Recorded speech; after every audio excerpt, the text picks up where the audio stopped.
talk about the quality of life fantastic changes Holy got? I did, Sliver. Bam. I got that already.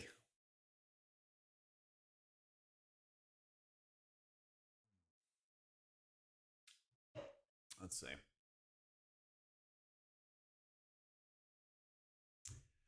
How you doing, Feck? Yeah, we're gonna have 2 rounds of expert discussions going on today. We're gonna have the Resto Druids on first, and then we're gonna have the Preservation Evokers after. Yeah.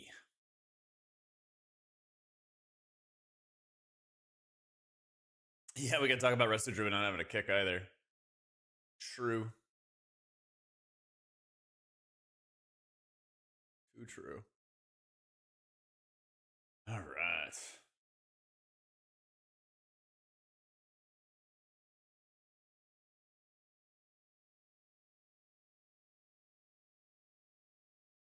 Hello. Hey, how's it going? Not too bad. How about you? Doing well. Ready to talk about Druid not having a kick?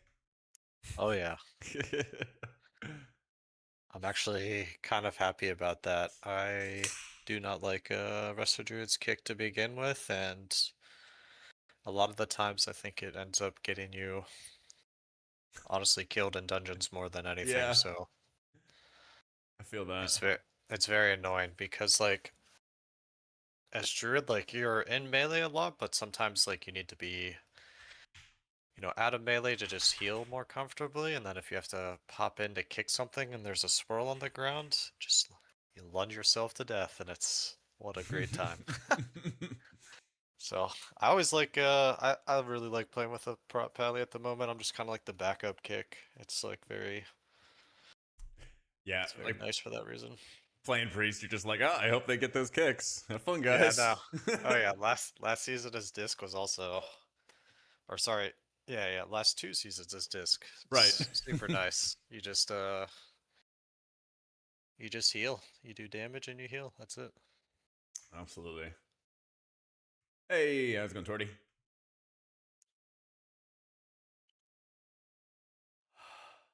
Yo, hi, cheerleader. Yeah, buddy. So Blizzard went nuked add-ons. Is selling LVI gonna be bricked? I think so, but I was waiting for the whole like big mega post about add-ons before Is I my panicked. Discord broken or? I don't see them lighting up yet. Oh, I was talking without using my push to talk. Ah, there we go. The rookie mistake. I got a video on it, Sliver. Check out the video. We're about to talk about RDruid. All right, everybody good to go? We all set? I am good. Yeah. Yeah. Sweet. Well, welcome in, guys.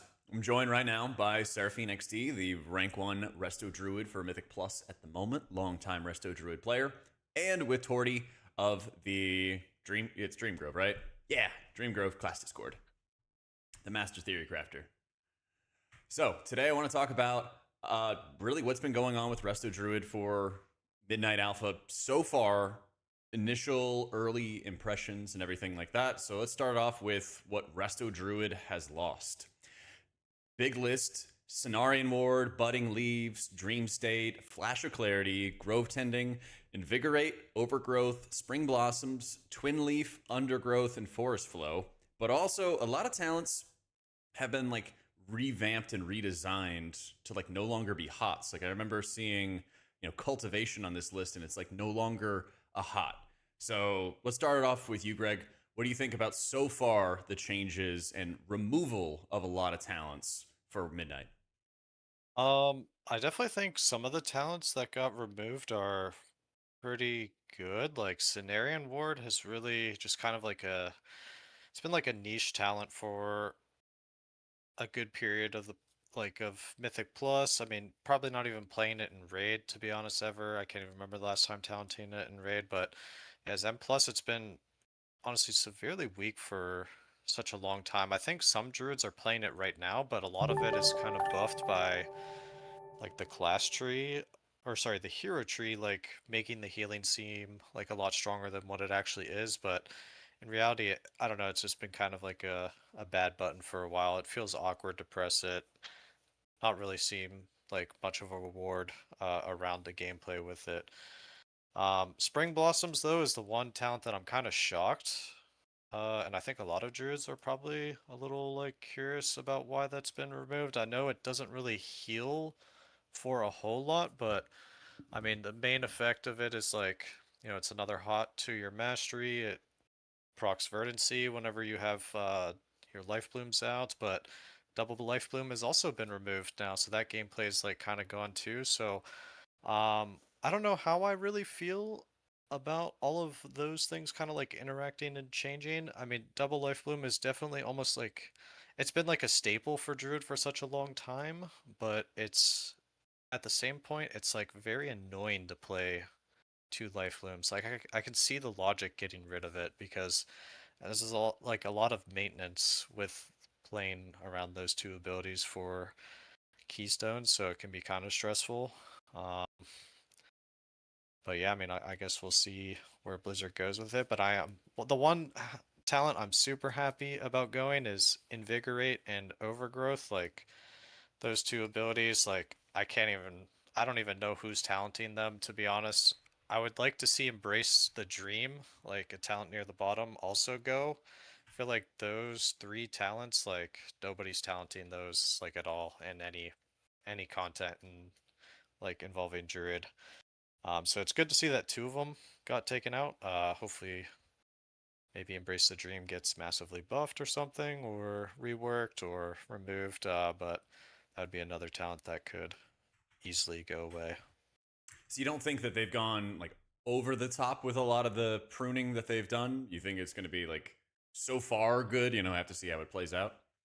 I mean, it seems like they're lessening a lot of the things around Druid. Like, Druid itself has kind of got a lot of button bloat if you think about it, from keys, even in raid, like a lot of button bloat around it to where it's like kind of overwhelming. Like a lot of like um kind of decisions go into how like you do your ramp for healing, how you do damage, like all of it's like a lot of like uh button bloat in my opinion, and it seems like this is getting reduced with like wild growth getting massively buffed, regrowth getting buffed.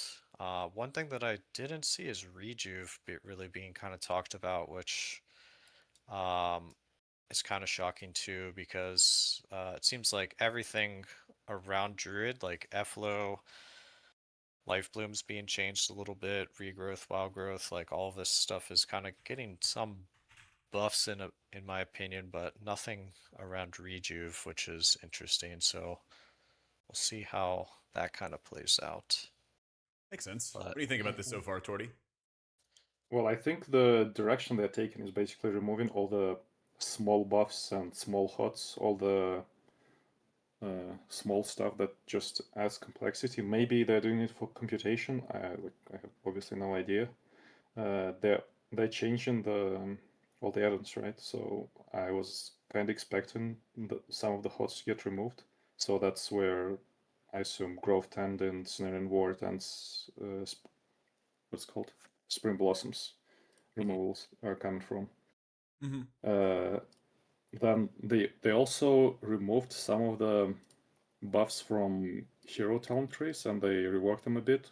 Like for yeah, example, there was a when you Swiftmend, you gain haste as a keeper right now, and it's just reworked to increase Swiftmend healing now. There is in Wild Shaka, when you regrowth, you gain crit chance on your hots. Now it's just flat crit. Yeah, this is the strategic infusion. hmm I think that's like they just want less stuff for people to worry about when you and I think more clarity when you spec into something. You know the impact of it at glance. Like you don't need to like wait for Volk to do math for you to understand how much stuff is doing. yeah, Like if you get 20% Swiftment, right? Like any person understands how much that is. You just look at your log and that 20% of Swiftment. Like I think that's honestly that's a good change. I like those ones. yeah. Some of the removals you haven't mentioned the biggest one actually. I think there was like shit ton of drama about it. It's Skull Bash for Resto. With the Right. move. Oh yeah, we were talking about that at the start. Yeah. Yeah, Yeah, that's yeah. That's a very hot topic in every Resto discussion right now. Yeah, so Greg, yeah. you were saying you didn't really mind too much not having a kick anymore. Talk to me about that. Yeah, I mean, I don't know if this is like a hot take or not, but in my opinion, I think Druid's kick is just the most annoying thing to play around. Like, I mean, as a Druid, you can like the luxury of the class is that you can go in range, you can go in melee, you can do whatever playstyle you want. You're not like forced to be um in one spot or the other. But like where kicking as a druid is kind of annoying is like if you're in range and you're, maybe it's comfort wise, like you don't want to be in melee, there's a lot of frontals you're dodging, stuff like that, and then you're, somebody in your group saying like, hey, you got a kick, like your kick's up, and then you lunge your character into a swirl that's on the ground or a frontal and you get penalized for it, all for simply like just kicking when the group kind of needs you to. I don't know, like in my opinion, I think the kick has done a lot of bad things for Druid players itself. Like it just creates like another piece of pressure, almost like a pressure aspect of the class. Like you having to like worry about your kick because you're like a melee kick, right? Like you have a short kick. But I don't know. A lot of the times I think it can just add too much like spice into the gameplay when in reality I don't know. I think healers should maybe just not have kicks in general now. If they're going to remove Druid's kick, Priest doesn't have kick, like maybe they should just start removing kick from all healers so they don't have to focus more on about kicking things in dungeons or even in raid. They can just focus on the mechanics of what's in front of them and healing their group, doing damage wherever they see fit, and that's all they really need to worry about, right? Like they don't need to be there I'm to with you kick things. 100%. With you 100%. What do you think about it, Torty? I only do weeklies really, so I don't have a strong stance on that. The way I used kick and raids is like if you're not in melee, and it's an off GCD way to get into melee, and then you can start regenerating mana. So that's my use case Yeah, that's a fair for point. Scrum Bash. But So you talked a little bit about some of the changes going on for the hero talent. So talk to me about what Druid has gained so far, and do you think it's positive, negative, working in the right direction? Let's start with you, Torty. what Druid gained, I think, well, they moved Flourish to Tranquility now, right? So Yeah. it's no longer a standalone spell. What it is right now, it's 1 minute hot extension and hot speed increase. But they're moving it to Tranquility. It's going to be in place of Dream State, our current Trank improving CDR talent. So it will extend your hots by 14 seconds, I believe, if you do full Trank channel. So right now Trank is doing 5 ticks. It's doing on life. On alpha it is doing 7 in like slightly longer duration. They removed the hot component completely and increased the heal itself. And obviously with Flourish you gain like hot extension. But another part of it is you no longer have a hot speed increase from Flourish. Like Flourish is not a buff you can track anymore because obviously it's not a buff. I mean, this is a bit weird to me because their stated goal is to like reduce CD reliance for healers, right? Like they Right. want less CDs overall. So on surface, this looks like you have less CDs, right? Like they move Flourish to Trank. But what it does, it actually makes Trank a lot stronger because right now Trank is kind of whatever in raid. Like on some bosses, I usually slot it when there is barely any damage just to get CDR. That's how inconsequential it is. And with this change, it actually becomes a quite strong CD. And in my opinion, I think it actually increases the peak healing with Trank is going to be higher than what we have right now with Convoke Flourish. So that's a bit weird. and I've seen similar changes for other healers, like the revival change, for example. There is a 15% healing on revival. I mean, revival is obviously also dogshit heal, and I mean, I just some changes I don't understand. I think if they were serious about reining in healing cities, they should have made changes like more aggressive. I think evangelism is still a 1.5 minute CD. So like I have like they said that they're reducing the CDs, but I'm yet to see like large evidence of that happening. They reduced some of them and mostly minor ones, like disc priests are losing Apis or barrier, right? Like you can't have both anymore. And like Resto Druid 1 minute CD timings are in theory lower, like in power. But that's only in theory too, because right now on alpha, Convoke is actually kind of wild because of all the like combined changes. Yeah, I think Druid's kind of an odd spot because a lot of other specs, like like you're talking about with Disc, having to choose between barrier or uppies. You have to choose between like Holy Prism or Divine Toll.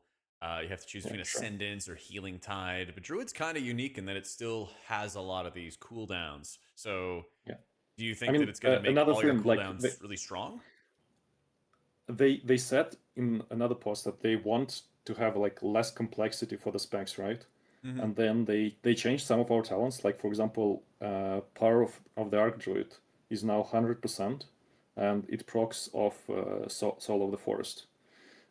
So Soul of the Forest now only works on rejuve and regrowth, one line up higher than power of the RDruid. Yeah. And so like when you Swiftmant, your next rejuve spreads to 2 more targets, so it's like 3 rejuves, right? With these 2 talents in a combo. Like that's on paper looking like what do I call it? Like an easier way to track stuff, right? Like you know that when you Swiftmant, you always get like 3 rejuves or 3 regrowths. But then they also attached Growth Guardians to Swiftmant and Wild Growth. Yeah. So Yeah. okay, so now imagine you are a keeper of the grove, right? And you spawn trends on Swiftmant and Wild Growth casts. And Keeper of the Growth gains healing for each trend you have up. And then now you're casting Convoke. And your Convoke can both generate Soul of the Forest, consume Soul of the Forest, cast Swiftmans, and cast Wild Growths. So your Convoke now is actually a lot stronger, like by a large margin. I was watching JB and like we were talking in chat and testing, right? And he obviously it was done near dummies, which is not very representative, but he cast Convoke and he straight up spawned 5 trends in Convoke. Oh my god. And the special spell from Convoke now is Trank, because you can't cast Flourish anymore. So it casts like a half Trank, and that Trank also uses Flourish, so it extends the HOTS. So in Convoke, you can gain so much power. It's like crazy. If you like, you can't even low roll it because, like, if you cast Swiftmant, it's always good. If you cast Wild Growth, it's always good because obviously it spawns a trend. Rejuves, like you will never say no to rejuves. If it casts regrowths, like they're also massively buffed now. Like every healing spell is good from it. I can't even imagine a situation where you have a bad Convoke. Like, and with like we're all gaining 4 talents, right? So you can get reforestation now as well. So every minute you can have a reforestation Convoke on top of this. And that's going to be your Tree of Life spawning, right? Yeah, Tree of Life proc. Yeah. And so you're going to run Reforestation and then also be able to have access to Convoke, so you can just periodically like pop up into tree form. Yes. Well, you Swiftmant, that Swiftmant brings you to Reforestation, and then you Rejuve Convoke, right? And that's kind of powerful, I think, and makes your cooldown window in that 1 minute. I don't think it's much weaker than what Convoke Flourish is right now. and in some situations, I would argue, might be stronger. Because there are also regrowth changes. There are like massive talent changes for regrowth. Yeah, so talk to me about that. A lot of, the war within and my time talking to you and to Greg, there's been a lot of talk about how weak and mediocre a lot of your healing over time effects are. They've done a lot of pruning across the board to get rid of these like micro hots out of spring blossoms, cultivation, and whatnot. Does it actually seem like all your hots are going to be doing real healing as a result of the pruning? I mean, it's hard to tell, right, without seeing actual numbers. Like Mm-hmm. the things they're telling are like regrowth buffed by 40%. I mean, that says nothing, right? We don't know the what spell power coefficient they land in the end. That's like wait and see thing. But they added a talent that your regrowth critical heals are 300% instead of 200%. So that's obviously a massive buff to Druid because, like, well, in rate, because our goal is to get to 12 rejuves and then you have 100% crit chance on regrowth. So that effectively just makes your regrowth spam and burst a lot stronger. And then there is another talent, Nature's Bounty, the new one in the last year. Regrowth heals all other allies with regrowth for 30% of its healing. So that's like a Vivify Cleave, basically. I'm excited for this talent. Yeah, this one. This one looks very fun to play So with. like combine all of those changes, and well, the only downside of that is they reduced regrowth hot duration, right? So that window is smaller, where like you have a lot of regrowth hots, but you can still go to 12 rejuves, actually easier than you can right now because you have guaranteed power of the RDruid, and your Convoke can generate more rejuves as well theoretically. But the the burst window might actually be stronger on 1 minute timers, and I think the 3 minute timer is also stronger, which I find weird, to be honest. And I've seen that in other specs as well. Like I don't understand. I don't think the developer understands all the interactions because those feel like were very intentional to me. So, do I have it right that you're saying that there's so much power that's getting put into your cooldowns? You think there might be like some nerfs or something that they're going to do to kind of cut back and make it feel less good later on down the line? Well, if they want to remain true to what they're claiming with healing cities, then I'm sure like some of that is getting nerfed, especially like nature's bounty and that regrowth talent that increases crit healing on regrowth. I think those are more of high skill ceiling talents, right? Like if you do your ramp right, you will do a lot of healing. But if you screw it up, then like you're basically gray person. Like the gap between 99th percentile druid and like 30th percentile druid is larger with these changes, in my opinion. Interesting. How do you think I this is mean, going to affect might not be true, but I think it will be. Okay. How do you think it's going to affect M Plus with all the regrowth talents they have coming in, Greg? I kind of like this Nature's Bounty talent. I think a lot of our healing, as we see, like playing Druid on retail currently, comes from regrowth. But I mean, I feel like it's like kind of like a caveat though. Like I feel like over the last 2 seasons of playing Druid and M plus, like you're really just like a regrowth simulator, right? And that's what you're kind of going to be in the future, like with some of these talents and how they read. That's why I mentioned earlier, like nothing really is mentioned about rejuve. Like in my opinion, like rejuve is kind of the ability that got me playing Druid from like the start. Like rejuve and wild growth, like those are like, in my opinion, your bread and butter, and you regrowth and swift mend for like emergency situations. But like having to play Druid now and spam like regrowth so much and seeing that be like kind of like a continuation into the new expansion is a little worrying because I've personally kind of wanted to go away from that. Because I mean, you're not essentially like a hot healer at that point, right? Like if you're just spamming regrowth to Like, I mean, because it's the only ability that does meaningful amounts of like HPS on retail, plus like the obviously the tier sets and the hero talent working together really well is doing a large portion of your healing. But we don't even know what's coming with like Wildstalker from some of the talents. I mean, I only see under construction, so I'm not sure what the three are going to be picked there. I mean, But judging yeah, from the keeper talents, they're not going to be massive. They're just some small bonuses, right? yeah. One thing though with like the Druid tree itself is like I think there's a lot of like good talents near the bottom now, and I feel like that's a little bit like kind of like polar opposite of what you have on retail. Like in retail, every druid's like slotting the same talents like repeatedly for raid and for dungeons. But now, like with the talents at the bottom of the tree, like being mixed around, it's kind of like, in my opinion, it's a little confusing on where you would go. I mean, I'd have to like test a bunch of stuff out and see. But just like for example, like I mean, Nature's Bounty being down here, good talent. Harmonious Blooming, which was in the middle, is now at the bottom. Um, let's see, there was oh yeah, Wildwood Roots, Abundance, and both of those being down here, which was up top. That's a little interesting to see, and I'm not sure how some stuff is going to play out with that. Yazira's Gift, Waking Dream is also at the bottom, which used to be at the Yeah, top end those of are your talent never picked tree. though.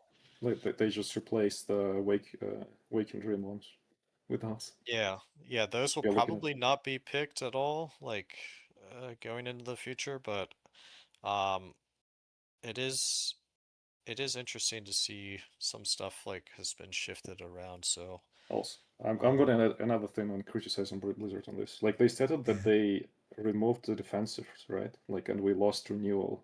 Right. But then while you're here on the class tree, Mm-hmm. on the talents, there is a talent on the right called Forest Walk, at the like bottom right on the Uh-huh. class tree. Yeah, this one.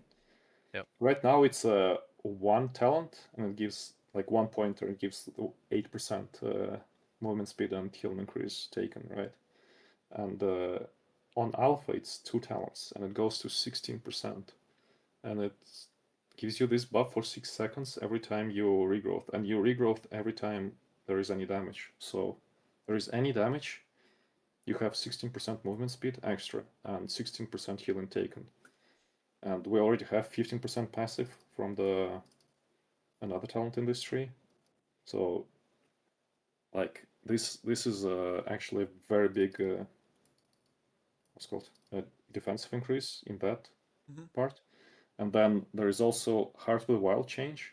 Heart with Wild on life is a bottom capstone, bottom middle capstone. Yeah. On life it's a 6-minute CD with 45-second duration. But on alpha they changed it completely. It's now a 2-minute CD, and it's like all the abilities are one uses. Like in cat form you just like press a damage spell on target. On monkey form you cast Starfall. And in bear form you press it and you gain 30% health for 20 seconds. And it works like when you shift out of bear form as well. So that's a last stand, admittedly for 2 GCDs, right? But it's like for 20 seconds you can use it like way before damage event and still like heal during the damage event. Mm-hmm. I'm confused what their thinking is, because in my mind, in season 1 of Midnight, I'm gonna be tankier than I am now on life. Yeah, and then people were thinking, "Oh man, we like lost renewal," but then you gain a 30% health gain that follows you as you get out of bear form and lasts for 20 Yeah, seconds. So it's like, is that a good trade? Yeah, it's pretty damn good. Yeah, and yeah, I and think more healing increase. Yeah, I think seeing these Heart of the Wild changes too is gonna entice maybe druids to play this Call the Elder, like Dream of Cenarius talent combo that has been kind of newly introduced and I feel has been like almost ignored. Like a lot of people on are picking Call the Elder Druid currently on live because like your talents just like for these keys, like your talents at the bottom, I always say this, don't really matter that much. Like you're just picking the same talents that you normally pick and there's really no other good options. You know, this health increase in bear form also stacks with Heart of the Wild. Oh, Yeah. really? But do you have to stay Yeah. in bear form during the Call of Elder Yeah, Druid? for Call of the RDruid, yes, it's a separate buff. Okay. But still, you Yeah, could just So talent into this in raids, and yes, then I you just mean shift into bear you form. can theoretically go into bear form with so much health it will basically be an immunity. Like Yeah. 20% from this, 30% from Heart of the Wild, 15% I think from Ursine Vigor, like bear form itself. For Hmm. the like 4 seconds you are in bear form, you will have like double health basically. Yeah, it seems to be Yeah. going away from, some classes like Shaman lost Stone Bulwark Totem, and I don't think they really gained anything as well from it. So the usual, like, squishy class of Druid now has their Last Stand, they have the Call of the Elder Druid, they have constant passive healing, increased healing received. And you're just going to be going way tankier into the expansion. That's strange. Yeah. Yeah. Hmm. But I mean, I guess you Yeah. guys aren't complaining so far. So I can complain about Apex Talents. I think yeah, Apex Talents are let's yeah. go over to Let's the stick with Apex that. talents. I mean, it's just a Livebloom talent. It's a single target talent, and I think the problems are immediately obvious. The like it does a lot of healing on single target, and that's always going to be better in smaller group content than in raids. And the way it's structured, you will never want to have one. Like the first part is extremely bad, I think. So you will either play 4 or you will play 0. Right, so it's That's going to cost my a full 4 points, and you're not forced to even put your points into the Apex talents if you theoretically didn't want to. But if you Oh, wanted all of really? them, I didn't y- even know that. yeah, That's they, actually they said you could technically move it elsewhere if you didn't want to. But yeah. you're saying, Torty, you have to go all in if you want this value? Yeah, I think so. I believe so. And I believe like with what it is right now and how the raid healing looks, I think the raid build will have 0 talents and epic talents. Really? Why do you think yeah. so? Just because it's single target focused? I want to add 4 talents into more rejuve and regrowth. Okay. Yeah, I mean, it depends how much this. I mean, in raid, like it's gonna strong. Like this Everbloom talent is gonna depend a lot on if it's picked for raid or not, because like the Life Bloom splashing, is really going to kind of I mean determine if the it's healing for a lot or not. like when you Swiftmet and consume Soul of the Fort, those 8 blooms, they do an obnoxious amount of single target healing. Like if we had Kalthas right now from Castle Nathria, Resto Oh, Druid would yeah. have been even stronger than it was back then for that. Like I just don't know. And also, I mean, there is PvP, right? Although barely Eh. nobody plays it, right? But I think this Apex talent will gain a swift 90% reduction in PvP, like they usually do. Yeah. So, what do you think with all of the gains and all the losses for Druid going into next season? Talk to me, Torty, first about what was Druid strong with in the War Within, and what are they strong theoretically, on paper, going into Midnight? I think the playstyle will be largely similar to what it was in from like middle of first season in War Within to like the end of the second season. It will be about the same. You will play Keeper of the Grove, heavy into like ramping with rejuves and then spamming regrowths. You will, with current tuning, you will 100% play Convoke. There is no way you're playing Tree. I mean, I guess you, and I think you are more flexible with your cold. Like it will be easier to plan cooldowns because right now with Dream State it's actually very hard to plan your cities for bosses, especially if there are like no other logs available for you to check. Dream State is the 20-second cooldown reduction on Tranquility. Yeah, Oh, I'm So right. kind of glad that talent is gone, in my opinion. I think it makes raid like planning raid CDs kind of annoying, in my opinion, yeah, especially it, for the it makes druid, because if the person that's planning your CDs doesn't know or really plan around it, It can definitely hurt your healing, in my opinion, like a Yeah, lot. Like you by a can lot. do a lot playing around, like convoking early and then, pressing Trank a little bit after and then convoking again for like the next mechanic. Like you can do a ton of like big burst healing in such a small time span if it's played around, but if it's not, then it hurts you a lot too. So now that it's gone, it's kind of a good thing. It's one less thing to Yeah. really worry And I about if think you that slot a it druid. also goes more into their like more static talents, right? Like they changed the revival CD reduction to be static. Like I saw apotheosis changes where it increases duration by a static amount. I think Mhm. they just go in that direction everywhere. So you can like look at the talent and you don't have to do some math in your head, like how much does this actually increase things by. It's kind of like more transparent. That part I actually like. We will see with the tune, but so far I think Druid has not changed much. If you played the War Within as a Resto Druid in Raid, you will know what to do in Midnight with like, minimal changes. Do you think the same thing applies to M Plus as well, Greg? For like gameplay being similar to what you've expected in the War Within? Um, I think so. I mean, Wildstalker is pretty simple to like get a grasp around. Like it's not really too complex. A lot of the stuff is, based around you heal, you get like your passive healing you do with regrowth, wild growth, Efflow giving you blooms. Like now that blooms also symbiotic blooms aren't something that you really need to even track or worry about on the raid frames. I mean, I kind of wasn't even looking for those to begin with. Like playing retail, it's not something that I like really base my gameplay on. If I have like 4 or 5 blooms on somebody, like I'm not gonna like make a micro decision based on that or not. So I think a lot of the stuff will probably remain the same. Like I think these Apex talents could actually be somewhat good for Mythic Plus, like putting Life Bloom on somebody, and then also another thing that's been that we haven't really touched on is like if you have Life Bloom on somebody, I believe there's a talent where Efflow just is buffed and it makes it follows that person around, so that could actually be really good for Mythic Plus since there's always a lot of movement involved. I mean, maybe even this is good for Raid too, but a lot of the times in Raid you're kind of standing still in most spots, so I'm not sure how that it's called life treading, this talent. Mhm.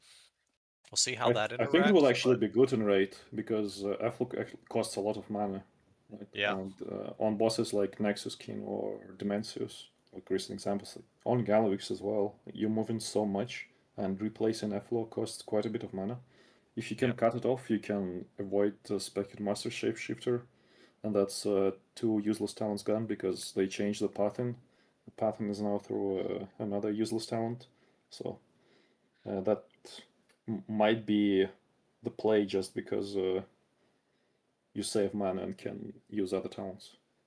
Yeah, the thing that I'm like more interested for Mythic Plus kind of is like so with the whole double life bloom gameplay, typically the way that like I've gone about my healing and I even touched on it in the video that we had Yeah. like last week Jack, is that with your 2 life blooms I typically always put these on the 2 people who I feel are in danger the most, like, and are dying in M plus, like from any mechanic that will need more healing, right? So then I swift mend the other person, like my non-life boom target will usually be my swift mend. So, but without another life bloom involved, it's gonna be definitely interesting to see how your dungeon healing is going to be. In my opinion, this Apex talent is gonna kind of just be like one person gets a insane amount of healing on them if they have life bloom, and then it's all going to kind of depend on how like this everbloom talent, like the splash of the healing is going to work. Same with like nature's bounty and um yeah, like those two together is going to probably be doing a lot of your like work for healing people in Mythic Plus. I could see those working together, but um yeah, I mean it's hard to really say without testing it. but it's definitely a big difference because it's going to change a lot on how you determine who you're life blooming, in my opinion. Like with the single life bloom, like does it go on you? Does it go on the squishy person? Like, I mean, all of this is going to kind of depend on how you progress through the dungeon. So we'll see how that kind of plans out. But I don't know what to say. I don't think a lot of the stuff with the changes for Druid are super like gameplay focused on like it's going to be like such a massive drastic change that you need to rethink about how you heal. I think it's all going to be similar to how the game is right now. But yeah, I just the correlation to some of these talents and how they work together will be the interesting part to see, like if they mesh or not. Um, that's what I'm at least excited to test for Mythic Plus. Makes sense. All right. And we got a little bit of time before Torty has to go to raid. So give me overall impression, positive or negative, for these changes. And what would you like to have changed for Resto Druid between now and Midnight's launch? Go for it, Torty. Definitely Apex Stones.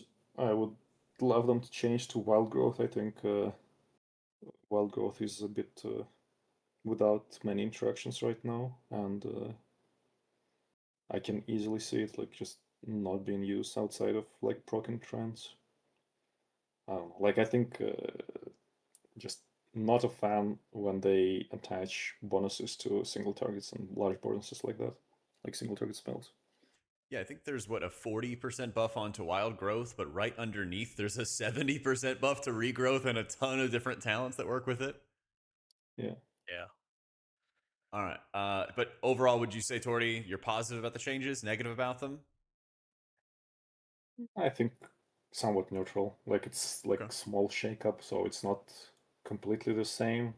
Like, always a welcome thing when they change something. Like I don't want to play completely the same thing for 4 years, right? But I don't think it's the changes are big to have like a completely negative or completely positive. Sounds good. All Uh, right. So some more wild growth action. What do you think you would like to see, Greg? And what are your overall impressions, positive, negative, or neutral? I would say I would agree with Torty. I would like to see the Apex talents change around Life Bloom. Like, I don't think them being on a single target spell too is also very good. Like, I mean, it's kind of like it's not even like having more single target healing in M plus can be good in some situations, but like healing a hard AoE boss like with this talent, like that's what I'm like kind of goes to my mind. Like, how's this gonna work with that? Um, I would say a lot of the stuff, it seems like Blizzard's trying to reduce the button bloat with Druid, like Grove Guardians now just, being like being attached to your Swiftmend and your Wild Growth. Like I think that's a great change. Like you don't even have to worry about the ability to begin with anymore. Like it's just a button that you just kind of meaninglessly press on retail for raid and keys, and now it's just like a passive. So that's like a great change. So I don't know. Anything to reduce button bloat on Druid is always good in my opinion. Because it makes it a lot easier for the new person to kind of pick it up. And one thing that I would say that I would like to see coming into Midnight with Druid is we also haven't touched on it either, is Nature's Vigil like being removed. I would say I'm definitely a little upset about that because I think that's what makes like Druid doing easier, like part of doing damage in raid at least. And now that that talent is like removed and gone, like it's gonna be interesting to see like if they even want healers to do damage in raid. Do they care about healers doing damage? Like who knows? Like that talent is like kind of like the talent that makes you do at least some meaningful amount of damage. Plus obviously pairing it with Master Shapeshifter to get mana back. But yeah, who knows? We'll see. I'm excited to try it out. And I do think the start of an expansion is always the worst for a druid because you're scaled back and you rely on a lot of haste and having a lot of like quick decisions, but it seems like the game is getting kind of slowed down, so that may be good or bad for Resto Druid. Who knows? I could see it not being the greatest, but only time will tell. Fair enough. Yeah, and next time that we get some experience and some time that you guys get to play in alpha and beta and everything like that, love to have you guys back on. Any other final thoughts, Torty? Not really. I mean, are we going through questions in chat? Yeah. Did any of them kind of stand out to you? A couple of them were like, do you think you're gonna run like abundance going forward, and like some of the things that I was kind of curious if like Yeah, it's too early to tell. Yeah, I think it's too early to tell, and like a lot of these questions heavily depend on tuning. Like Cat Weaving, for example, they can buff Starfire by 30%, nerf Reap and Drake by 20%, and then you're just spellcasting. Or they can do the opposite, and you will never cast a single caster spell. Like that's just a Blizzard decision, not a talent or anything else. What else is there? Like sell you on Resto Druid if you like high APM ADHD healer, then Resto Druid is your choice. What do you think, Greg? What would you sell to people on Resto Druid? I don't know. The fun part about Druid is just like it's like a min-max healer, in my opinion. I feel like you're rewarded for how well you know the class and how well you know damage patterns. So, um, that's kind of how I see the class. So if you're really good at min-maxing your globals, thinking ahead of like what you need to do on certain dungeons, certain mechanics, I mean even certain boss fights and raid, like you're definitely rewarded for your gameplay by ramping properly, and just being prepared and set up. So that's what a druid does. Like, I mean, you can fall drastically behind in dungeons and even in raid if you're not prepped for certain mechanics that are about to happen. It's just the way a hot healer kind of works. So um, that's why I like the gameplay being focused largely around the hots, and hopefully maybe there's some decisions with more changes to rejuve, like maybe even the Apex talent could be focused on rejuve. That would be kind of nice because rejuve kind of feels like left out in my opinion. A lot of stuff is on Swiftman, Soul of the Forest, like regrowth, wild growth, but nothing really on rejuve. So Yeah. All right. So last one, Torty. A little bit of a general healer question. What do you think about the defensive revamps and at least some of the simplification for Resto Druid at the moment? Do you think it's like heading in the right direction or wrong direction or anything like that? I'm actually a bit worried about the new raid frames. They said that raid frames are gonna remain, but we don't know how much of the raid frame functionality will stay. And like as you know, all of us like long-term healers have like pretty sophisticated raid frames right now. Like I want to be able to ignore debuffs. I want to be able to highlight some debuffs. I want to like put HOTS in different spots. Also, max 5 HOTS is not a thing. I don't know who wrote that note. They were wrong. I mean, first of all, we have more than 5 HOTS on alpha, and mastery goes past 5 as well. They just like that note is just incorrect factually. Maybe they will apply some of that, but I don't know how it will even work. Like, what your fifth HOTS just not apply when you cast it? Sounds stupid. And, like every expansion, they're saying that the healing will get less bursty. Like literally since Wrath of the Lich King, they were saying in Wrath of the Lich King, in Cataclysm, in Mob, in WoD, in Legion, in BFA, Shadowlands, Dragonflight, The War Within, and now Midnight. Healing will get less bursty. I will believe it when I see it. That's fair. I'm with you 100%. All right. Well, thank you so much. I know you got to get to raid and everything, but I really appreciate you guys coming on, giving me some of your initial thoughts. This has been Torty from the Dream Grove Discord, as well as Seraphine from top of the leaderboards on Raider.io. Thanks so much, guys. Appreciate it. yeah, Thanks for seeing appreciate us. the time. Thanks for setting us up, Jack. Absolutely. Hope you have a good stream. Take care. Thanks, bro. See ya. All right. See Good you. luck in raid. Bye. All right. Intern Terry getting the slap down, yeah.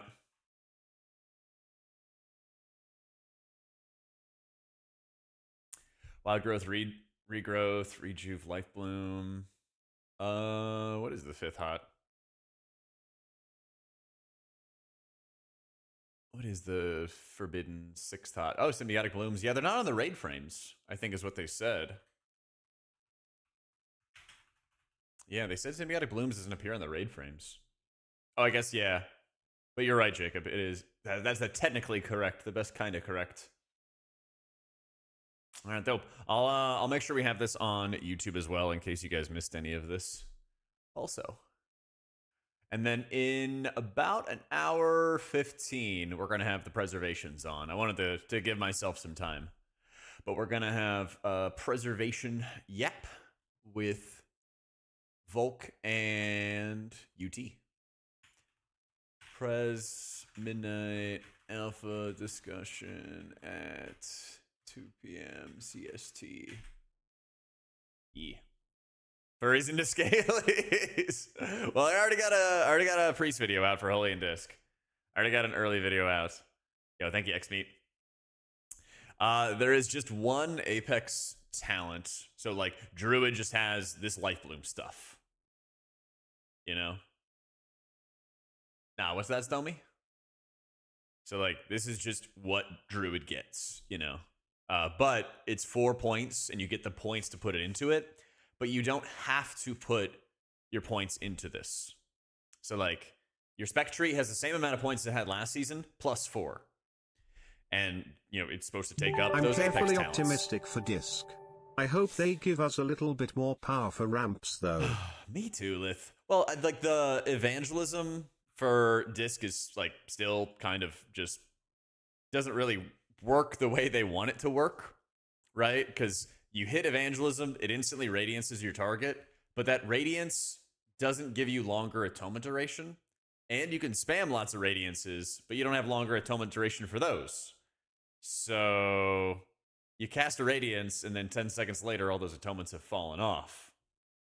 You know? So, like, a lot of those early atonements are just gonna, you know, pop off. Oh, I haven't watched it yet, Stomy. Yeah, I'm gonna have Vulcan UT on today. I already talked to them. But I'll be down definitely to get Crive or Rye or something like that in the future. This is not gonna be the only like class discussions that we do or anything like that. I just wanted to get a couple of them going, get the process going. I don't know how long it's gonna be from like alpha to beta or something like that.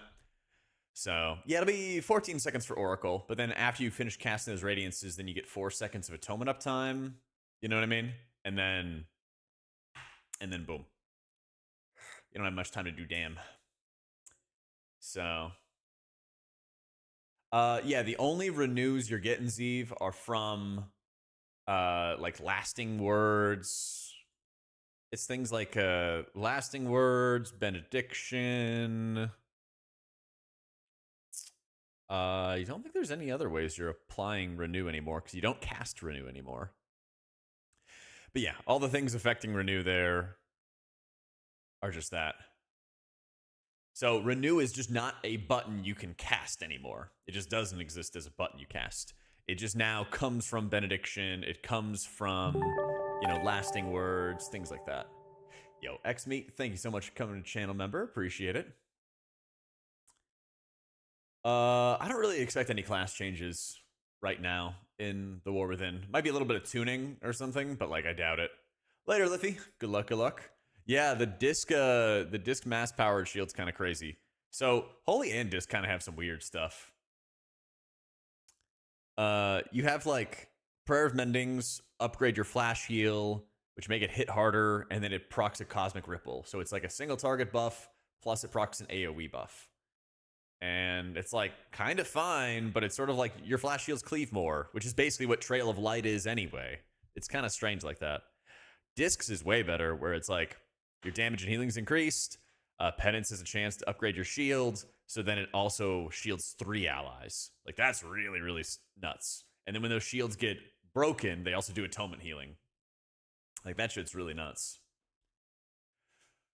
Benediction work on Poe. That'd be a nice buff for it. I don't think there's enough Prayer of Healing buffs at the moment.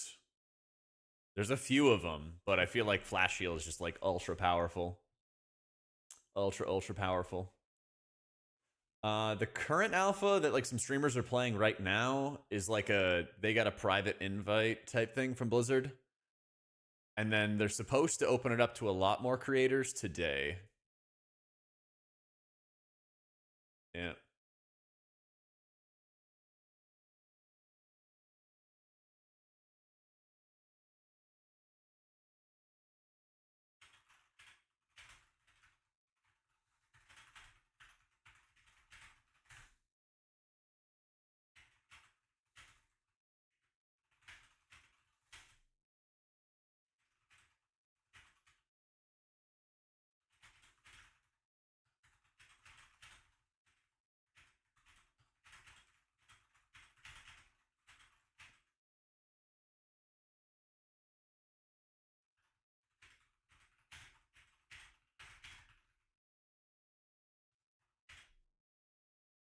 Alright. Shaming their move like half their kit. Yeah, I think Shaman got like over pruned in a pretty big way. I think they got over pruned in a pretty big way. I get the idea.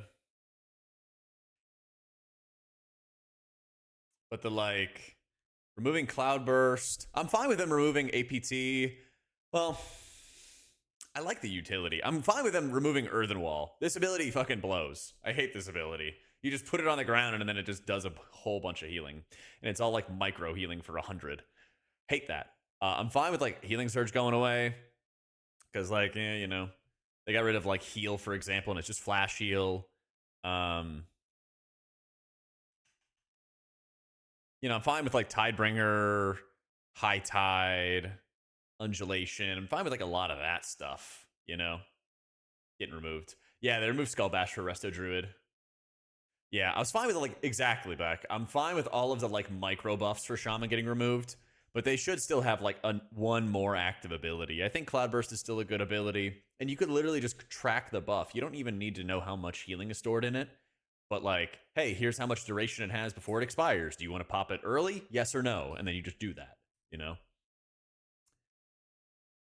I think that stuff is totally fine. You as a player will know, hey, I'm casting lots of spells after I activated Cloudburst. It will have extra healing. Or, you know, most of the time, you're like, oh, well, there's not any damage after this event, so I can pop it early. Or I'm going to try to pop it or have it expire at this exact moment, you know? And then you just do it that way.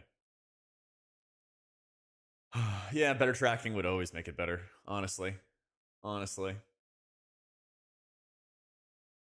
Losing heal, renew, halo, and premonitions makes you sad. So Holy Priest keeps halo only if you're in Archon. And I think this is fine, because halo outside of Archon stunk. I'm fine with heal and renew being gone. I'm actually fine with premonition being gone as well. Yeah. Yep, no more Luminous Barrier. CBT and HST was just math, or also if the new expansion isn't just burst AoE, CBT wouldn't be go to anyway. But it often ends up being more burst damage over time. So I'd even be fine if it was like you just run Healing Stream at the beginning and then you run Cloudburst later. Oh, you're definitely taking Barrier. Oh yeah, that's an easy one. Uppies versus Barrier, super easy. Super easy. Oh, Fred.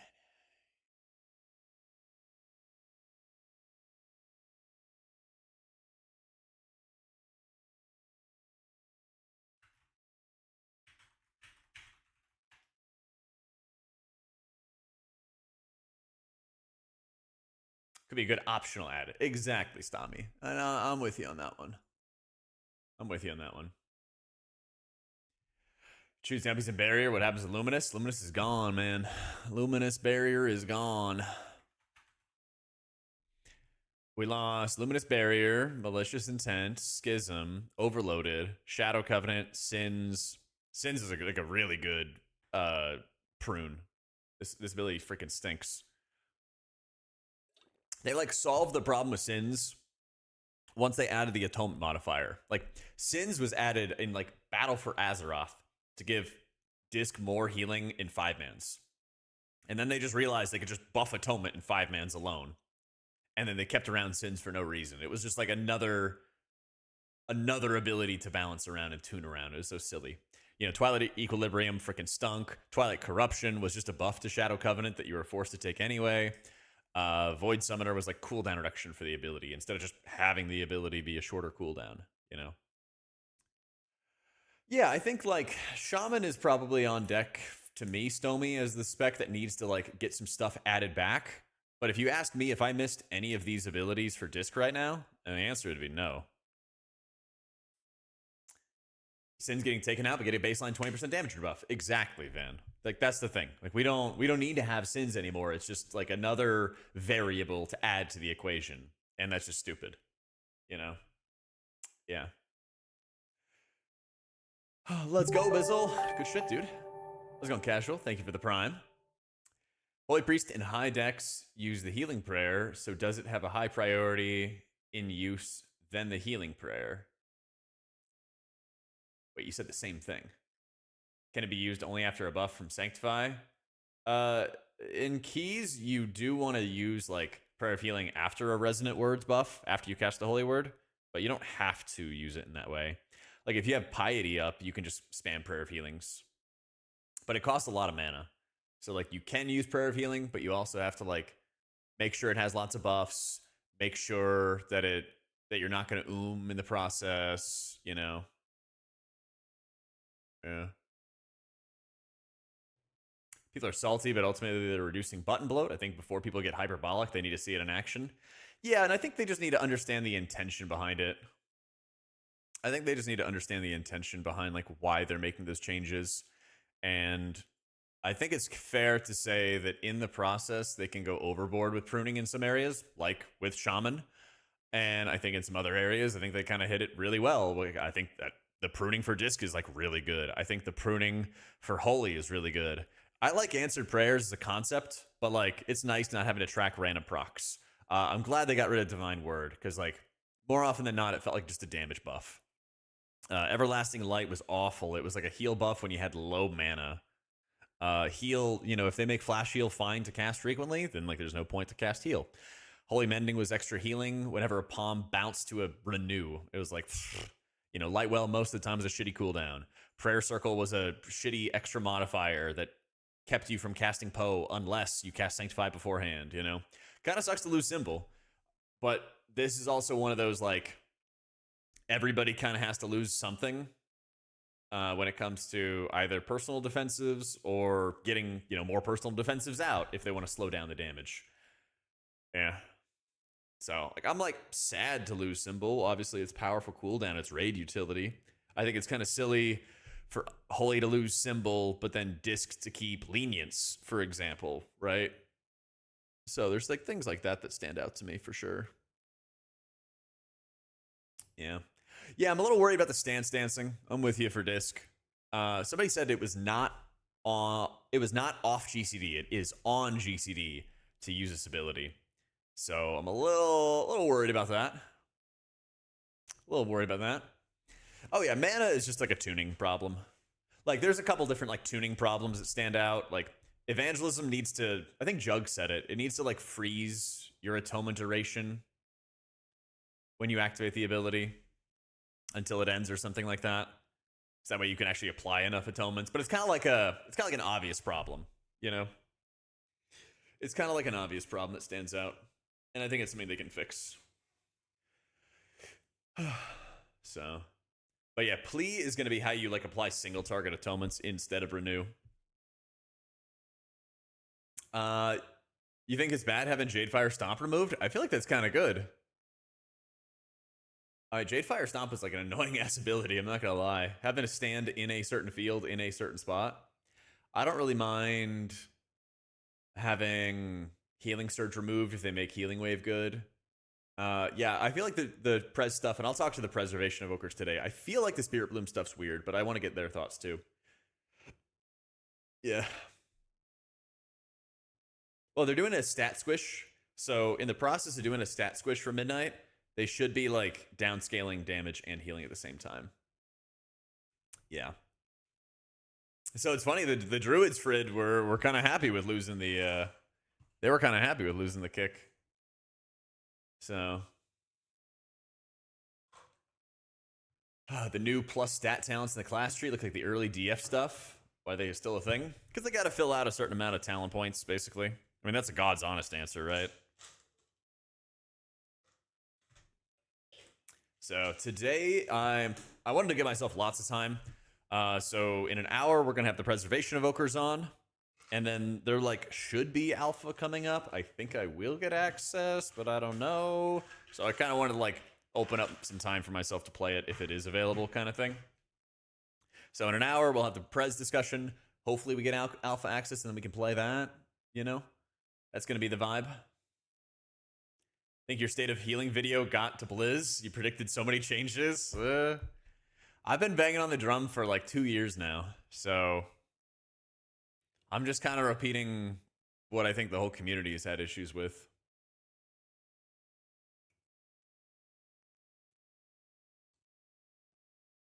But it is pretty nice to see them, you know, dedicate themselves to the changes.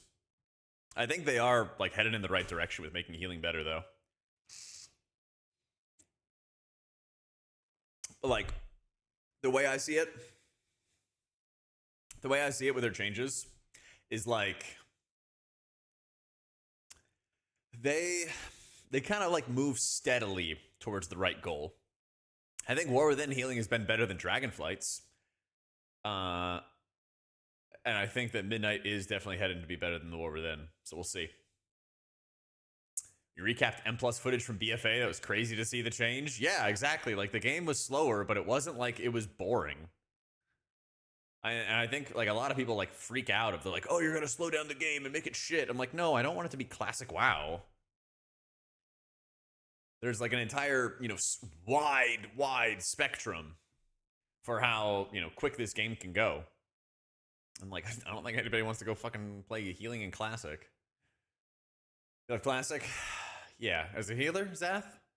As a healer?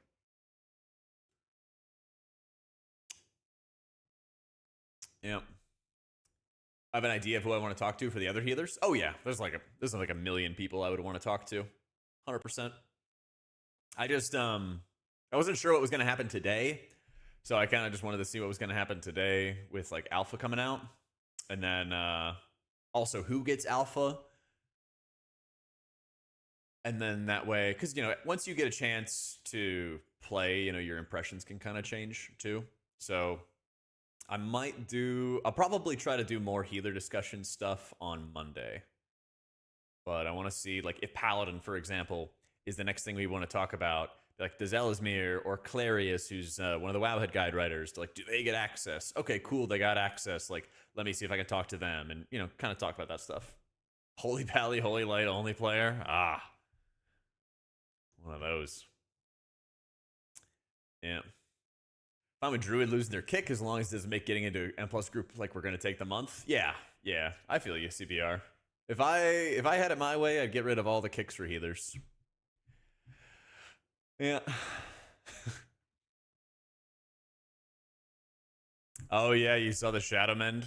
Yeah, the like random proc heal effect type stuff is a little strange. Both Holy and Disc have that. Yeah.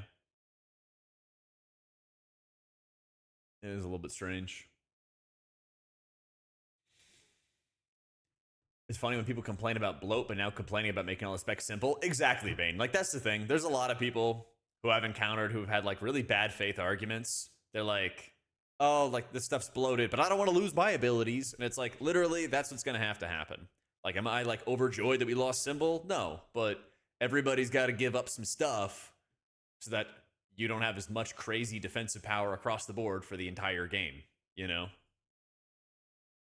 I think it's like a streamlining, I would call it, Blondie.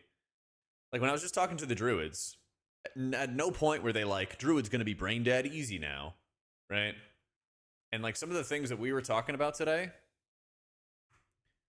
it's like, oh, hey, your hot tracking is going to be a lot easier because you're not going to have spring blossoms. You're not going to have cultivation as a hot anymore. You know, you don't have a flourish button, but it just is tied into your trank. And so every pulse of trank is going to extend your hots.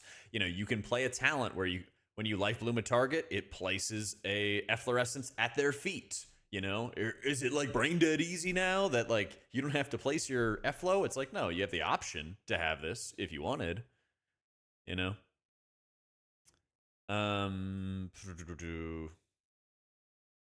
Oh yeah, is it like the end of the world that they kind of rolled a lot of like Power of the RDruid and Soul of the Forest stuff together and it doesn't buff like wild growth? I don't think so. Now, I will agree with you, Set, on Shaman. I think that they overpruned on Shaman. Yeah. But like if you have 7 things, and we'll see, you know, how Prez feels, we'll see how like Pallies feel. But if you're across the board changing 40 specs and pruning abilities from them, I think it's pretty fair that you're going to go over the top in some areas and not in others. So like I'm with you on the Shaman stuff. I'm not saying that they did it perfectly, but I think, yeah, if you can add new things in the future, Jeffrey, if you add back things that should not have been removed and you're open to that feedback, I think we'll be good. They said it's supposed to be today, Murray. I don't know when, but we'll see. We'll see.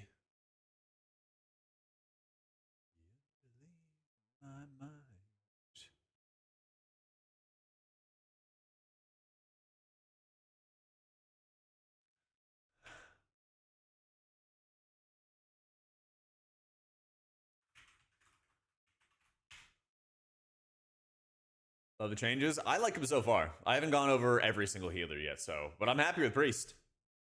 It's like this evangelism stuff is like obviously it needs to get tweaked, you know? This is not the final product. There's a couple like immediate issues. But like I know their intention, you know what I mean? If you're like, oh, like they want you to push this button, mash radiances, and then you have all your atonements and you ramp, like okay, I get what you're going for, you know? Yeah. Yeah, like I think it would make sense to make Cloudburst Totem a choice node, and like maybe it wouldn't be good one season, maybe good in another season. Like, shocker, right? That's how it works. How life goes. Hey, coffee. Yep. Healing needs to be simplified. Many people are intimidated and scared to heal. Simplifying it opens the door for a population base. See, the thing is, I don't think that too much of the way I view it is like you have less buttons to push, but that doesn't mean it's like super easy. You play Marvel Rivals. I fucking love playing Marvel Rivals, right? And I'll play Luna. She's a hit scan hero, so you know you shoot at somebody and it heals them, right? You have a left click, which shoots at them and heals allies, damages enemies. You have a right click, which will freeze an enemy and heal you. You have a shift, which changes your left click to be a wide beam that heals, deals damage, and cleaves. And then sometimes you have a team up ability. And then you place a beacon on somebody. It's like 6 abilities. And I don't think it's easy to it's like easy to get started, but it's not easy to be like really good at the game. You know? Yeah, I just moved to a new place 6 days ago, something like that. Actually no, it's like the 23rd. It's been like 10 days. So yeah, I haven't gotten the bookshelf yet or anything. Well, that's the thing, Addicted, right? If you go play Rivals at like a really high level, you need like lightning quick reaction time.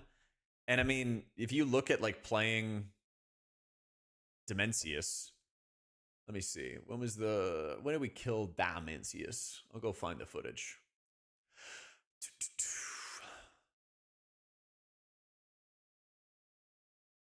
Mythic Dimmy. Last night? Yeah, I didn't stream last night, unfortunately. I should have. Yo, I'm so glad we had a quick and clean rekill though. That was a vibe. That was a vibe. You saw me raiding? Yeah, what of it? What of it? But like look at the health bars here, okay? It's like everybody instantly takes like 40% of their life and damage. And then you got to top everybody off. Everybody takes 40% of their life in damage again. Everybody takes 40% of their life in damage again. And if they don't get topped off, you know, I actually really should have re-cleared it because I haven't streamed a Nexus King kill yet. But like health bars just yo-yo like crazy. Like watch what happens here. We're about to get like dragged in, circle hits, and like that's gonna pop as well. And that's still like that just almost killed Hate Moonkins. Look at this guy. Look at Hate Moonkins right here. 90%, 90%, 95. He goes 95 to like 60, 65. And then the pulse goes off. He took like 60% of his HP and damage. I've gotten a couple kills now on Nexus King Jug. Don't you worry. It should be like under development or something, Murray. Yeah. The biggest issue on why healing is hard is because you play the game as much as every other role, but you also have to play the group that you're with. Well, yeah, but like, if your group does stupid stuff as a healer, you have to make up for it. If your group does stupid stuff as a DPS, yeah, maybe you can kick and stun a little bit extra. So I'm in such a small group of people that will ever see that content. In your lens, sure, maybe the rivals take is good. They aren't really aiming at you. I think if anything, if what I think that you're making a point about of like you're playing with good groups and so it's fine if you have less buttons, I feel like that actually just holds true if you're in not as good of groups. If there's less bloat or less buttons or less little small buffs that you have to juggle, it actually raises up the skill floor for the average player base, and it makes it easier for people to, it like brings up the average performers, and it still gives you a runway to be really good at the game. Right? So like, what's your argument?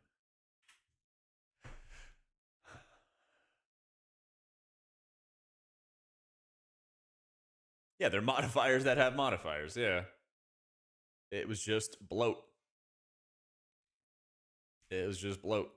But like the more bloat in terms of defensives and even like healer cooldown strength, the more important it is for you to or the more important it is for Blizzard to just like make crazy ass spiky damage, you know? So I heard that like raid frames are fucked, Corsa, but there's supposed to be like a mega post about add-ons. So I was kind of waiting to see that before I panicked.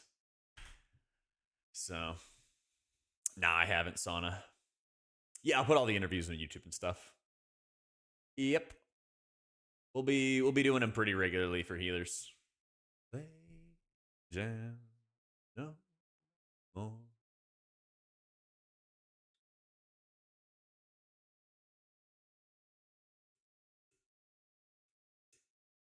Yeah, I'm like close to panic, Gorzak, but I wanted to see, you know, final answer. You know, like the healing in raids as it is now, I think that was fun, but M+ was too fast. So if the changes would make M+ more approachable, I think slowing it down in general will just kind of be good for everybody. Not gonna lie. Like, just look at this. Like, I hit one button and I put Khaleesi at full HP. You know, I'm gonna have everyone stack up in this damage. We're stacked up. We have an AMZ on us. The explosion still drops everybody insanely low from those defensives. And then I'm at, you know, 40% HP. I get into position. I have to rip my health stone to stay alive. It's just like health bars yo-yo, health bars yo-yo. Look at this last one, for example. I pop Apotheosis here into Piety, and I'm just mashing the heal buttons. Right? Put a heal into the tanks. Oh yeah, I actually died early in this. I meant to die, but I meant to die a little bit later. This still worked out, though. You know, your prayer of ending cast heal for like 30% of people's HP bars is crazy. I think it's where I get dragged or something. Yeah. Like, I didn't mean to get dragged there at the end.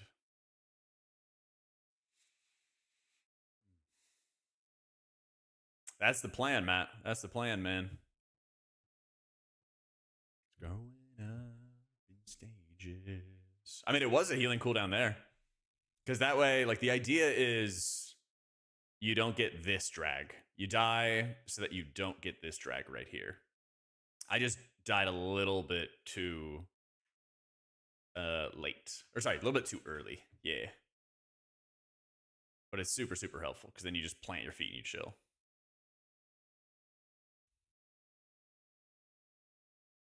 Eat. But yeah, you see stuff like that, or, you know, you go into phase 1 and it's just like health bar yo-yo, health bar yo-yo right here. You know, you see stuff like this and it's like health bars go up, health bars go down, health bar, like it just lay on hands this person, move on to the next. Like, damage just happens so quick. This fight? Yeah, exactly. It's just like, well, the frustrating part about it too is a lot of times when DPS die, it's just because healers didn't have a healing cooldown available, because our sustained healing, our healing outside of cooldowns, sucks. And so my hope is that they make healing cooldowns still effective, but not as insane. And then that way your sustained healing is larger, you know?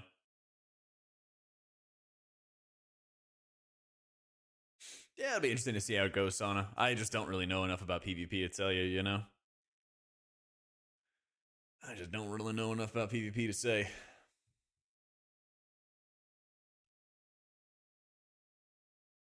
But like my healing here, for example, watch what I do. I Guardian Spirit myself. I Serenity myself. I Prayer of Mending myself just to make sure I live. And I Poe off myself. And that is it. But all of this damage, I just didn't do shit to heal any of that. Look at all this damage going. I'm barely doing any healing here. It's literally getting carried by like Spirit Link Totem and like preservation stuff, you know? Like look at this right here. The preservation is at 660 million. Okay? We're at 56 seconds. 57, 58, 59, 60. He does like 100 million healing in like 5 seconds. And we on average have like 15 million HP. Like that's my issue with like the rate of healing and how quickly you heal. So about 10 seconds later, he's done, look at this, 630 million. You go 51, that's 10 seconds. So in 10 seconds, he did 150 million healing. 10 seconds later, he's done 20 into 40. So he's done 210 million healing over the course of 20 seconds. So 210 million divided by 16 million. You've done, 13 full health bars for players. Or sorry, if everyone has, if anything, it'd be like 210 divided by 20. And then he's done, 10 divided by 16. He's done 70% of everyone's health bar in 20 seconds. It's just like, it's crazy how much output that you do in a very, very narrow window. Certain classes do in a very, very narrow window of time. Like, that shit is insane.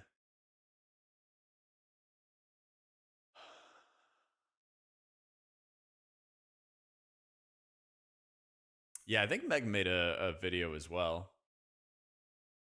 I think she did. I'll log out of my BattleNet and see if logging back in will proc a alpha or something for me.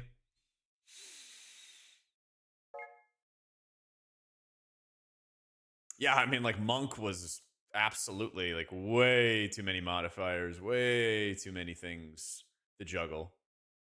Yeah. Yep.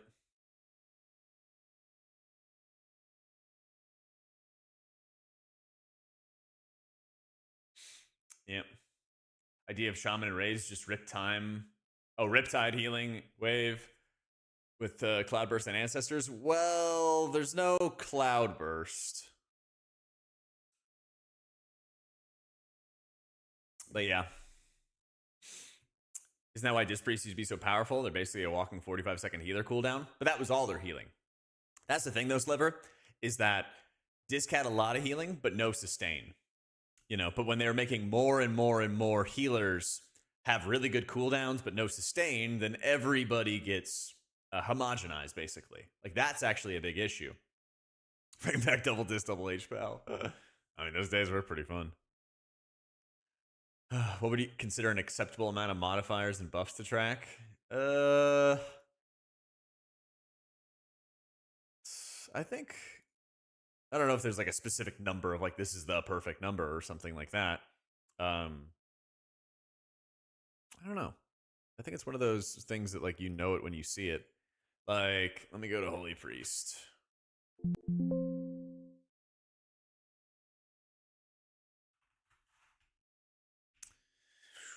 Let's go to Holy Priest, because I think they'll have probably the best example. I think removing... Oh, they didn't even say it, but they did remove resonant words here.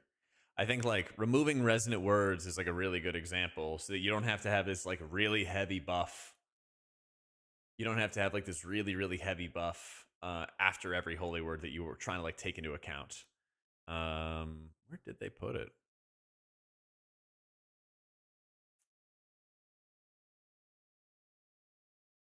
Yeah, I'll have to see Clandestiny.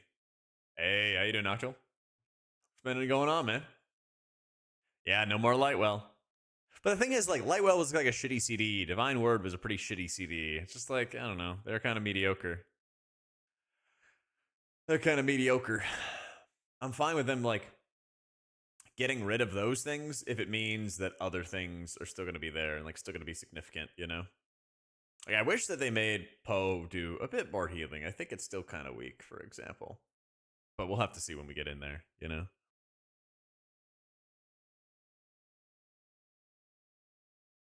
Singular Lightwell Priest, it's your only spell in your bars. Best spell of the game.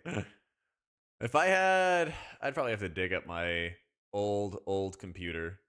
But I would have so many screenshots from, like, WoD when I raided in Incarnate the first time. And I would make sure to put the Lightwell down when we took a guild picture, just to, like, be able to show people that they had a Holy Priest in the guild, you know?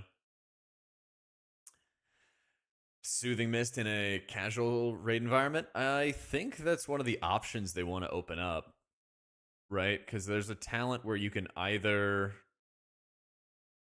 like move in Soothing Mist. Yeah, Way of the Serpent, where you can Soothing Mist and Crackling Jade on the move, but your speed is reduced.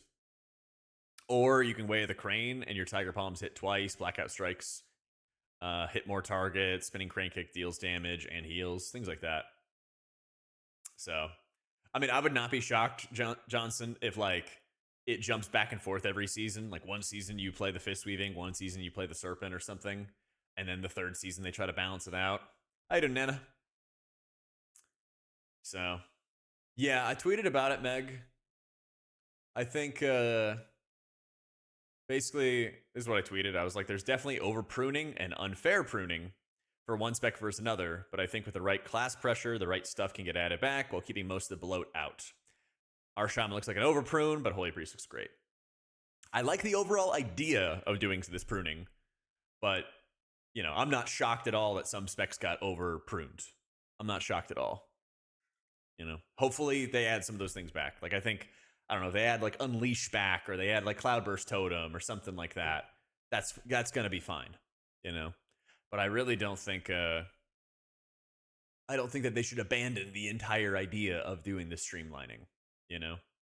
I don't really miss, like, Healing Surge if they make Healing Wave feel really good to cast, because Healing Wave sucks so bad to cast. Like, it might have even been better if they did the alternative. If they kept Healing Surge and then got rid of Healing Wave, maybe that would have been better, because everybody knows that Healing Surge actually does stuff, and Healing Wave doesn't really do stuff. Unless you're playing, you know, the Whispering Waves build in Raid, right? Who knows? I'm fine with Cloudburst being an option. I'm fine with it being an option, but yeah.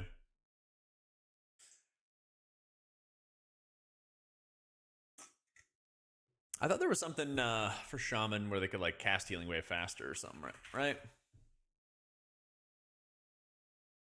Reduces mana cost. It's now 2 seconds instead of 2.5. But there's no tidal waves. Because, yeah, it was 2.5 seconds, right? But I think it was like 1.5 seconds with tidal waves. Yeah, but those things again, I would say like there's going to be room for them to make Healing Wave feel good to cast, right? That I'm not worried about. Them making sure that you still have good abilities to cast, that's what I'm more worried about. Like I don't care at all. I'm actually really glad they got rid of Earthenwall Totem. Like this ability is so stupid. You like put down microscopic amounts of healing every, what was it, a minute cooldown or something like that, and it's like, wow, you do like a tiny amount of healing every minute, but it adds up to be a lot. So it looks good on the meters and it snipes healing really well. But like, does it actually feel effective? Not really. A lot of talents are removed entirely, Bay. Some things are made baseline, but a lot of things got hardcore pruned. A lot of things got hardcore pruned. Like Holy Priest, you know, you don't have heal and you don't have renew to cast anymore. Yeah, there you go. You don't actually cast heal. You don't actually cast renew. They're just gone. They're just gone. Yep.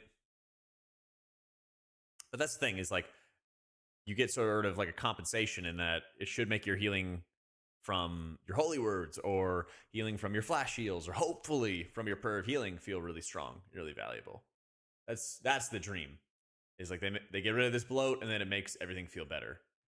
Because if you want to put it in like the most basic thing that they're doing right now, guys, is that they're taking this pie that is all of our abilities. And the way that the pie is right now is it's always the same size, but this is your War Within pie. It's all diced up into little pieces. It's this size. It's, you know, it's a 12-inch pan pizza, okay? What they're doing instead is they are just taking out slices. The pizza is still the same amount, but they're making it like this. This, good. This, bad. That's the gist of it. Now, that's the thing. You might look at this pizza and be like, that's a pretty damn good pizza, right? But then you might also get something like this where you're like, that's a fucking weird ass pizza. This is a shaman pizza. There's like, that's it.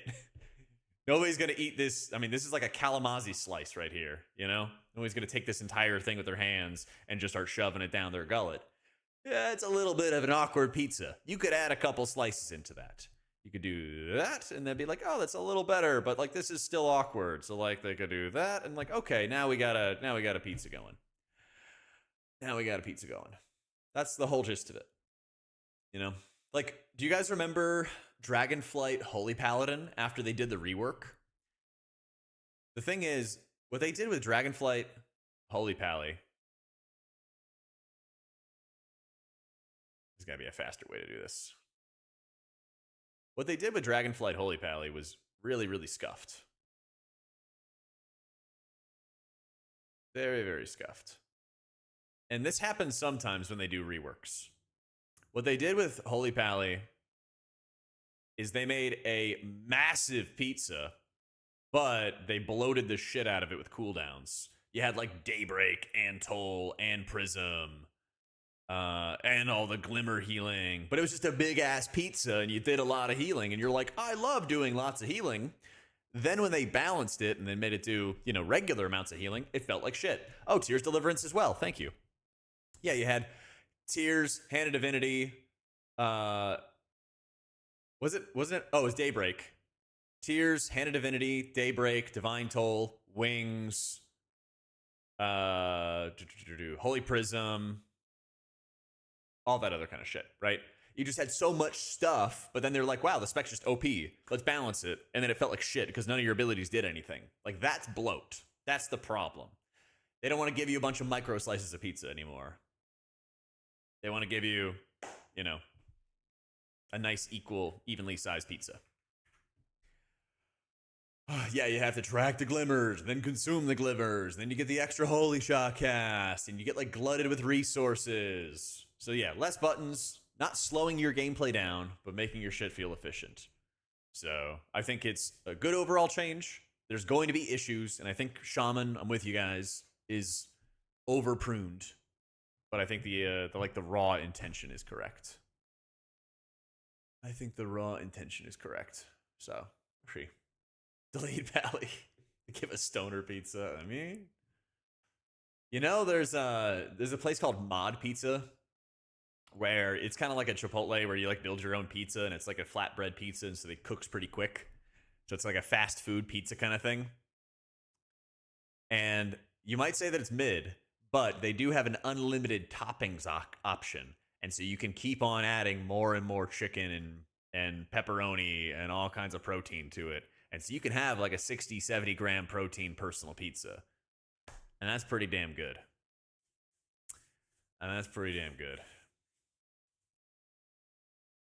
Like shamans and hunters, godly for infinity.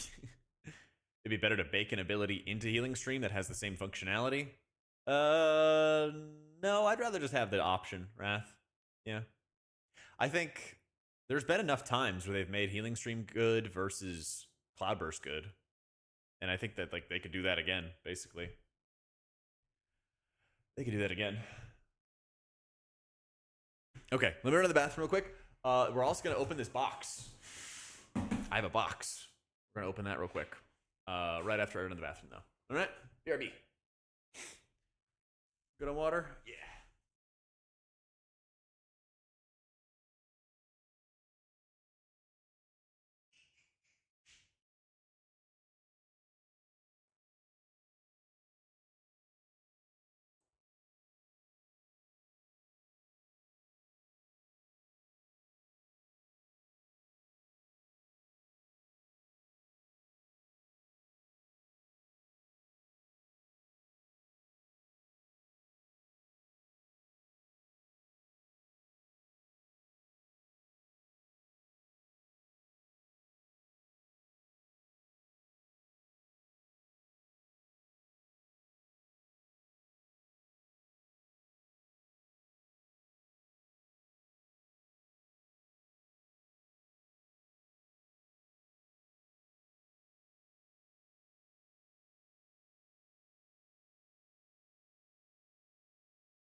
All right.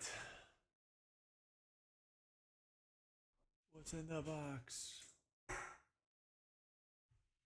Oh, you know, I haven't even gotten the Team Liquid. I haven't even gotten the Team Liquid thing yet. But I'll spoil that one for you.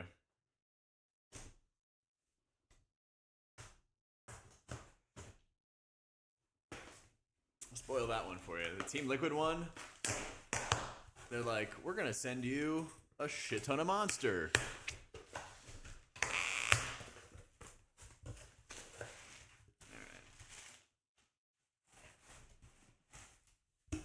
Not dox myself. Cleaning out the fridge. Thankfully, I moved, so I already did that. Box. Little Blizzard sticky. Champion of Azeroth, thank you for joining us for the Midnight Alpha. We're so happy to welcome you to the neighborhood. With honor, the World of Warcraft team. Oh my god, it's bright. Eat. So hopefully we're getting Alpha today. That'd be kind of funny if we didn't. Oh man.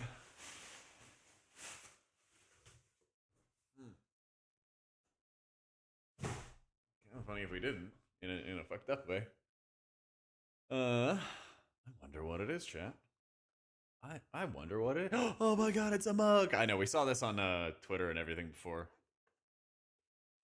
I saw it on Twitter at least. This is a nice hefty mug.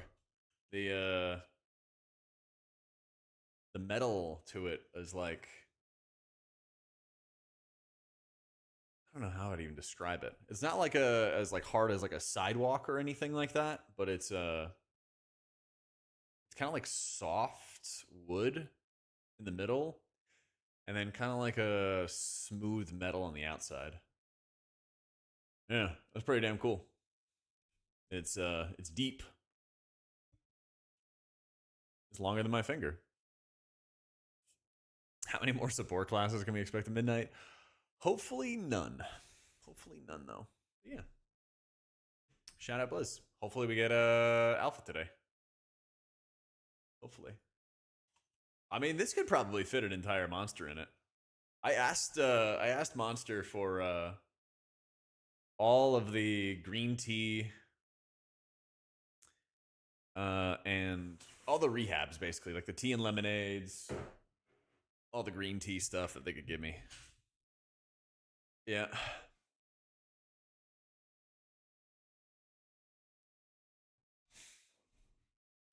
Fill it with alcohol and take a drink whenever you report a bug in Alpha. Let's go. I don't. So they gave out a couple of like exclusive alphas, and it didn't get in on those, but they're supposed to give out like an everyone alpha pretty soon today. But I don't exactly know when that's going to happen. I don't exactly know when that's going to happen. But in 20 minutes, I'm going to be talking to the Evokers. So we're going to do that. Probably do that for, 30, 45 minutes or so. And then hopefully Alpha will be up. They get in on the exclusive? I don't know, man. It is what it is. It is what it is. So AT is looking cute. I'll get a ride on it. Yeah. Well, it's like I should. They said I should get Alpha today. And so I've kind of kept an eye on like the channel and the other people. And a lot of people said that they were in the same boat. So I don't know. It tis what it is. Do they not know who you are? Hey, man. They like to keep us healers down, you know? They blame Jack for telling it how it is. No alpha. Yep. I think get rid of Symbol. Basically, they want to reduce the total quantity of defensives for players. And Symbol gives everybody their defenses back, basically. That's kind of the gist of it. That's the TLDR. That's kind of the TLDR.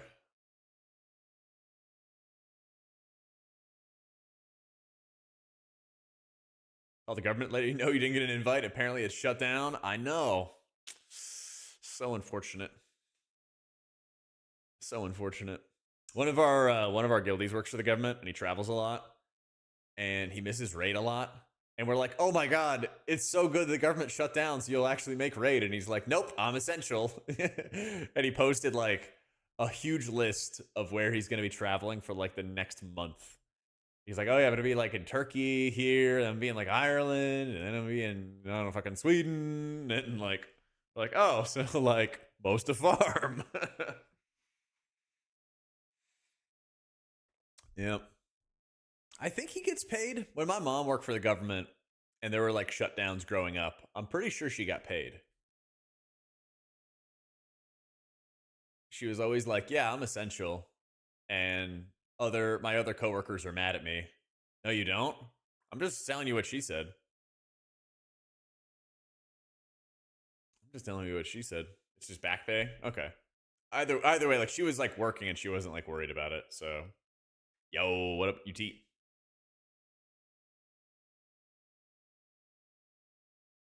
Isn't like, aren't most of the shutdowns like you get like they last like 5 days or something like that?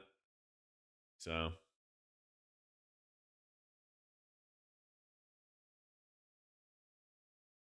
anytime you just have to sell feed picks. I like the general like healer type changes and stuff, Deathlord. I'm concerned about the add-on changes. I think like a lot of people. And there's supposed to be like a big mega post for add-ons soon. So I've heard some stuff that's concerning. Like Luxos is like, I'm not gonna make, you know, class add-ons or class weak auras anymore or something, which sounds super concerning. I kind of want to like get the confirmation from Blizzard before we picnic, but I'm ready to picnic. Yeah.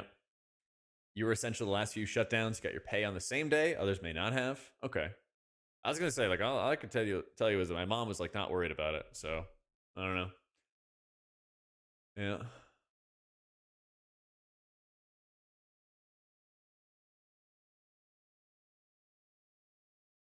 Pruning and simplification is too heavy-handed, only in niche sections. I think like Shaman got over pruned, but I think like Holy Priest got great pruning. Like, yeah, I'm gonna miss Symbol, but if you had to tell everybody you got to give up a little bit of something, and then that's gonna make the whole healing environment better, then I'm fine with it. You know? What are they doing with healing at midnight? To put it shortly, they are doing some stuff that a certain handsome content creator said. They are reducing bloat, so making it so that your abilities all do stuff.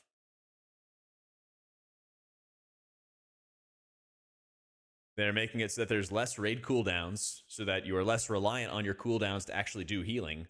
It's so that way you're not like, oh, hey, you don't have cooldowns, you die. Or, hey, you have cooldowns, you can't help but succeed, you know?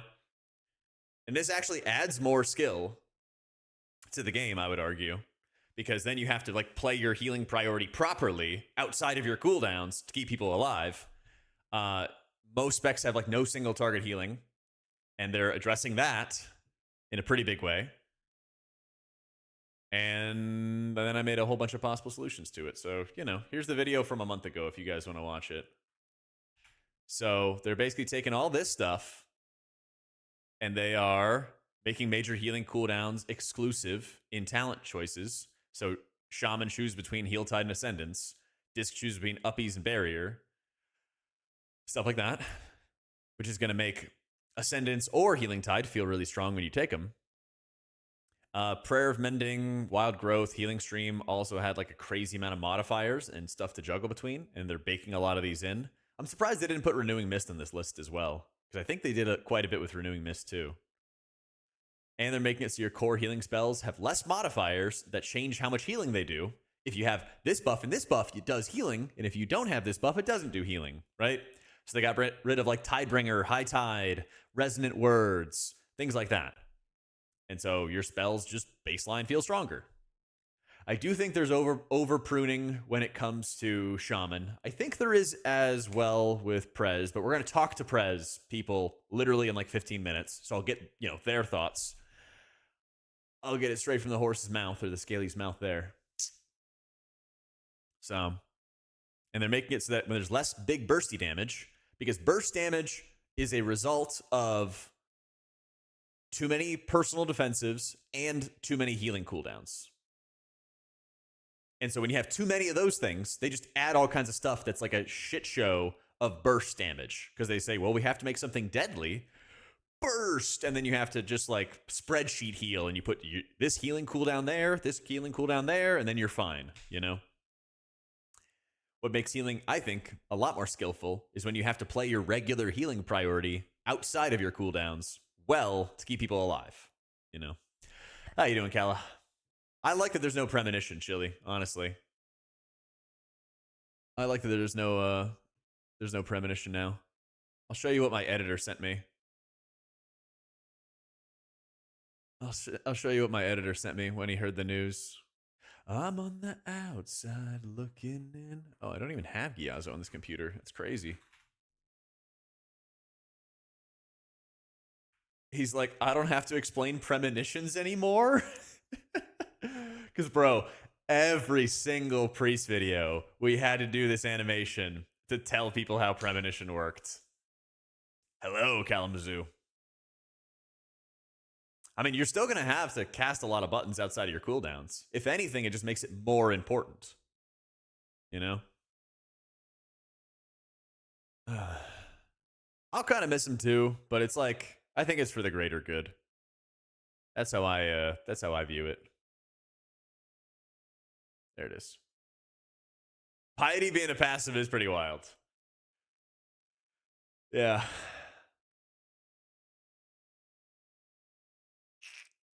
What do you think this will do for higher keys? It'll still make it challenging. You just need to have good sustained healing outside of cooldowns in order to effectively heal. I did, Firay.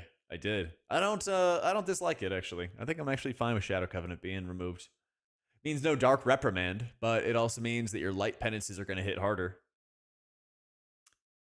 Yep. We're going to talk about Prez soon, that one guy. Yes, yes, yes. Priest mains have an overly bright room. Yeah, we bathe in the light. We bathe in the light.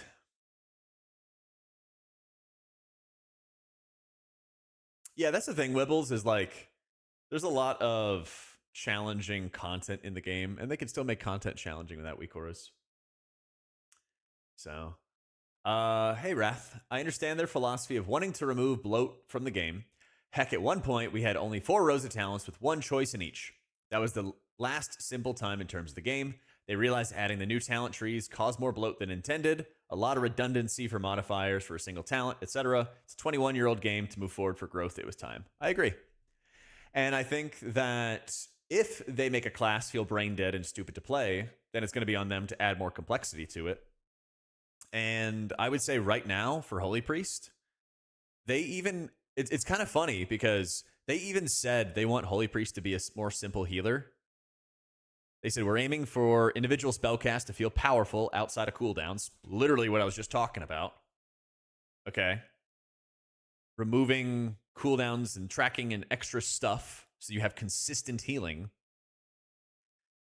Mana management, Oracle tree. Where is it?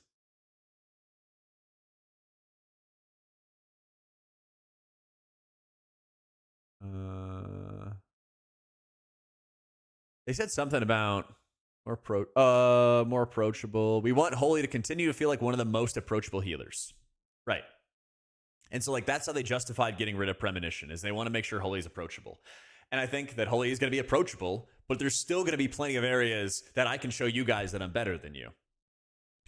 So I'm going to be fine with it, right? And then I'll be like, watch my guides, and then you get to learn how to be good. They might. I mean, that's the thing. They love adding new stuff to the equation, Chili. They do. And it can happen. Like, trust me, like, Blizzard's not perfect. But I would say, like, for Holy Priest, and I mean, we talked to the Druids, you know, an hour ago, and they didn't seem like their spec was brain dead easy or something like that. Yeah, still have Apotheosis. Still have Apotheosis. Still have Divine Hymn. This will be with the pre-patch. Yeah, pre-patch and new expansion. Yeep.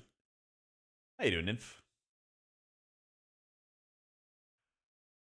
Simplifying was deliberately timed with removing combat add-ons. Yeah, I think if you're going to make a bunch of changes, you should make a bunch of changes all at the same time. You know, it's like, is it Machiavelli? Yeah. You guys ever read this book called The Prince? It's like really, really dry, but there's a couple really good things in here. Basically, this guy wrote like fanfic about what makes like a good leader. Damn it, Della. Spoilers. Yeah, you cause all the hurt in one go. It's like if you're going to do evil, do it all together. And if you're going to do good, do lots of good consistently. Yeah.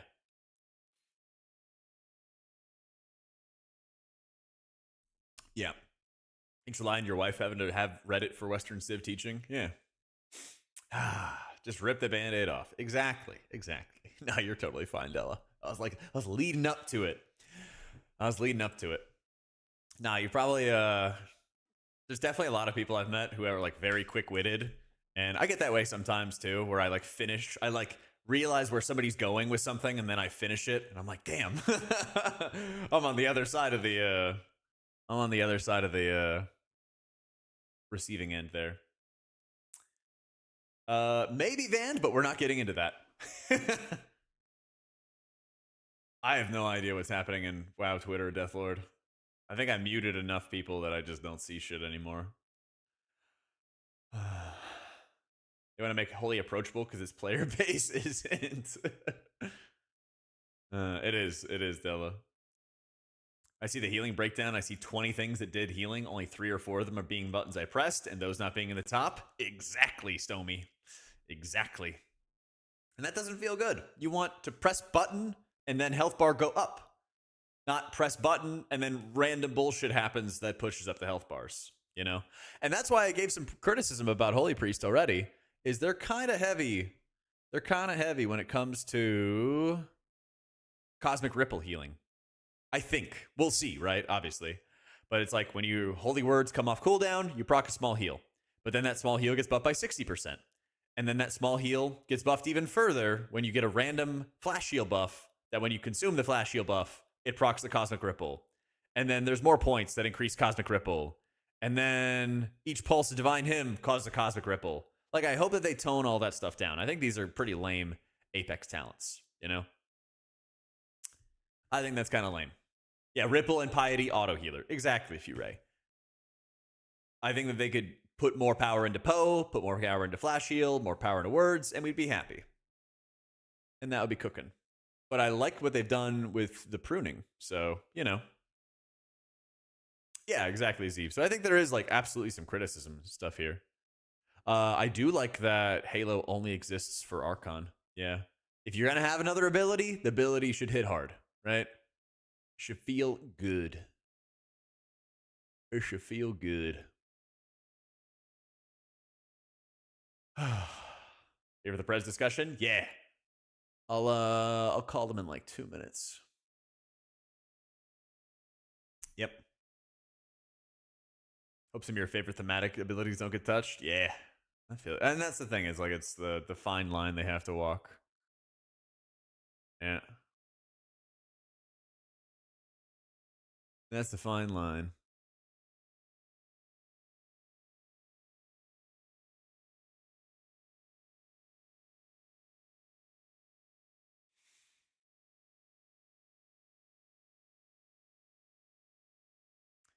Waited for you so long for the discussion of the new Midnight, all the shenanigans. Yeah.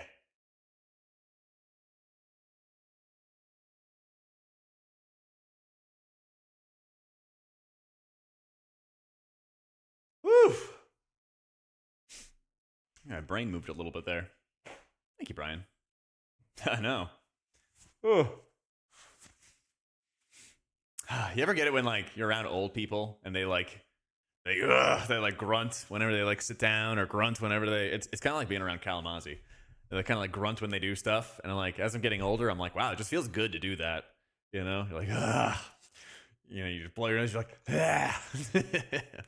you know, there's no reason for it. I don't have to do it, but I'm like, it feels good. Been me since my early 20s. Yeah, I don't know, it feels good, man. You'll learn in time, Coffee. You'll learn in time. When I was talking to the druids earlier, Ezo, they were talking about more rejuve or wild growth buffs, so you're not focused on only regrowth spam. That was kind of their big feedback. I would love it if they got rid of like poison and disease and curse spells, dude. That would own. That would own. Yeah. Wild growth extending hots. Well, it is gonna. Wild growth is gonna be proccing your treants. Yeah, and Swiftman procs treants as well.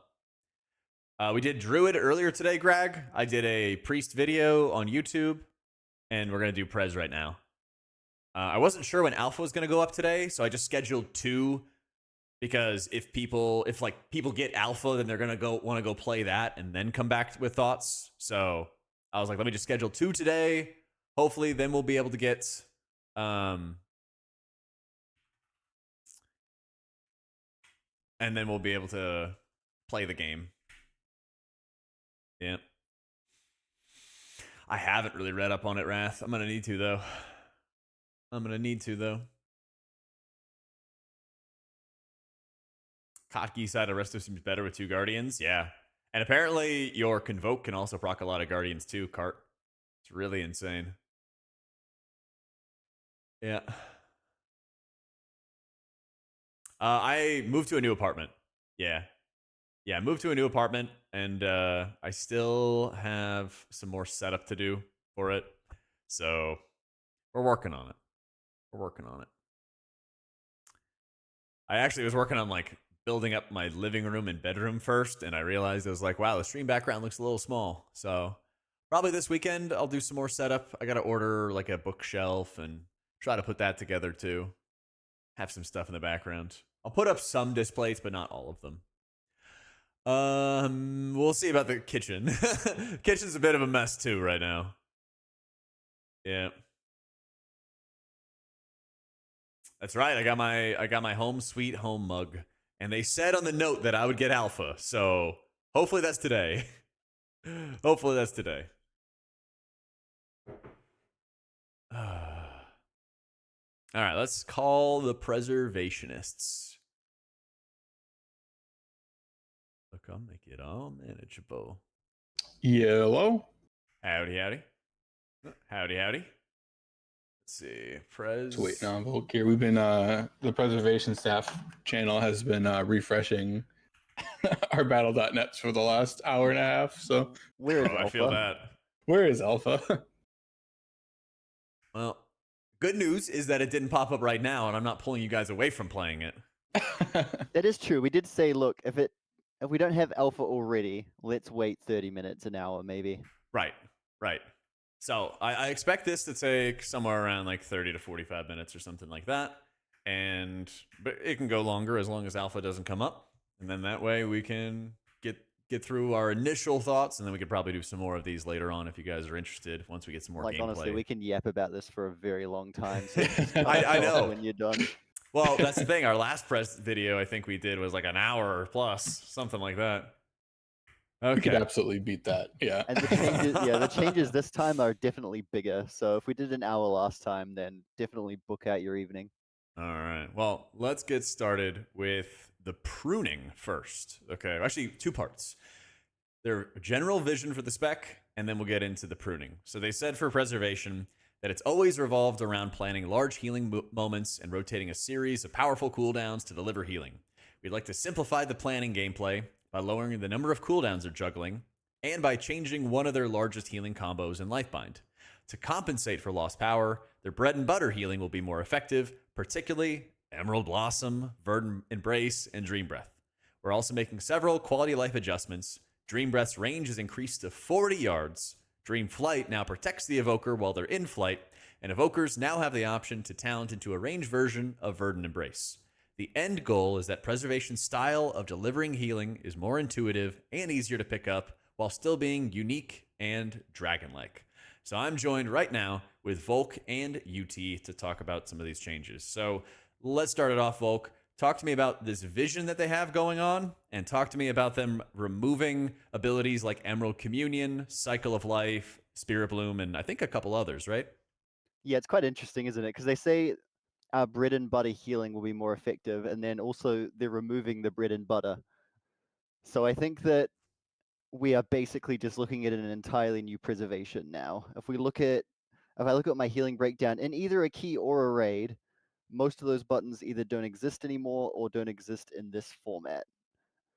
So I think that this is a greatly changed spec, arguably the most changed healer spec, which makes it scary, since change is always scary, and this is big change, and also exciting because it means that we're going to be gaining a lot of new combos, a lot of new ways to play that we didn't have before. Yeah, I'm definitely excited. There's one more big thing that isn't listed in the notes. Engulf is completely gone, and could not be happier about Engulf being gone. Just absolutely dominated everything about preservation for the last 3 tiers. And that being gone is a good thing. We have yet to see how we feel about Emerald Communion and Spirit Bloom, because both of those kind of hold a very special place in preservation. So like if you're in Mythic Plus and you're dying, or you feel like you have nothing left, you have Emerald Communion often. Or in Raid, if you need to fall back, like your Dream Breath is down, your Gulfs are gone, you have no Echoes out, but you really just need to save somebody, which happens more often than you might think, you always have a Spirit Bloom to kind of send. So in current world healing, I would say these changes are extremely scary, but it's hard to make a completely formed opinion if they say that they're changing healing, right? Mm-hmm. So previously, you were talking about how Flame Shaper no longer has access to Engulf. We saw really, really different play styles between Flame Shaper and Chrono Warden. Walk me through, Volk, what's Flame Shaper and Chrono Warden looking like after these revamps? It kind of looks like they're, and you might have found this across other specs that you've looked at as well, it looks like hero trees are going to be less of a big deal compared to the War Within, where they were the big new feature, right? Like they were dominant in your playstyle, whereas now it looks like they've gone back on that a little bit. Like they're just kind of regular talents now that'll have a little bit in common. And so I think the playstyles won't be as distinct necessarily between them as it was in like right now. And so with Flame Shaper, they've gotten rid of Engulf, and it looks like this is now just proccing naturally from a few of your other spellcasts here, UT? Yeah, so originally Flame Shaper worked around Engulf, and you use Engulfed on Dream Breaths to consume the Dream Breath and blow it up on the raid. We still have Consume Flame, but it works much differently now. So when targets have Dream Breath, which Dream Breath lasts much longer now, targets with Dream Breath, when they get hit by Verdant Embrace or Blossoms, they then get that Dream Breath consumed a little bit on them based upon what spell consumes it. Another notable change about that is it looks like Consume Flame isn't an AoE heal anymore. It's single target.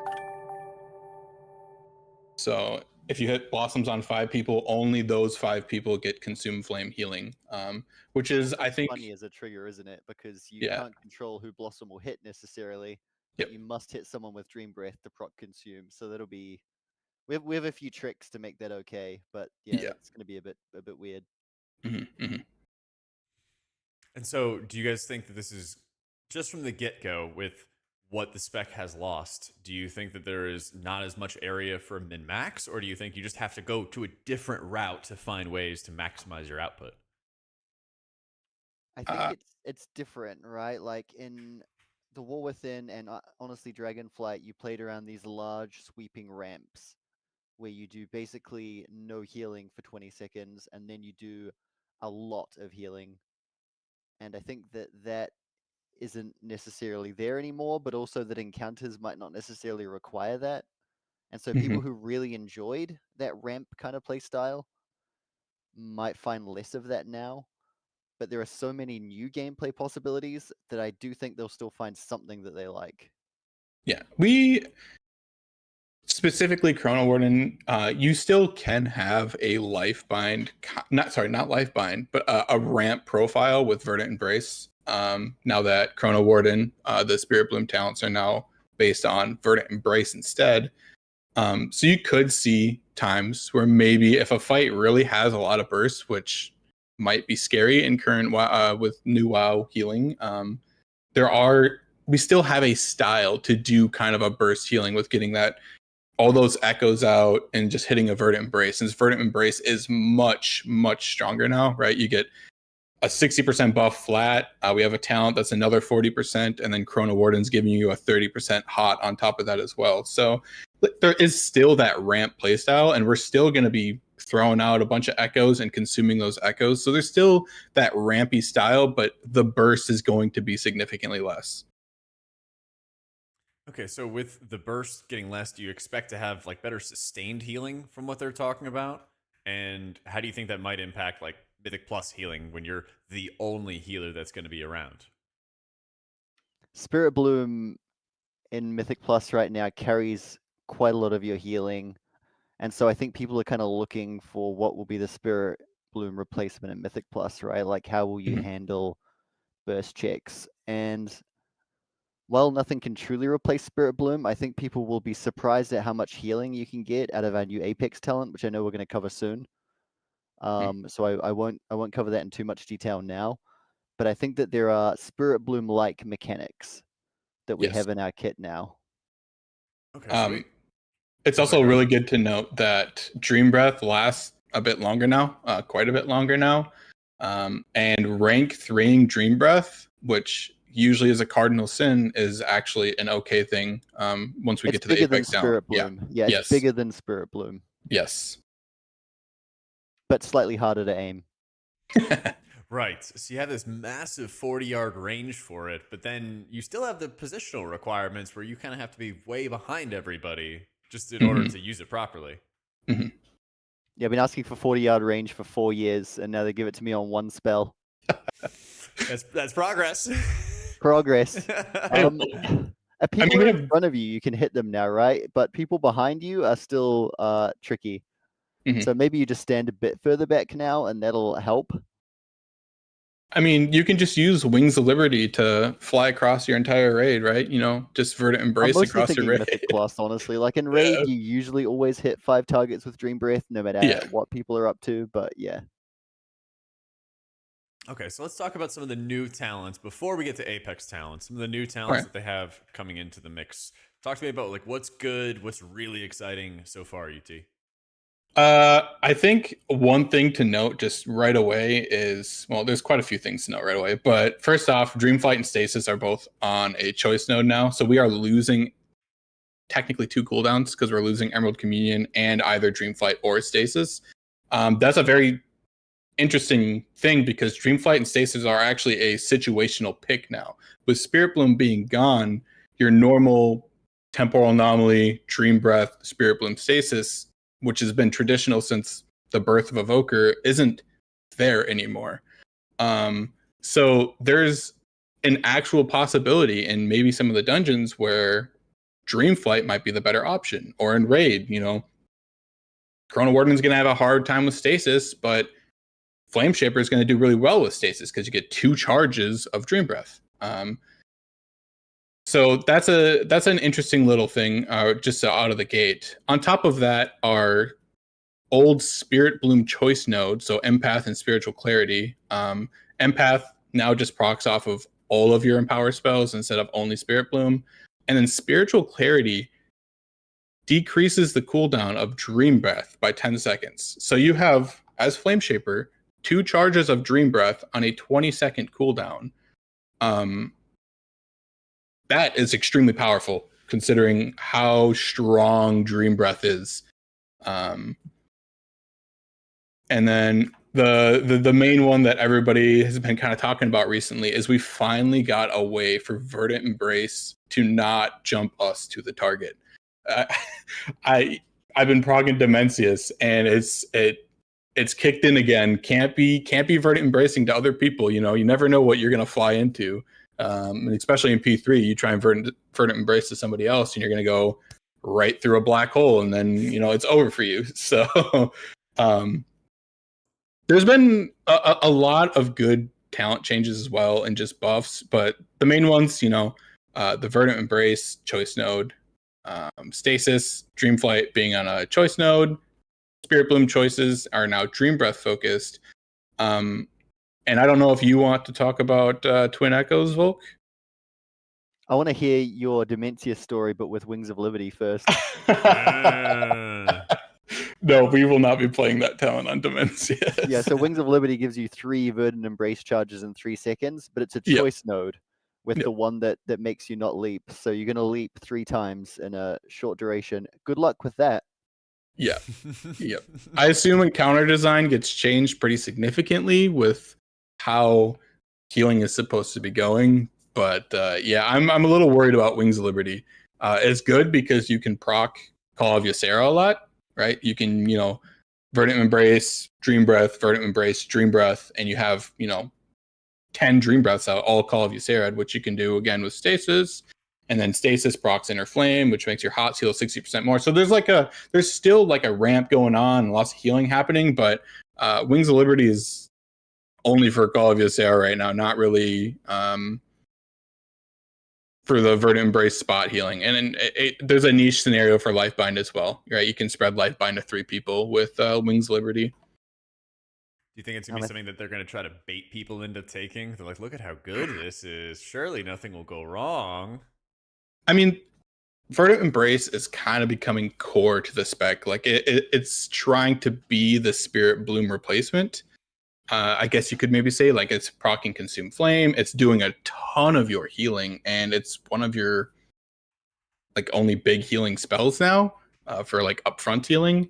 So it's entirely possible that people see that how much Verdant Embrace heals and like, oh, more Verdant Embrace, that's amazing, and then they Verdant Embrace their melee and they explode to a frontal or something, So Yeah, I feel we will not be doing that.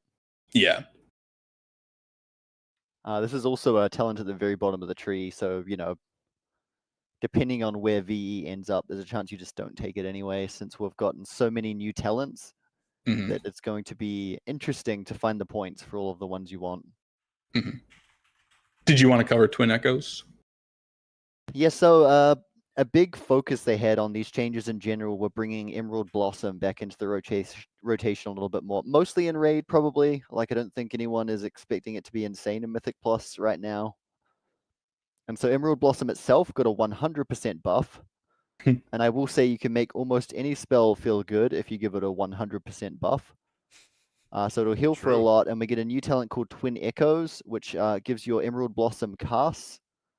Cause you to gain a buff that will cause your next echo to like double.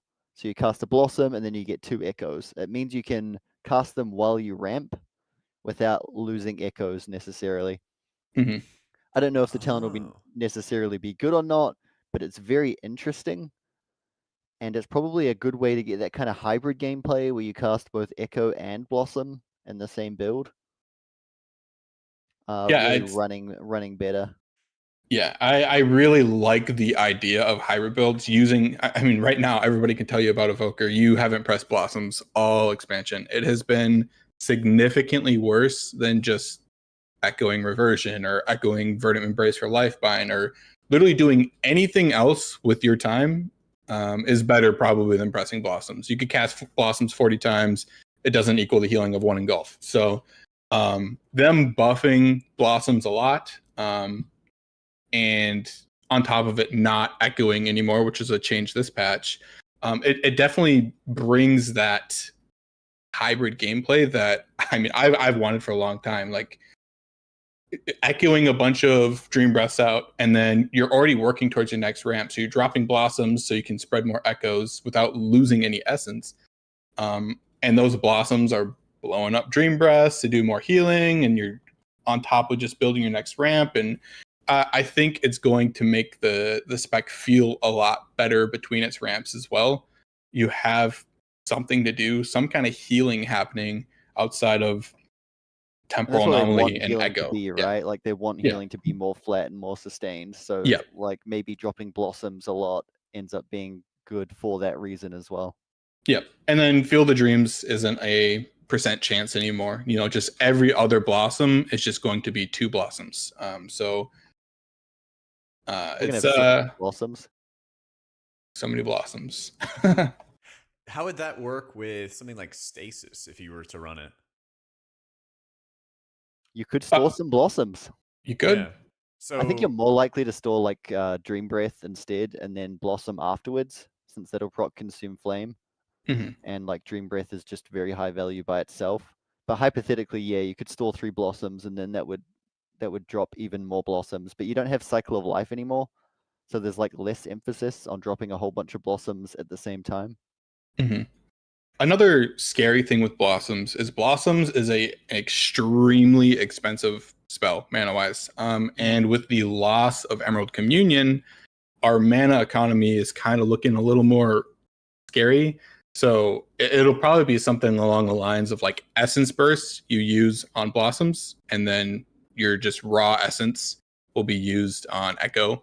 That way you save a lot of mana and you don't just absolutely turbo brick your mana, because Blossoms will do that to you. On top of that, as this is specifically for Flame Shaper, not Chrono Warden, we'll be casting much more Dream Breaths, and Dream Breath is a really expensive spell. I think people kind of forget about that because Evoker's mana economy is fairly good right now, but with many more casts of Dream Breath, on top of us using Blossoms and no Emerald Communion, I'm a little scared. I think it's just way too early for like economy Yeah. conversations. Like mana Yeah. economy was one way they tried to make healing difficult back in the day. Mhm. And so if we're going back in the day with the new healing design, then we'll see if they try and make mana economy matter more. But Mhm. yeah, it's just like too early to It's really too look early. at. I'm We just a don't little even know worried. mana costs on spells yet. I would assume to be relatively similar, but that's a good point as well. Yeah, we'll see. We'll We're also going to get a lot more essence bursts, which makes spells free, and so that's usually quite nice as well for reducing mana consumption. Oh, yeah, one go more on. thing about talents. Sorry. Temporal Artificer is no longer on a choice node. It is by itself. Rewind is now a 2-minute cooldown. Which I know there's probably people like, oh my god, Rewind is absolutely broken. 2-minute cooldown, that's disgusting. And I think in current healing, you are absolutely right. That would be disgusting. But I have a small worry about where Golden Hour and Rewind sit in a world where healing is significantly slower. There's still going to be those moments likely where there are burst healing and where Rewind could be good. But that is something to watch as well. I'm going to go the other way. I think 2-minute Rewind is busted even with a slower healing ecosystem, and that thing won't go live. That's going to be 3-minute at best. Probably. I mean, at that point, they probably just remove the talent and make Rewind 3 minutes because that's what we've done forever, right? Hopefully. All right, so I've heard a lot about your core abilities, but there's one that I haven't heard you guys say a word about. What's going on with Reversion? It just ties so heavily into our Apex talent that we kind of need to cover both at the same time. So we can do that. All right, let's do that, okay? So the Apex talent is called Marithra's Blessing, and your Essence abilities have a chance to infuse your next Reversion with the power of the Green Dragonflight, upgrading it to Marithra's Blessing. Spring a Bloom of Life from your target, healing them and 5 other allies within 30 yards. Blooms may heal your primary target multiple times if no nearby injured allies are present. The extra talents, or the bonus ones that follow, is a 2-pointer where Reversion protects allies, reversing 2 to 4% of all damage taken and healing them instead. And Dream Breath's instant healing is increased by 125%, and Dream Breath has a 100% chance to grant you that Marithra's Blessing. Yeah, so this is pretty broken. Probably the strongest healer talent that I've seen. So a few quick implementation notes. It echoes entirely. So if you have like 10 echoes out and then Reversion with Marithra's Blessing, you'll get like 60 healing events. Seems good. And the 4% damage reduced also heals the target. So it's like Mind Games, for example. If you take 100 damage raw, you'll take 96 and heal 4. So it's basically twice as good as it looks. That's also not going live, by the way. Like, I'm certain they're going to nerf that at some point, but Yeah. it looks good right now. Yeah, we didn't mention Reversion and had hopes for everything else working in the spec, because if this goes live as is, which hopefully it doesn't, you're going to be doing nothing but spreading Reversion. Marithra's Blessing, the Reversion portion of that, is absolutely disgusting. Just like 8% of the entire raid taking any damage, 8% of that just instantly goes to the Evoker. And obviously you can echo Reversion and it just you could have it 2 reversions on 1 target, and now 16%. You know, so sorry, 8%. It also gives 60%. you a lot of Yeah. good combos, right? Like you could Yeah. store in stasis Dream Breath, Temporal Anomaly, and then Reversion, because the Dream Breath will proc your Marithras, Yep. and then your Temporal Anomaly will get Echoes out, and then your Reversion will consume them, and each of them will have Marithra's Blessing, and then the DR afterwards. So Which is it's like Yeah. there's a reason that they gave the Preservation one as one of their original Apex examples, right? Because it's the best one. It's definitely interesting, because if it works in that way, where, you know, every single reversion, every echo does the full explosion, the bloom of life, that could potentially maybe just kind of replace Spirit Bloom, right? You know, you get it randomly, just from using your essence, but also 100% chance from Dream Breath, like Volk said. You can kind of get in this world where you're spreading out hots, and then you just explode people with the blessing by throwing a temporal anomaly out and spreading your reversion, which you're typically doing all the time in Mythic Plus. So it's definitely interesting. Okay, and so it's going to be really, really powerful, but do you think it's going to be more fun to have the gameplay centric around reversions, or do you think it'd be more fun to have them around like echoing Dream Breaths? What do you You think is just going to want be more options, entertaining? right? Like Yes, you don't want any of those abilities to be the answer to everything. You correct. want to be able to do reversion sometimes, like maybe whenever you have a Marithra's proc, and you want to be able to do Dream Breath other times if maybe you want like a really strong, long-lasting hot.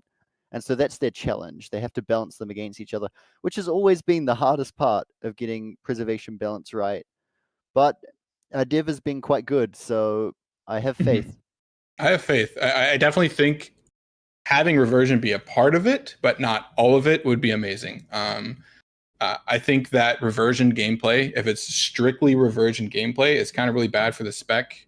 Usually you're echoing reversion to increase something else outside of like Season 1 Dragonflight. Almost all the entire expansion, we've been echoing reversion to increase Consume Flame. We've been echoing reversion, or putting reversion on ourselves, to increase Lifebind. You put echoes out, or you put reversions out in Mythic Plus to make people take more healing and get these procs. So reversion's always been kind of something you do it for something else. And again, we have another item here where we're doing reversion for something else. So it's not like, it doesn't feel like we're directly doing something for the raid or for ourselves.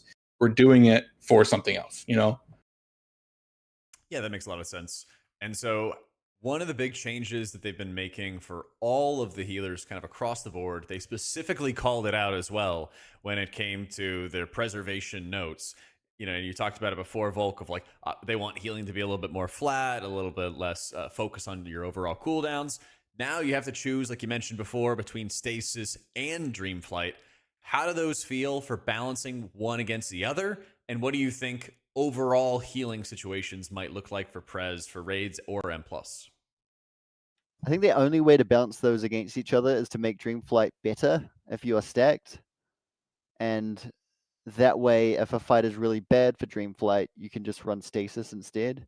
Because if they're kind of similarly powered, then I think you'll just always take Stasis. It's lower cooldown, it's more flexible. And so I think they have to like overcook Dreamflight a little bit. This is in Raid. Like in Mythic Plus, realistically, you're just going to run Stasis. Since Dreamflight is weird in Mythic Plus, right? Like it has a big wind up. It's hard to hit the entire group. And so you'll probably always run Stasis there. We talked about it a little bit yesterday, and I mentioned a little bit earlier where like Chrono Warden looks better to be towards that Dreamflight playstyle, but do yourself a favor, log into live right now, go Chrono Warden and press Dreamflight, and then press N, go Flameshaper, and have the speed up talent, and realize that maybe I don't want slow Dreamflight. It's really rough having Dreamflight being that slow after playing Flameshaper basically all of the expansion, and never playing it in Mythic Plus, right? So I definitely like that they're kind of pulling away from all the cooldowns, and it's really hard to do that for specifically Evoker since we had 4 of them. Emerald Communion, Dreamflight, Stasis, and Rewind. But I definitely think it's a healthy change because I felt like I had too much a lot of the times. I don't feel that way on Dimensius, but like last season, Dreamflight felt significantly worse than it does this season because I got a massive buff. So, yeah, that makes sense. I think our playstyle is different, but I think we still have a lot of options, and I think it'll be very fun to explore those new options. Yes. And I think it'll play better than it reads. Like, I think a lot of people are reading the notes and are afraid about the loss of stuff like Lifebind and Spirit Bloom, and that's very valid. But I think once you play the spec, you'll miss them a little less. Yeah, makes sense. Okay, so before we had Chrono Warden focusing, I guess, kind of on like spread healing type situations, and Flame Shaper was like this insane spec whenever everybody was stacked, and you had a little bit more struggles when it wasn't. What are the niches now for Chrono Warden? What are the niches now for Flame Shaper? How you doing, John? I think Chrono Warden's biggest strength, and this is what will prop it up in Mythic Plus especially, is it still does very good damage, especially single target damage. And Flame Shaper does not do any damage at all, basically, outside of its AoE is okay with 2 charges of Fire Breath. Yeah. In terms of healing niche, I think we're probably going to need to play through Alpha a bit to see, because I think that they have changed a lot. Chrono Warden is still very good at burst healing a few specific targets, but with the Consume Flame change, there's a decent chance that Flame Shaper is pretty good at that now too. So we're probably just going to have to play them. I don't think there are any clear and obvious niches in Raid from a glance. Yeah, I completely agree on Mythic Plus. I want to cook and talk about Flame Shaper and Mythic Plus because I think it is significantly better, but Volk might get mad at me if I say something about it. So, oh, are you guys hiding stuff already? No. I think look, that doesn't matter where I go. I have to listen to UT talk about Flame Shaper Mythic Plus. All I'm gonna say is with Consume Flame working the way it does now, with Dream Breath being significantly stronger, you're losing Spirit Bloom. You're getting 2 charges of Dream Breath. Dream Breath is doing 125% initial. You can rank 3 Dream Breath and always have Dream Breath up on your entire group and do this big burst of healing. Like, I think if you need healing, Flame Shaper is an actual viable option for Mythic Plus. But it really depends on what Mythic Plus ends up being and the damage that we take. Like, he's definitely right that Flame Shaper does very good healing in Mythic Plus, but as a spec that does not have a raid buff, which we can spend another hour talking about. It's true. I think you either need the dungeons to be so hard to heal that only Preservation Flame Shaper can heal them. Otherwise, you're just going to go with the tree that does way more single target damage. Yeah.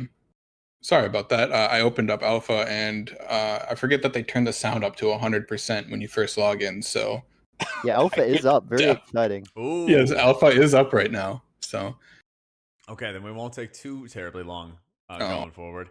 What do you think are the biggest changes right now that you would like to see going forward? What didn't get buffed, or what should be buffed, or what should be adjusted between now and launch before you've gotten some time to play it on Alpha?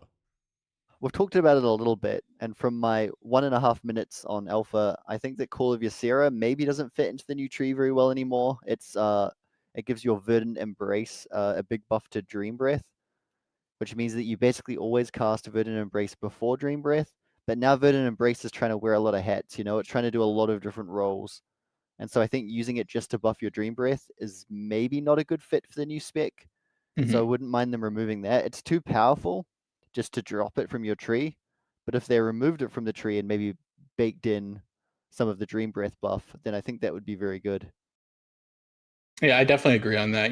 I think before, when Verdant Embrace wasn't this forefront ability that they're trying to push now, and it had Lifebind attached, it was kind of fine because typically you paired it together. You did your Lifebind and you used your Dream Breath and it worked out.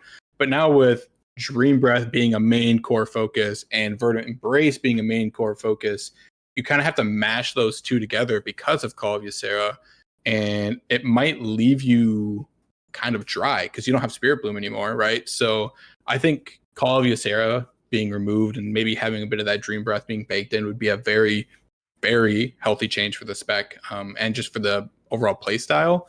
Another talent that kind of does the same thing is Tempo Charged. I think Tempo Charged needs to be gone. I think it's very frustrating to play around. It was frustrating to play around in season 1. It's frustrating to play around now. It's gonna be just as frustrating later. And with stasis kind of being maybe potentially our main cooldown, trying to build up temporal compression stacks before every empower spell, or rather just your Dream Breath, is just not possible. And I definitely think that talent needs to be relooked at. Okay. I think they also just need to see. I think they need to monitor feedback on the Spirit Bloom removal and see if it actually plays the way they want it to. And I think they need to be open to bringing it back if it doesn't. But I think this is something we do need to test on alpha. Yeah, it's interesting about the Spirit Bloom thing, because with slower healing and, you know, maybe potentially triage healing mattering more, Spirit Bloom would have shined. It would have been a much better button, but I understand them wanting to pull away from it because it is so much upfront healing that in a world where we're trying to kind of remove a bit of that, you know, we might end up in another world where we would just be echoing Spirit Bloom every time damage happens because that's the best option, right? But I don't enjoy losing the choice, but I really need to see how it feels. Makes sense. One thing Holy Priest has, to pivot the conversation around a little bit, but they made it so Halo is only available in Archon. Could you guys see a world where Spirit Bloom is only available for like Chrono Warden, for example? Yep, I think that would be. I think that would work. I think that would be interesting. Well, talk more about it. What kind of changes would need to happen to the spec tree, though, if that were to be the case? Well, so the thing is, because Spirit Bloom is gone, right? They also removed basically every trace of Spirit Bloom. And I don't think they necessarily need to bring it back to those places. I think the base ability was already interesting enough. And so I don't think they would actually need to change many spec talents around it. Stuff like Spiritual Clarity can still just apply to Dream Breath. Yeah.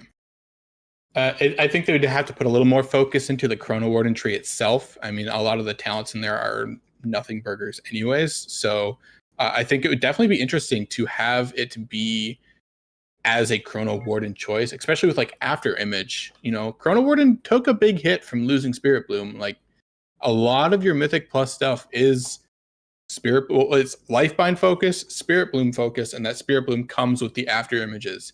And kind of losing that option, yeah, I totally agree. I think that Spirit Bloom being a Chrono Warden option could be a good choice. One quick thing I want to add. This is coming live from alpha servers right now. Marithra's Blessing is basically literally Spirit Bloom. It even has the same Spirit Bloom bounce animation.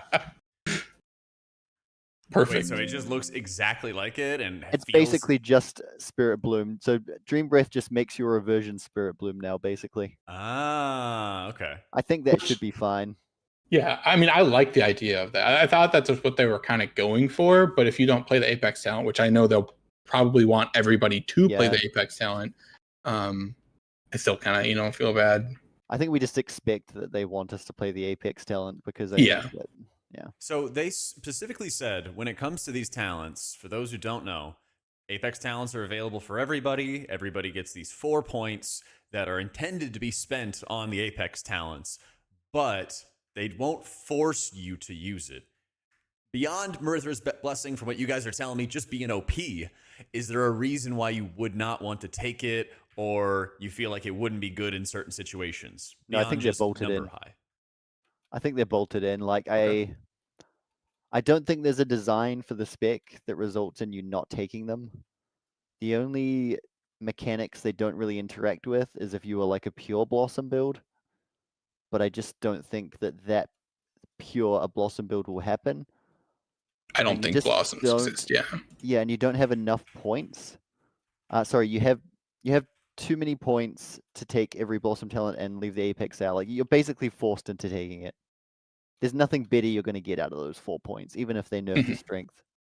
And, you know, if there's a class that doesn't play their Apex talents, or Apex talents aren't good enough, I mean, what's the point of having Apex talents at that point. I know that I think some we definitely class have one of the trees- most obviously strong one, right? Yeah. Like, Yeah, it's not like Druid where Life Bloom has been sort of on the out and out for a while. Like, these are spells we already use a lot, and now they're becoming monstrously overpowered. So I think even if they tone it down, which they will, it's still going to be just a lock-in. yeah. Interesting. One thing that I guess we haven't talked about yet was our actual class tree. Right. And I just want to make a quick note about our class tree. Nothing changed in our class tree at all, which I would be upset about because I feel like our class tree is extremely limited. Like our points are always the same spot and they have to be there. And there's not really a way we can change that in both Raid and Mythic Plus. But with us getting the bonus points, I mean, we can easily grab Source of Magic and its additional talent, Zephyr, Time Spiral, and everything. Leaping Flames all at the same time. Yeah, it's extremely helpful having those extra talent points. The tree really is unchanged as well. Like, it's pretty much exactly the same as the War Within. Yeah. Except you get more points, so it's good now. Yeah, literally nothing changed about it. Yeah. Does more points fix the problems, or are there You didn't some really things have that- problems necessarily. You just had to make interesting choices, and now you don't have to make Yeah. interesting choices because you get everything. Okay, kind of gets rid of some of the tension between choosing one or Yeah. the other. Now you don't have to choose between like making yourself tankier or taking like raid utility. You can just have both. That makes a lot of sense. Okay, we And have you can a couple... take Source of Magic for your other healers without being like greedy. Oh, I'm gonna clip that. I'm gonna send it to my guys. All right. Yeah, I'm gonna that's make me, sure that's that me, they that's take it me. from me. Yeah, good. All right. Okay, I got a couple questions in chat, and then Perfect. we'll wrap up so we can all play alpha. One guy, Brian, says lifebind needs to be addressed. Why leave it so you can only lifebind one person? And if they decided to revert it and make it echoable, what would you even lifebind into? Would it not make sense at this point to just remove it? Yeah, the problem is they not only left it in, but not echoable. They put it in a place where you can't avoid it. So right now, every single build in the game, and both Raid and Mythic Plus, is going to have Lifebind and barely use it because it's in the first section of the tree and it blocks a lot of very good nodes. So it's a good question. I'm not really sure. I think that they should increase the number. I think 60% is quite bad if it's not echoable. So I think if they're going to leave it there, I would move it. But if they're going to leave it there, I think 60 is maybe a little bit low, and they could probably go 100 or even more. Makes sense. Another question. OJ says the current setup for Call of Ysera, which is empowering your next dream breaths and then using Verdant Embrace to consume again, sounds like you have to lock into Wings of Liberty. Do you guys think that's also going to be something that's awkward? Is it going to be like a high skill, high risk Wings of Liberty, but you run Dream Sim to play a little bit safer? The problem is you would just use it on yourself, right? Like, there would be no risk, but it also wouldn't be good gameplay because you would just VE yourself, Dream Breath, VE yourself, Dream Breath. And so there wouldn't be any risk, but it also isn't very fun. And it also goes away if you remove Call of Ysera. So maybe we do that. Yeah, I really hope to see Call of Ysera. Like Volk said, it's just you would just do what you normally do already. You just VE yourself in Dream Breath, and now you're locked for like 6 globals, and that doesn't seem like great gameplay. All right, that's fair. To wrap it up, let me know about your overall impressions when I hear from both of you. Overall impressions, positive, negative, neutral. And what do you think they have to add between now and launch for you guys to just say, this spec is perfect, this is the best thing ever? I think the spec has always been the best thing ever, and I think it'll continue to be that. That's a good answer. I think that there is going to be a lot of feedback-driven changes because I think that this is a real cook, but I think we don't really know how it's going to play until we get in there and try it. And I know the dev will be listening when we try it and let them know what we think. So I think it's going to be a very feedback-driven cycle, which is pretty much ideal with changes of this magnitude. No. And would you say that you're positive or negative, neutral right now, Volk? I don't love all of the changes, but I lean positive. Okay. Go for it, ET. Yeah, I definitely think that overall, I'm happy with the changes. I really need to play it to get a full formed opinion on it. I think overall, taking the spec into more of a, I wouldn't say slower play style, but not so extremely bursty, and having additional options in Blossoms, and making us use more of our spells is definitely a positive, and I'm pretty happy about it. I think I would really like to see Reversion, Marithos Blessing not be only Reversion, and maybe something, another thing, not another thing tacked onto Reversion, but a reason for me to enjoy pressing Reversion, because right now it's a very, very, very weak hot. So overall, though, Now it's Spirit Bloom as well. and now it's Spirit That Bloom as too. well. Yeah. Yep. I'm very happy. I'm overall very happy with the changes. I'm sad about losing Emerald Communion. I'm sad about losing Spirit Bloom. But if that what it takes to make, healing in general just better, I'm all for it. All right, makes a lot of sense. Any final thoughts or anything like that? I'm very excited to try this because, Me too. man, this is the biggest change we've seen to healing, like maybe ever, definitely since Cataclysm or so. Yeah. Let's hope they stick the landing, because this is not just a Yeah. class thing, right? Like there's a lot of pressure on encounter designers to get this right as well. 100%, dude. I am really, really excited to see that encounter journal as well. Now we get onto alpha and just see we're gonna have like a lot of rot fights, a lot of sustain to deal with this, or if they're just gonna be like a lot Hopefully a of bit of both. Yeah. All right, well, sick. Give me your social links and stuff like that. UT, I know I can, Volk, I know I can link up to like Questionably Epic and let everybody know to keep on using your site as I keep on badgering them to use them. UT, Thank you. let me know as well. Of course, dudes. Whenever we get a chance to just play a bunch more, I'd love to do this again. It's been a pleasure. All right, cheers. Thanks for having me. Absolutely. Thanks, guys. Take it easy. See ya. You as well. Bye. Woo! All right, that was Volk of Questionably Epic and UT. Both of them are the big dogs at the what is it called? The tower? The Wormrest Temple. Bam, there it is.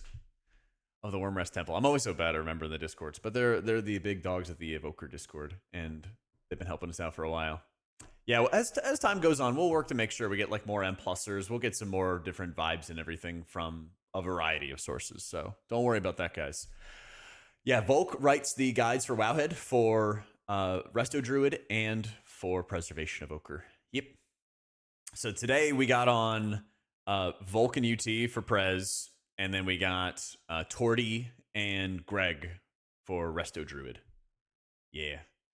UT's at spiritbloom.pro. Ooh, I can add that as well. All right, sick. For when we have it up on YouTube, we'll have like the big video and everything like that. All right, I do have alpha access, chat. I do have alpha access. I am going to mute multiple sources because I don't know which one it's going to be, just to be safe. But apparently it's going to blast our freaking eardrums out. Apparently. We have alpha access. Waiting for this to... That's not it. Midnight Alpha. Is it this? Removing Spirit Bloom is indeed a choice. But basically the Apex talent is like new Spirit Bloom, apparently. Apparently.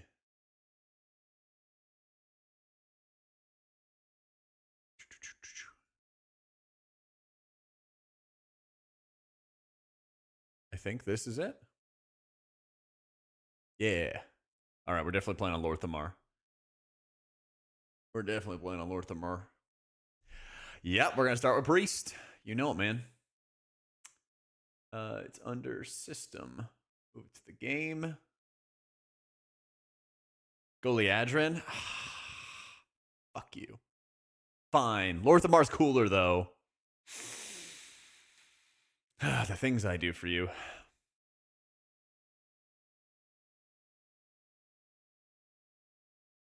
Are you Horde or Alliance, Cal? I'm good at repairs, and I'm under each snare. You're probably Horde, right? Better be. I want to be a Blood Elf. I want to be a Blood Elf. Yeah, 100%, Zach. I'm gonna get a wide variety of people this time around. So this is only the very beginning of our content coverage for specs and stuff. Never fear. Kalamazoo, are you Hoarder Alliance? Horde or Alley?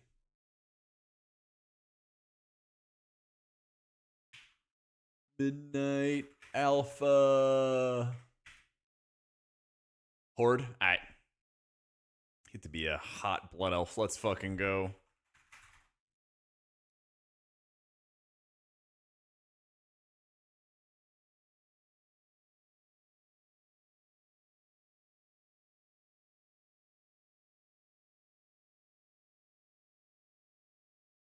Oh, what the fuck?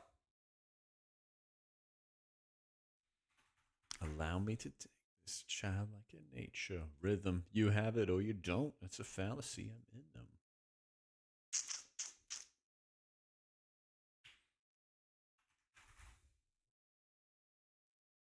Don't worry about mage, chat. Don't worry about it. Stay in your lane. Stay in your lane.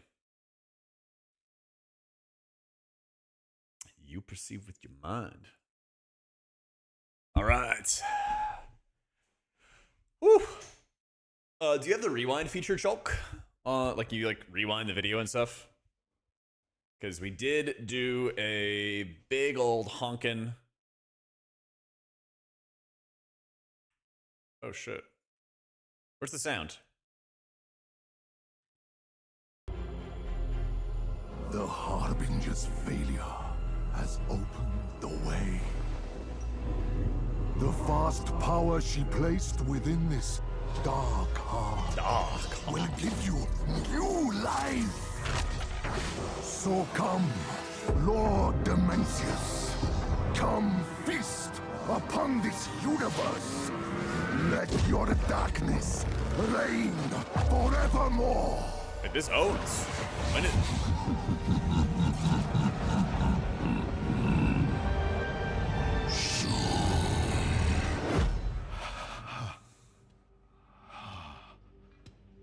We've all heard it, old friend. The voice of our greatest fear. Wait, is this new, chat? Demencius is rising, Venari. And should he assume his full power... Oh, I just never saw this. Devour all that exists. It's pretty sick, though. just as he did to our beloved homeworld, Karesh.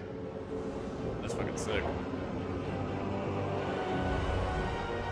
Feet first, of course. Alright. I mean, that was still really cool, though. Whoa.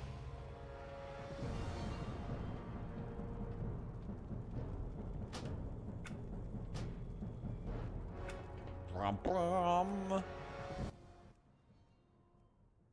Cool.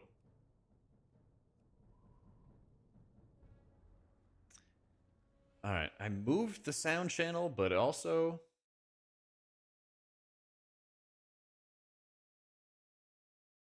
it doesn't want to. The fuck, man.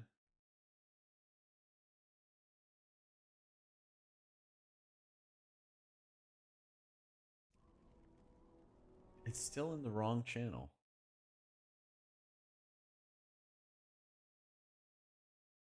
That's so weird. Anyway, I'll figure it out. We'll play music and stuff. All right. I think you watched a single cutscene. Okay. Oh, that's right. Sound in the background.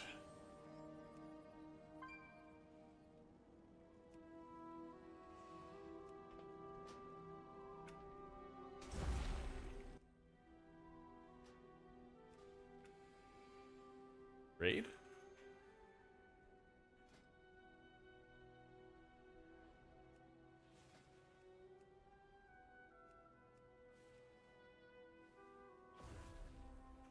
Oh, neat. Just log in and need to set up my stuff. All right. They pruned a lot of abilities. They pruned a lot of abilities in WoW. But, they did not, like, just destroy everything. They didn't just like destroy everything in the game or anything, guys. Oh, interesting. You're already kind of locked into Mind Blast. It's kind of neat. All right, we're taking this Light Burst. Yeah, buddy. Definitely taking our Surge or PI. Stamina, Haste, Leech. Those all look like good abilities to me. Definitely doing some Twist. Definitely doing some of that. Surge of Light occurs up to 50% more. Desperate Prayer. Oh, this setup looks so much better, man. I swear. This setup looks so much better.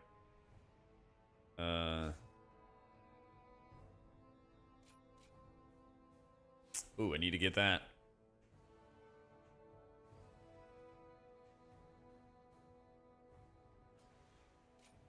Got it.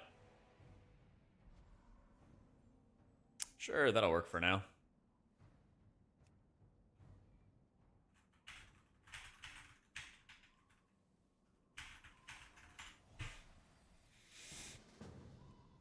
Tally's not taking no for an answer. I'm very excited, Sanon. I'm very excited, dude. I think there's a lot of cool shit that they're doing. Let's go be Void Weavers. I kind of want to be an Oracle, actually.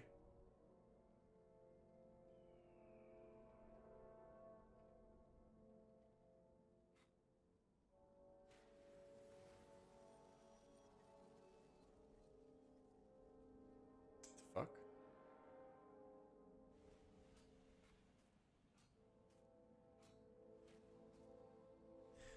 The fuck?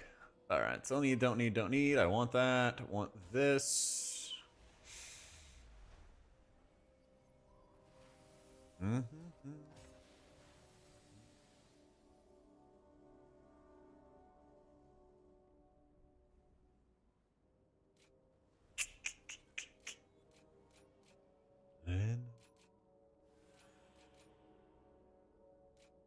Oh man, you can't take everything.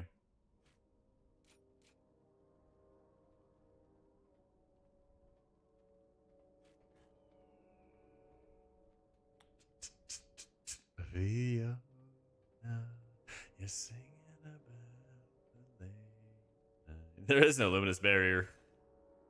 Uppies or barrier. Those are your only two options. Those are your only two options, bud. I mean, if I'm going hard light spells, I think that's fine. Oracle.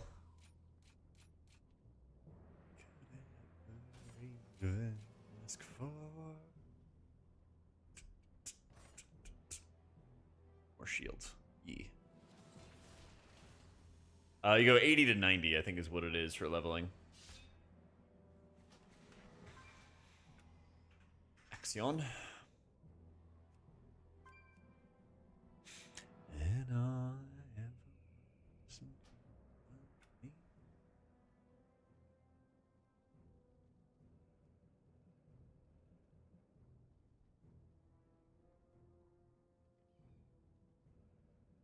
Got a little bit of setup to do. Via singing about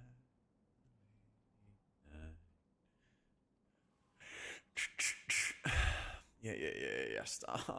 Stop hitting. Okay.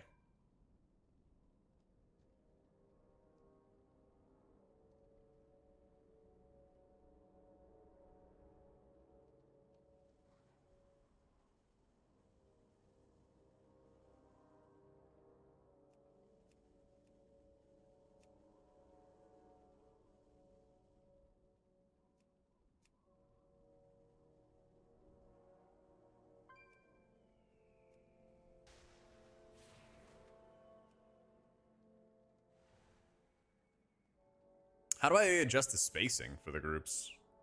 It's too much space.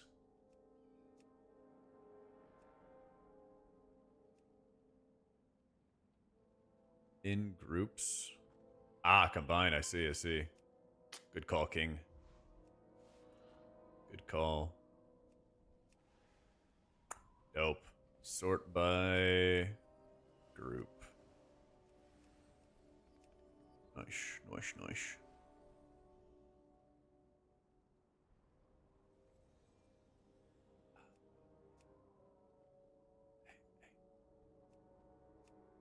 Fucker.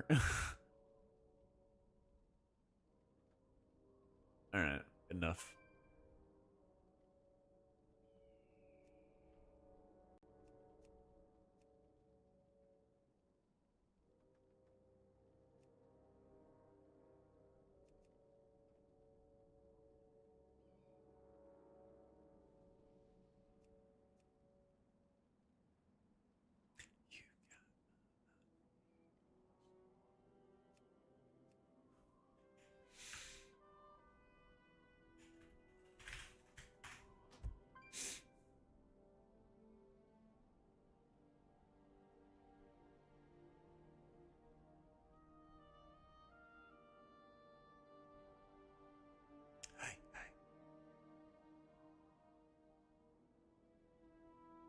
Yo, what up, Kuma? Thank you, King. Sorry, I'm a little nonverbal at the moment. Setting up the bars. Setting up some bars.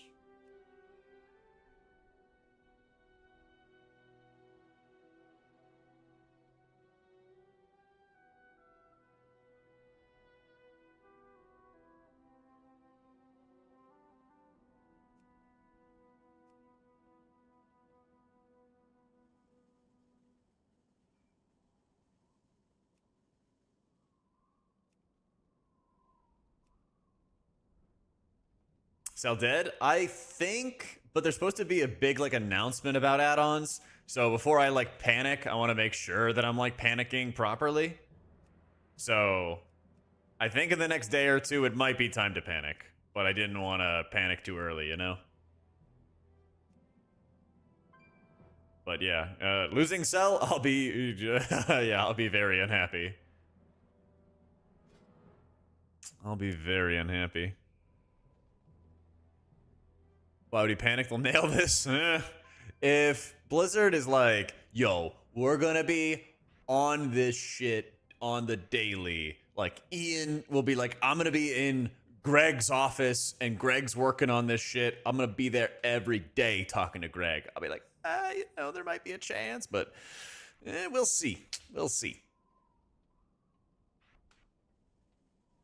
If they're on it like white on rice for a very, very long time, then you know, there's a little bit more hopium going on, sure. But until then, I will be skeptical. Hey, Tony. There is click casting. Click casting is in the game already and has been in the game. So to clarify, that is there. That ain't going nowhere. Yeah. That is already in the game. I'm gonna show you in a second. Big Sloppy Joes. Yeah, that's already there. I'll show you right here. You just search cast, click casting, and it's there. So that at least is good. Oh, trust me, I'd be I'd be grabbing the pitchforks if it wasn't. Yeah. No, actually. Yeah.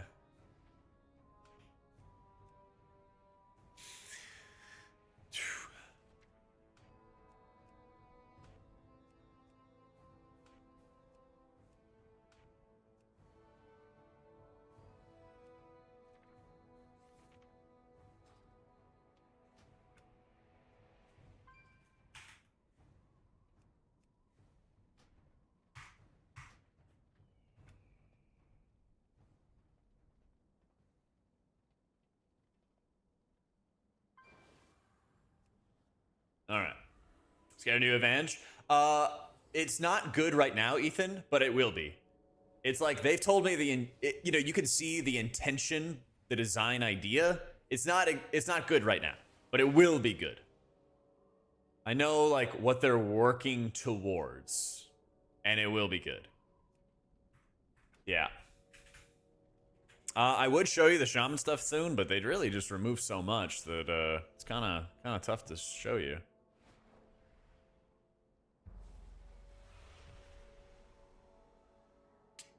Sorry, boo. I hope. I think Shaman is really like over pruned. I hope that they address it, dude. I hope they do. The fuck is a possess bar?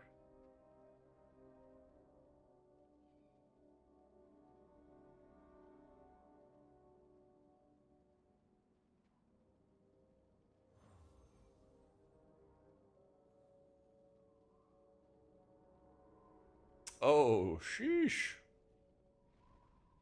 Damage meters.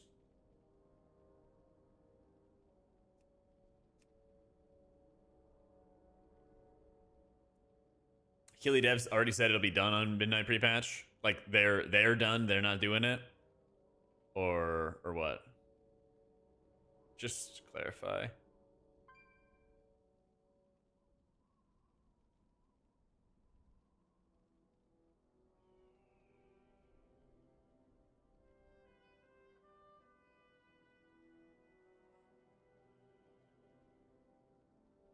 He's stepping away from the project. Gotcha.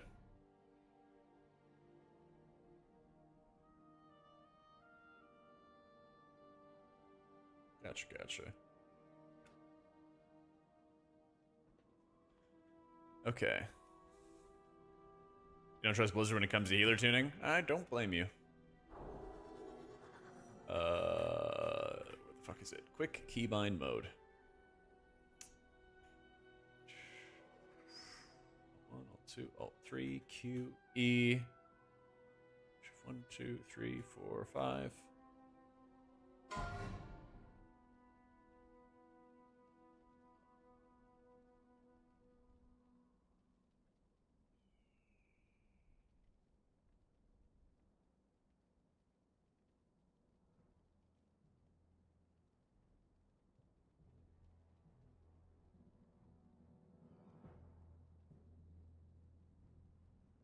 Okay.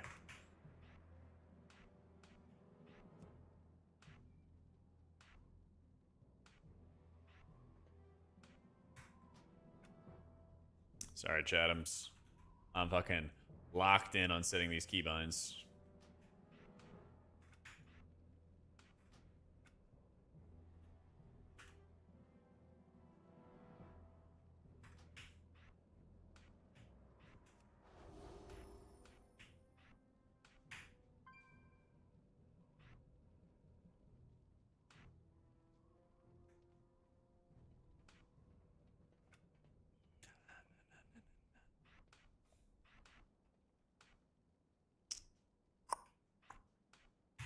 Two is my premonition button.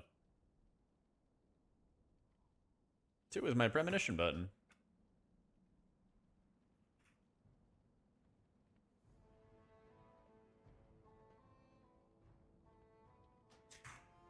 All right. Most of the Wowhead folks didn't get in? Well, shit, man. Wish they would. I mean, I feel like if you're a guide writer, they should be hitting you guys up with invites, honestly. If my dumbass is getting in.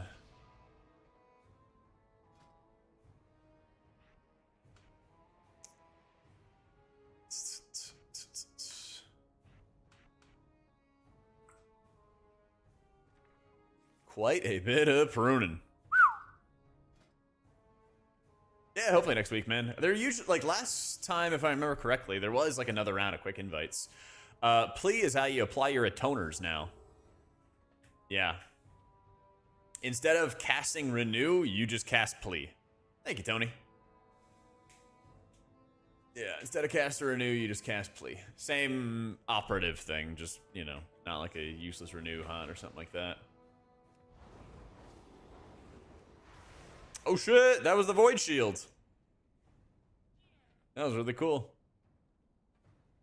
Plea replaces Renew. Yeah. Plea replaces Renew. There's the Void Shield, guys. Void powered shield.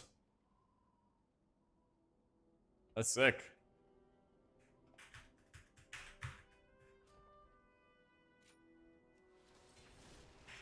Yeah, that looks really cool. No Stellar Grid 2 is full all-out nuclear panic. Most of the time, the alphas Didn't have any add-ons to begin with. Okay. Just throwing that out there. But we'll see what this mega post brings. It might very well be panic time, though. It might be panic time.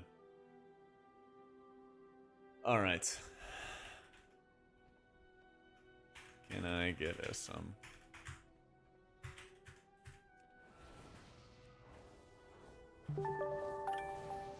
Yo, cancel. Think of it, 26 months.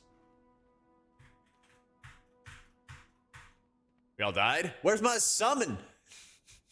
Can I get some, please? 2, 3.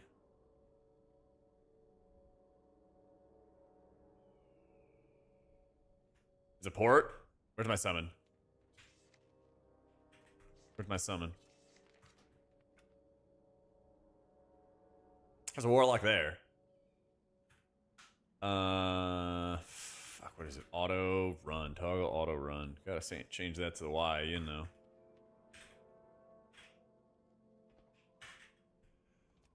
Talk to the guy.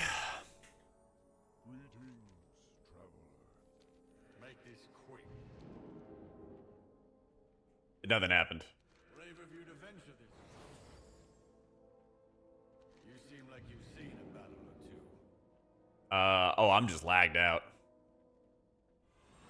I'm just hard lagged out.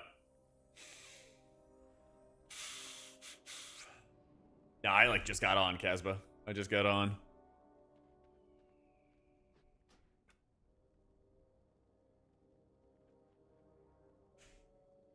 New apartment. Yeah. Moved in last week, so still some more stuff to set up. Yeah. Still some stuff to set up. Yeah, we'll see. I'm like a little lagged out right now. So let me run to the bathroom real quick. Hopefully I log back in or something. I'll be right back. We'll see.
Did I even log out?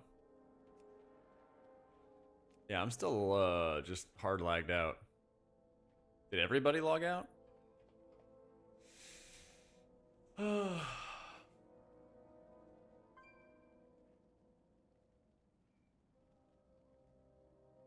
They DC'd everyone? Oh, they definitely did not do that to me. I gotta force close. Might have to redo our keybinds, unfortunately. Yep. Oh, we talking about like release date? What do you guys think?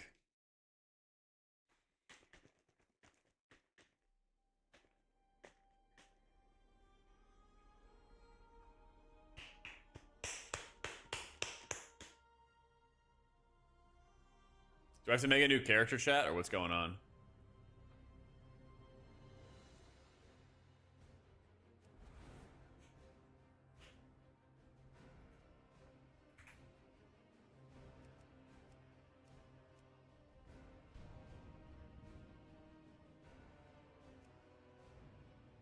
They're not trying to like make ramp healing not exist anymore, but there's way too much of our healing right now, Naf, where if you have cooldowns, you do good healing. If you don't have cooldowns, you don't do any healing.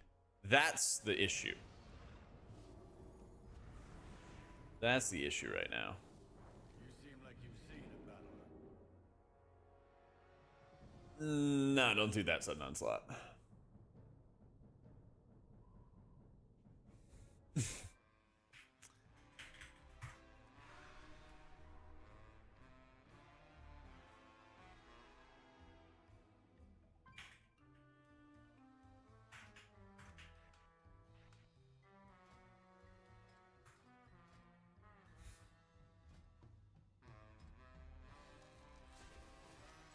Do I have every mount in the game? No, I only have the ones I have. Big G. Oh, that works.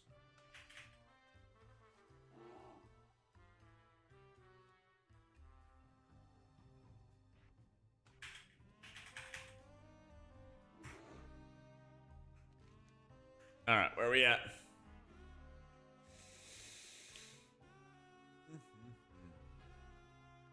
I have 353k HP. Sheesh. Oh, there's my extra points. Oh, because I leveled up. Yeah.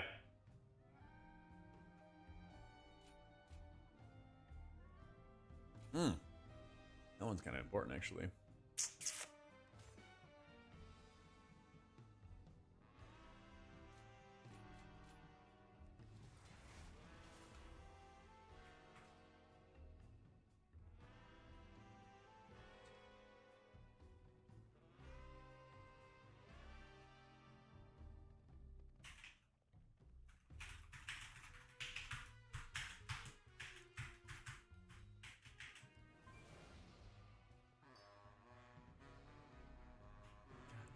Go.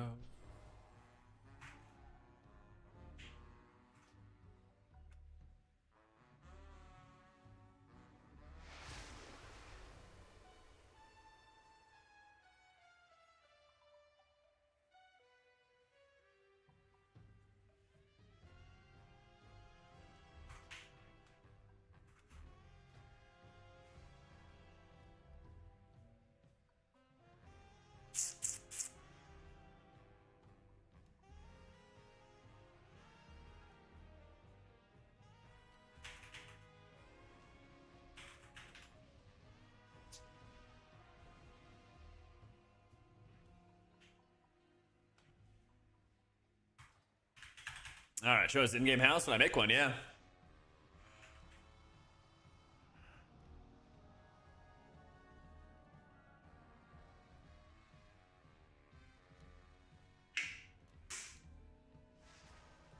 Inner Light is on the GCD. Not a fan.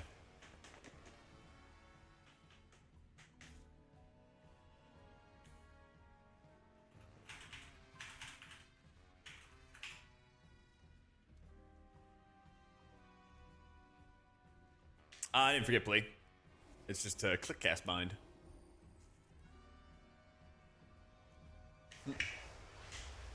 Appreciate it though. Rent my spare bedroom. My spare bedroom is the stream room.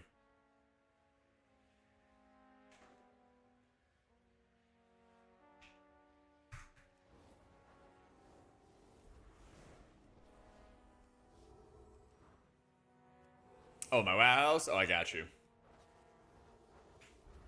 I got you. It's not the same, it's not the same, it's not the same. You're gonna tell me that I'm right. No, you're gonna come back down.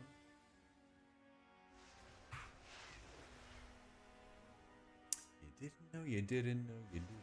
So don't pretend you saw it.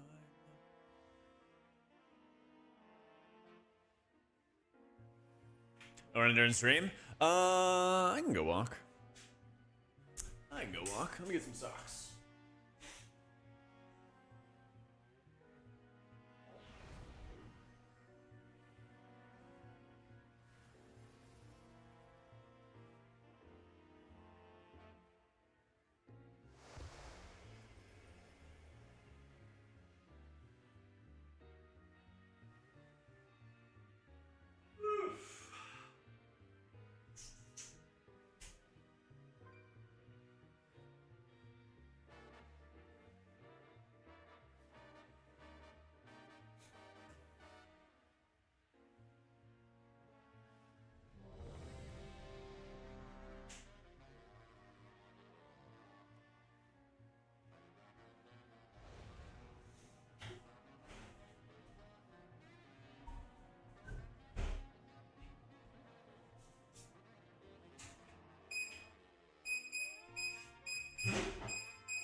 Oh, I mean, I'm not running. I'm not running today. Go for a nice little chill walk, though. Ah, nice little chill walk. Nah, it's a little squeaky. The treadmill is definitely loud when you start it up, but after that, it gets more chill. I think it's more chill.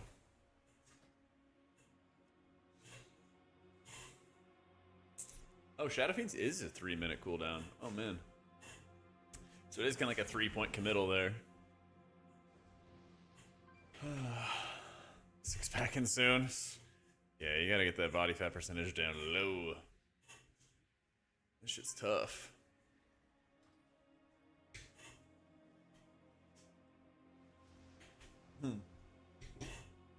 Not yet, Cecile. Not yet.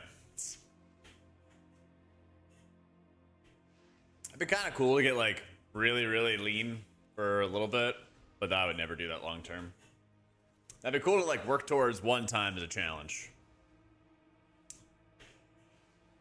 But I do enjoy eating food. Plea is like the new renew for disc. Well, that amount drop? Yeah. Yeah. Okay, big bird over here. Big bird looking ass. Don't you let me down.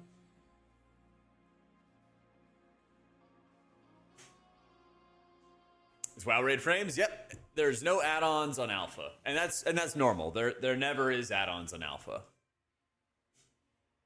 Beta is when they start allowing add-ons.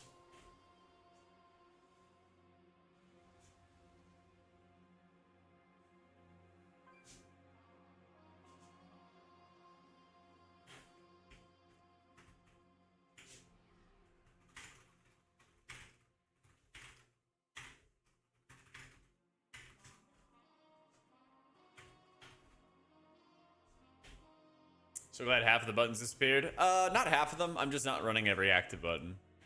I'm not running like Shadow Fiend, for example. Premonition's gone, so that was my 2 button. I'm not running Uppies. That was my Alt 1. Shift 3, Shift 4 were like Health Pot, Health Stone, so those aren't on my bars right now. I don't have Fear. I don't have Shackle. So those are not active.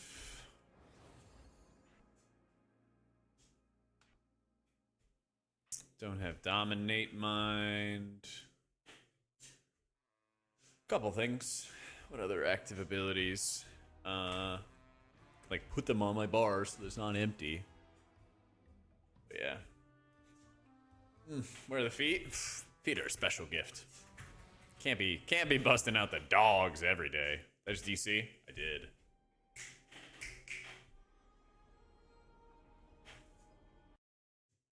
Cannot be busting out the dogs every day. Then it wouldn't be special.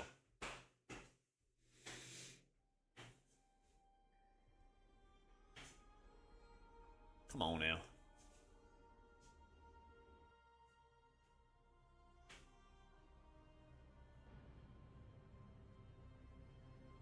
Let's take it easy, easy now.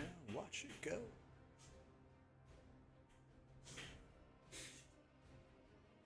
Earlier in the stream, Matt, I sat down with all the RDruid players. Seems pretty good. Seems like it's in a pretty good spot. Let's see.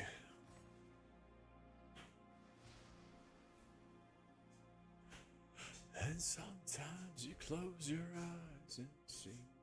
Swear you used to live when you were young. Fuck!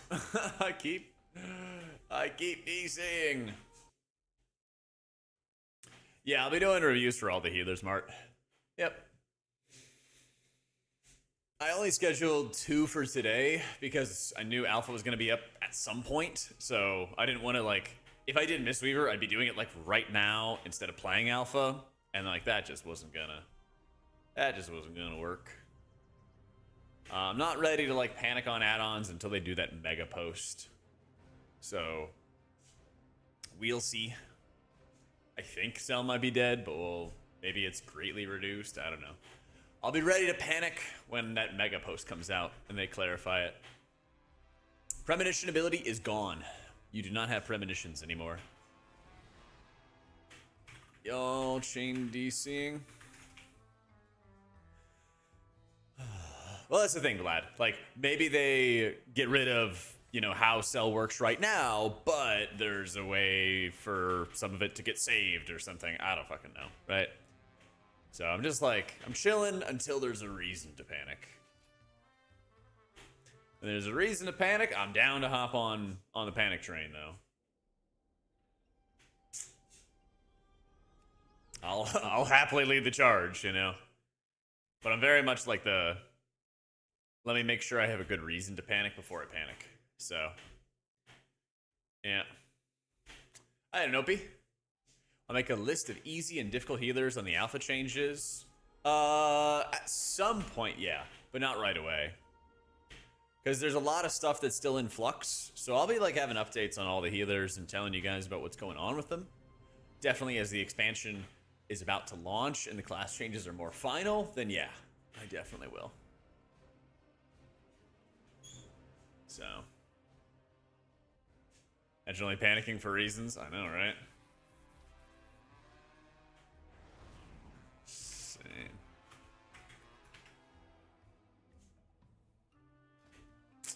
I keep reapplying my talents and then DCing. Reapplying my talents and then DCing.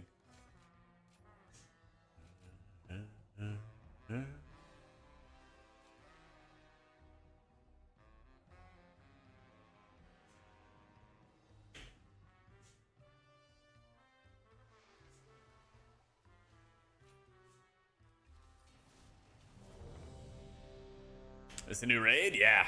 Is the Bellow Run. Big bird. Big old bird.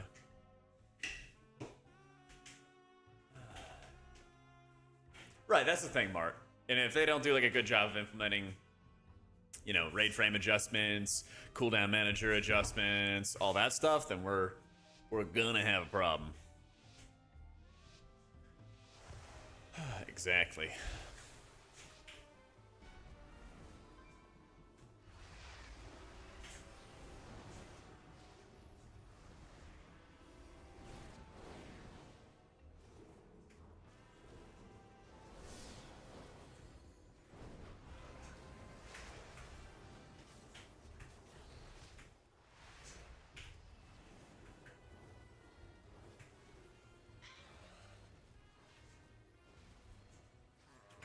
miss you days on end. Oh my fucking god. Aw, damn it. Alright.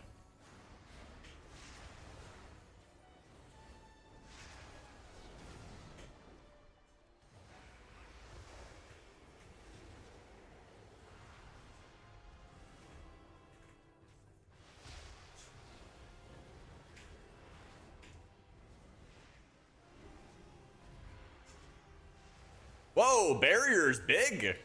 Chat, look at that barrier. I know it's hard to see, but that boy is large.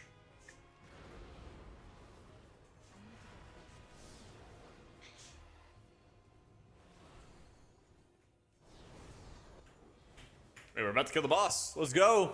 Let's go. We're in execute. Keep pumping.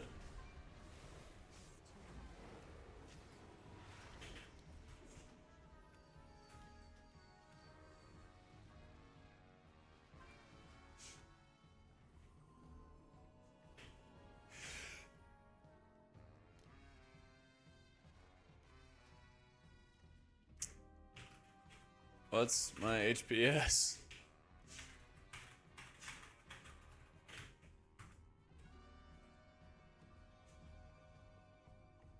Thanks, chat. Already doing raids? Yeah, you know, we level quick. Cool fight? Yeah, that's what we're trying to see. We're trying to see the built-in DBM. Trying to see the built-in DBM.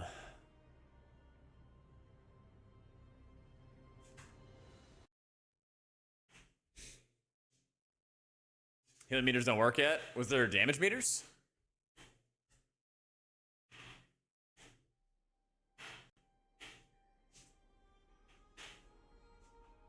Any meters? Okay. Alright. I was playing Oracle right there. Playing Oracle right there.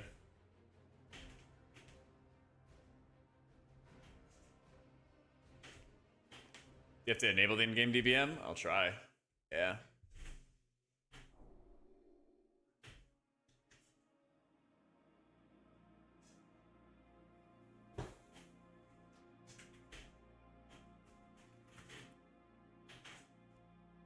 Let's see. Oh, I screwed up my last couple keybinds.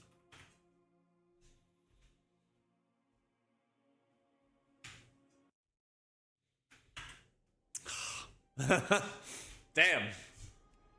The chain DCs.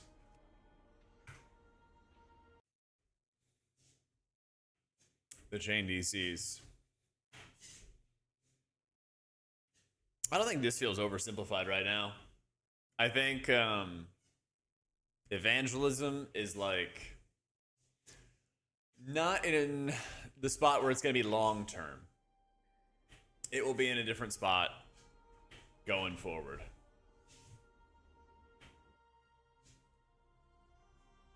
It'll be in a different spot going forward for sure. Yeah.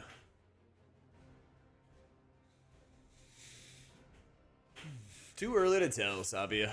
Haven't even really played the game at all.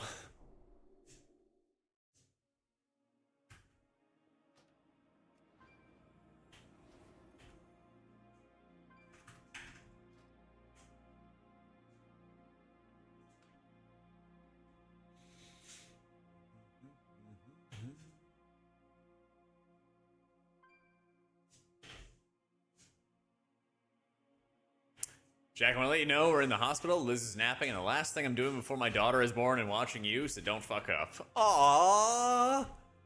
It's like I'm there and I'm a part of it. Have you ever thought about the name Danielle? Or Jackie? Thoughts?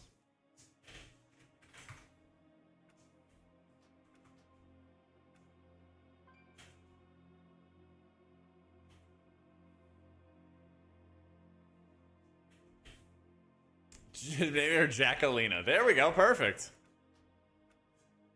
That sounds great. Sounds great, man. Dude, that owns. Hope Liz is doing well. Just trying to get into it, Navia. Been kind of chain DCing a bunch. I'll try to save this real fast. What's going on, guys? It's Jackie. If I had the opportunity, can I tell them to copy sell for group frames? I can't even remember the last time. I think the last time I did a dev interview was like 6 or 7 years ago at BlizzCon. It was ages ago. But if I ever get another chance, sure. But like the idea behind evangelism is you're supposed to be able to spam out radiances and just do that instead of having to individually apply atonements. And you know, it doesn't quite work that way yet, but it probably will later. It probably will later. Yeah. Oh my god, Nikita, we did huge healing. We were top HPS. Disc OP. Atonement OP. Let's fucking go. Yeah, the pruning is already live. So like Holy Priest lost like Lightwell, Disc lost a bunch of garbage talents, and then lost like Luminous Barrier. Some things like that. You don't have like Shadow Covenant anymore tied to your pet.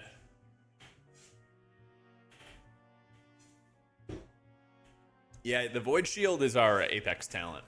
So it ought to be pumping. It ought to be pumping.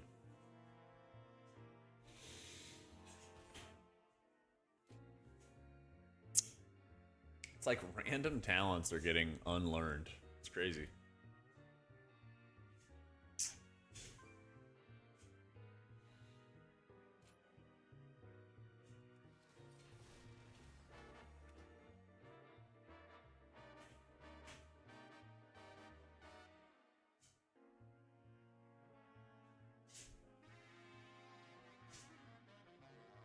Takeaway passes, putting a band-aid on a broken bone. It's mainly that like they roll power. They like add a lot more charge abilities. You know, I have like 2 charges of penance now if I play as Oracle, instead of having the premonitions, for example. It's like things like that. I think they get rid of like a lot of bloat in the process. You know, Disc doesn't have to like stack up a bunch of modifiers for penance to do healing. It just does healing on its own. Things like that. Are you resetting my talents?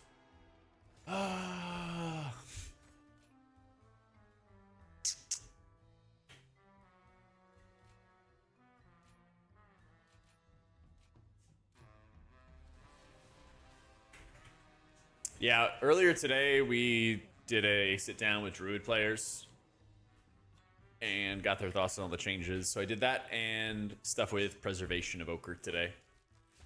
I'll have them up on YouTube as well if you want to sub there. And I have a video already up on my YouTube about the priest changes and my thoughts so far. And we'll make more updates. We'll make more updates and everything too.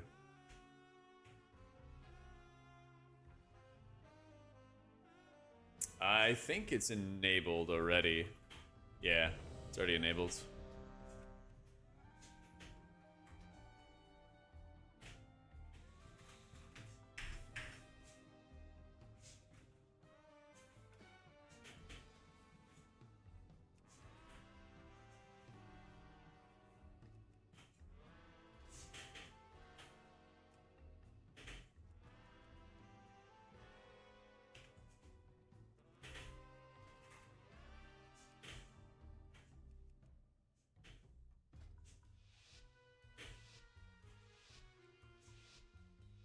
Doesn't even work. I can't make a macro.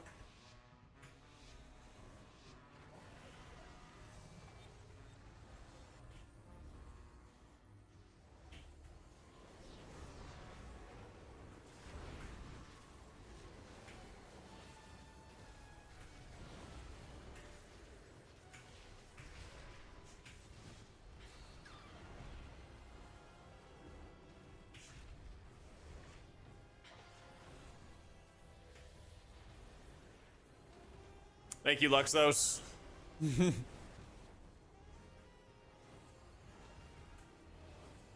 There's no one surround you.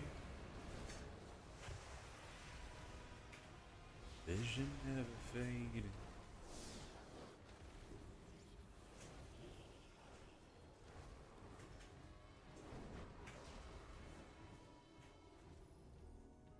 Oh, lagging. Lagging. What are we playing? World of Warcraft. Midnight Alpha. Oh, that's like a forever beam. Kind of owns.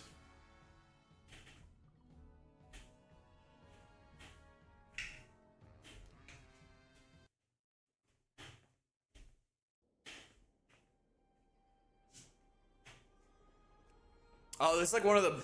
Yeah, it's like the bird that got hit by like the oil spill, you know? Give him some dawn and clean off all the void. We'll save the poor bird. Make them our mount.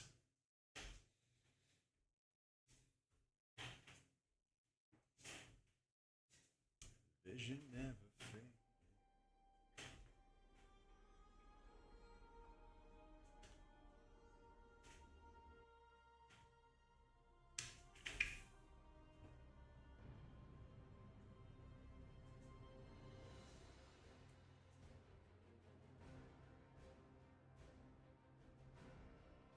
I haven't even messed with it, sad life. I've gotten on, I've DC'd a crazy amount of times, and just trying to kill the bosses, basically. We've been like perma DCing here.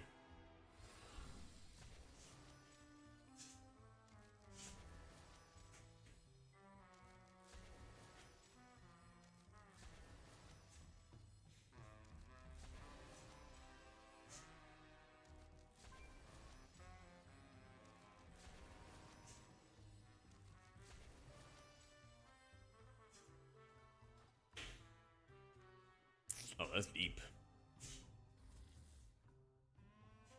Yeah, new apartment. Moved in here last week. So this weekend I'll order a bunch of furniture and stuff for the stream room.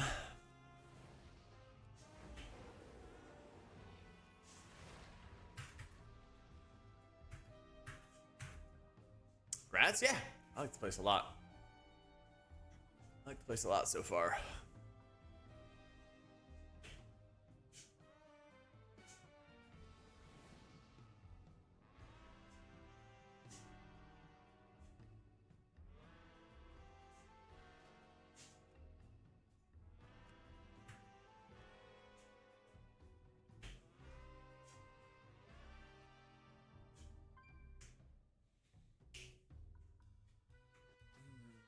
Where would be the option? This stuff's for nameplates. Is there an option for like raid frame settings or something like that? Pretty sure. Oh yeah, here we go.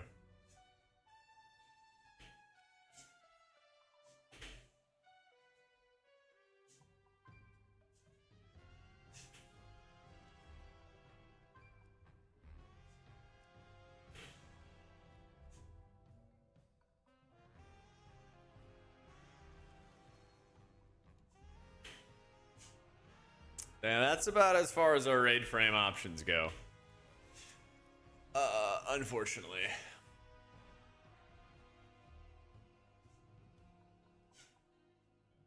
It's about as far as they go.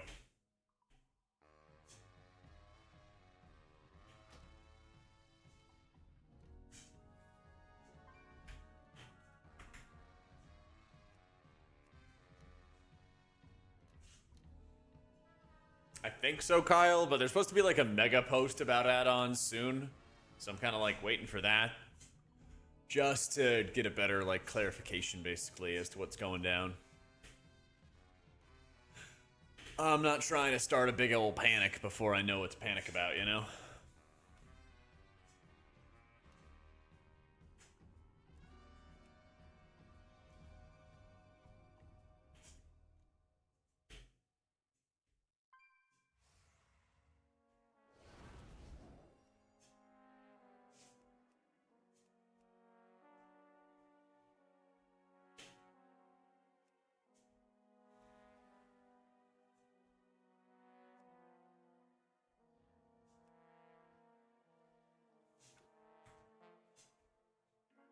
I mean, you always cast PI whenever a damage dealer is using a cooldown. Yeah.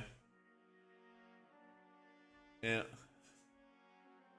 I'd be a Debbie Downer, but us millennials seem screwed if we didn't buy a house pre-COVID. And housing market's gonna go kablooey pretty soon. In 08, well, 06 or something like that, they were lowering interest rates for about a year and a half or 2 years straight. And, you know, the housing market finally went kablooey, you know, in 08, but interest rates were getting lower and lower and lower heading into that. And there was so much like denial of like, oh, like everything's gonna be fine, everything's gonna be fine, and interest rates are going down, market goes up when interest rates go down, and like all this shit. But like, I think we are very much headed for at least a decent sized recession in the next like 6 to 9 months or something like that. So, hasn't crashed by like 50% back in 2000s? Yeah, it crashed really, really hard, and a lot of it was like not solved until the Federal Reserve moved to quantitative easing, and that's where they basically like pump a bunch of money. That's money printing basically, and we did so much of that during COVID that it takes a long time for that money to get out of the system with like the quantitative tightening. Yeah, Big Short's a great movie. So I would recommend saving and being in some very safe stuff for the next year-ish.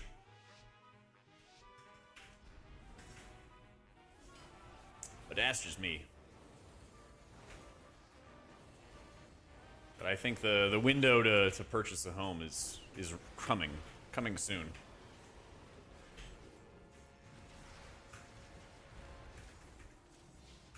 That awful job that you hate, keep it. Exactly. Exactly.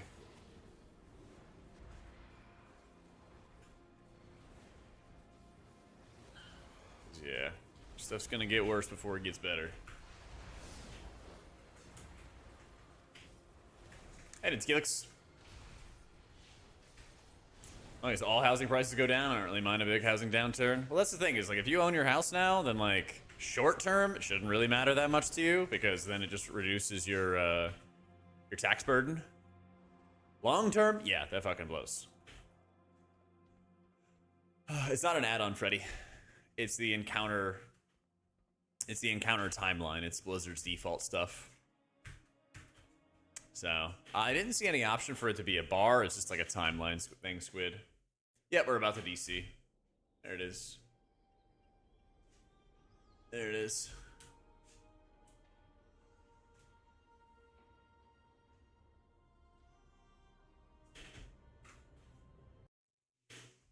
Me too, Wrath.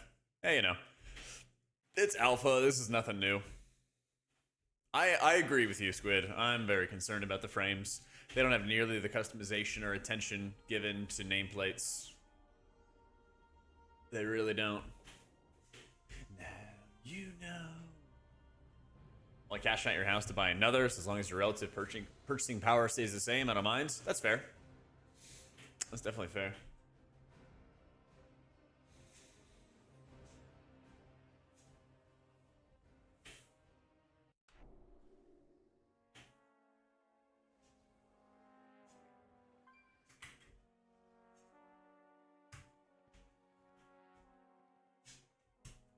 Yeah, it's just an option here, guys. Just search encounter, and it's enable encounter timeline. Oh, my bars got totally wiped out. That's tragic. Eat eggs sometimes. Probably gonna scramble a bunch of eggs and toss them in with some chicken quesadillas. Might make that for dinner tonight, to be honest. Haven't even played it, Freddy. We have been logging out, logging back in of Quel'Danas over and over again. Yeah. Yeah.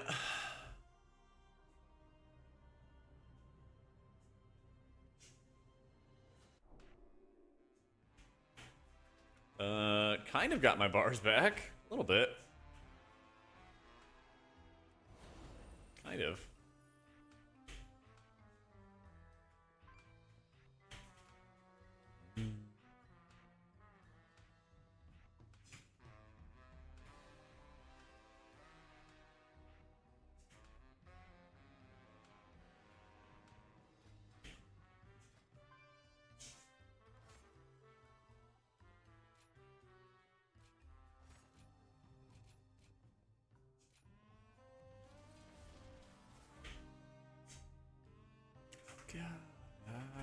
Got no other place to hide.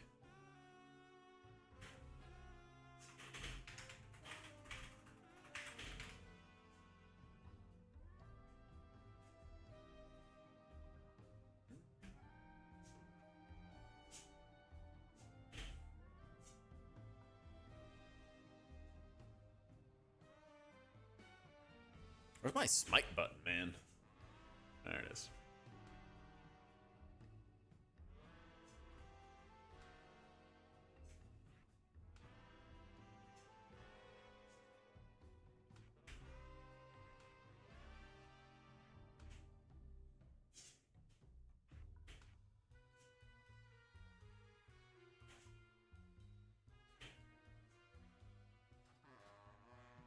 Does Piety work with a mastery? I don't think Piety's overhealing is activating mastery. I don't think it actually activates it now.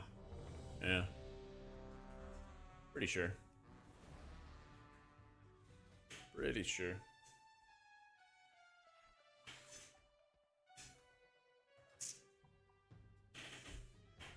They will get beta to people who pre-order, but that's a while down the road.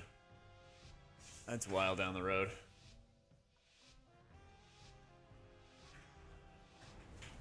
Let's go.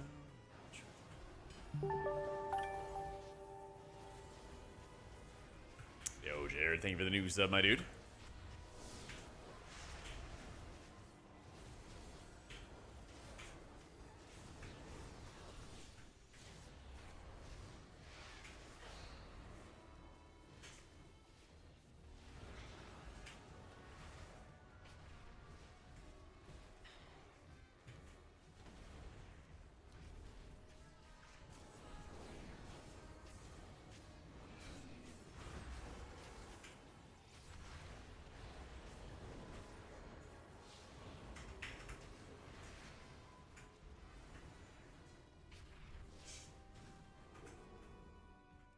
And there's a DC.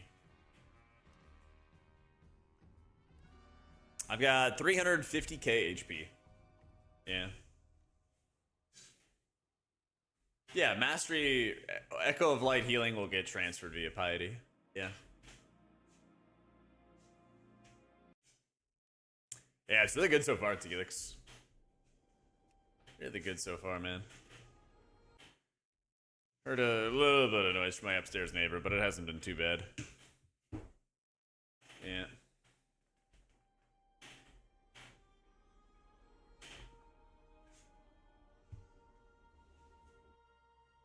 I think RDruid is looking good. I was talking to some experts earlier today, and they weren't worried about things getting oversimplified.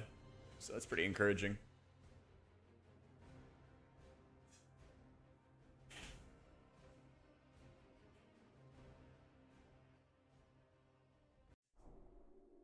There's supposed to be an in-game damage meter, but doesn't seem to be working right now.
try this to start. Let's try this to start.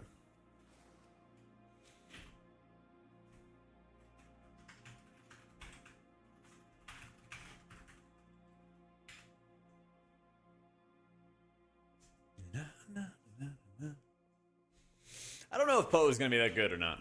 I'm kind of leaning towards it not being a good spell.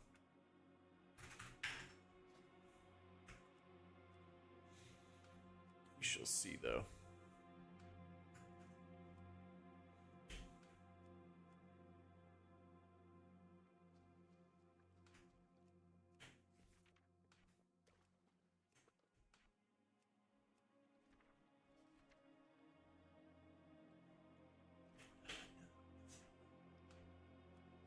Better go it alone. That it? That's it.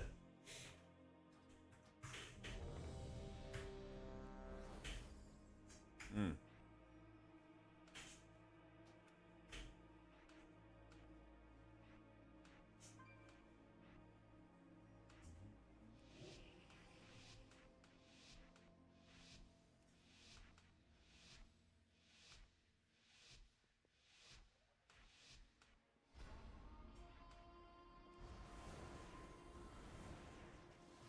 Shit.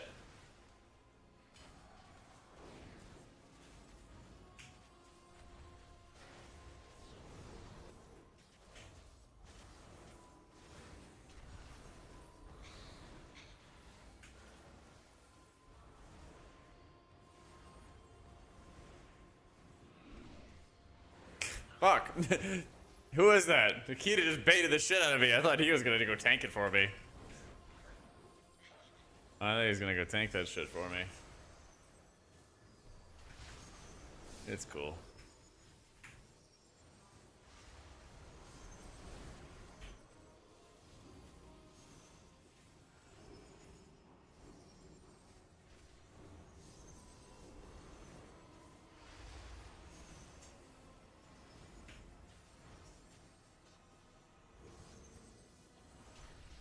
Better go. Oh, crit error. Invalid operation. Playing Holy Priest.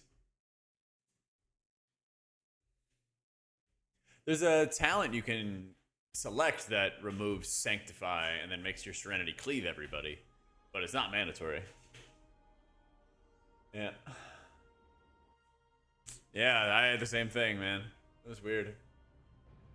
That was weird.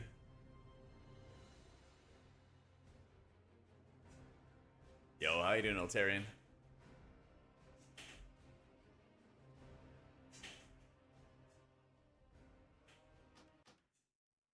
Oh, no, I don't blame you, man. It was just funny, Nikita. I was like, oh, this person next to me is definitely gonna tank it for me. This is gonna be easy. Womp womp. Womp womp. But I tried to drag it down and then it just rebelled. Stop snapping. Just go where I tell you to go. Crazy.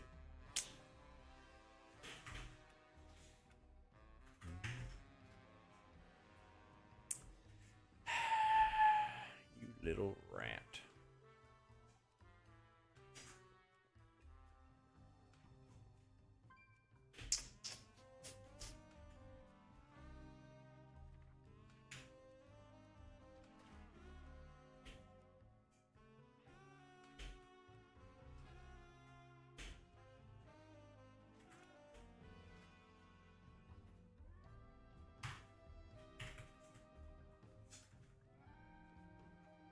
Oh yeah, I actually don't have access to Shadow of Pain anymore.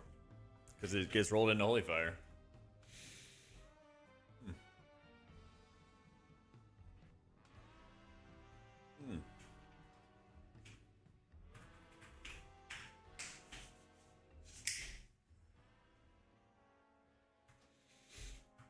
I don't think the healing meters are working right now. They're there, like, but they're just not like on. It doesn't seem like there's a way to turn it on.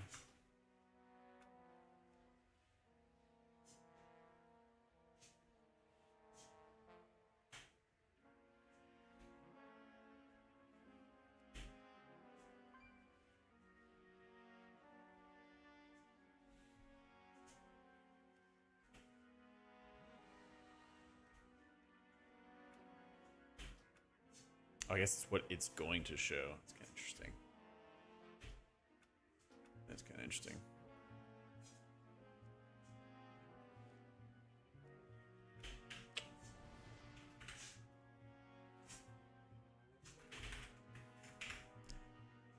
Oh, looks like they're done. I usually walk for like 2 or 3 hours, something like that. Get like 3 to 5 miles in. Get my 10K steps in a day. Something like that. It's more to like just not be sitting down more than anything else. That's kind of like the most important thing, I would say. Is like the less time that you're sitting down, the better for you.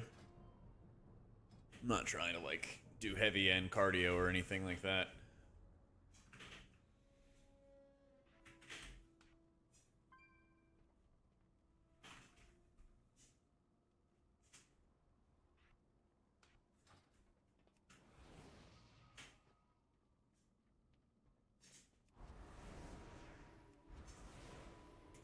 All right, how do I get to Quail Danaus? Can I take a portal?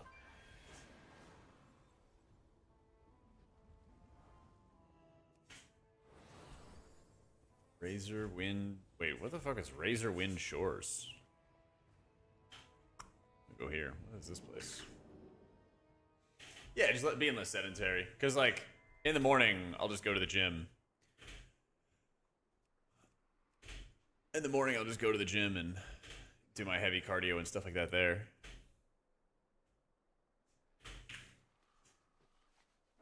I'll be honest, I have no idea where this is.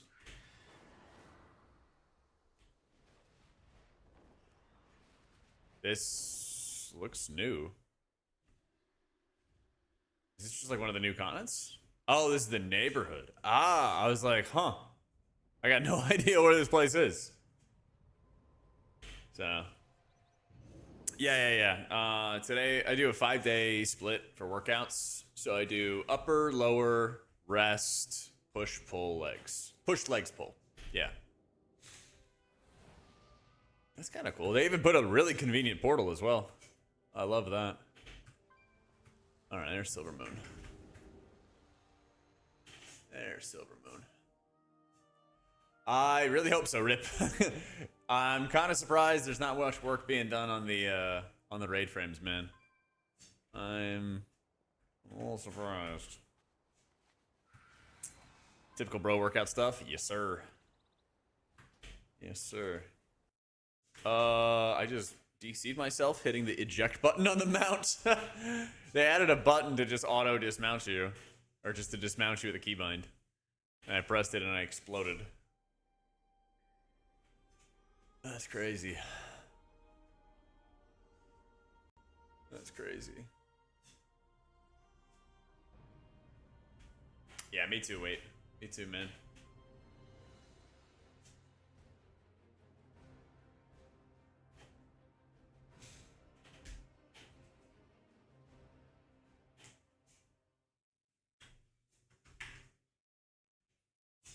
Haven't tested Shaman yet.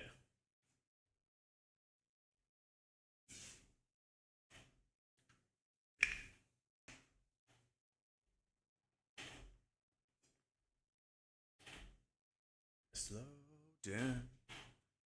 Keep my name in your mouth. This is pretty cool so far.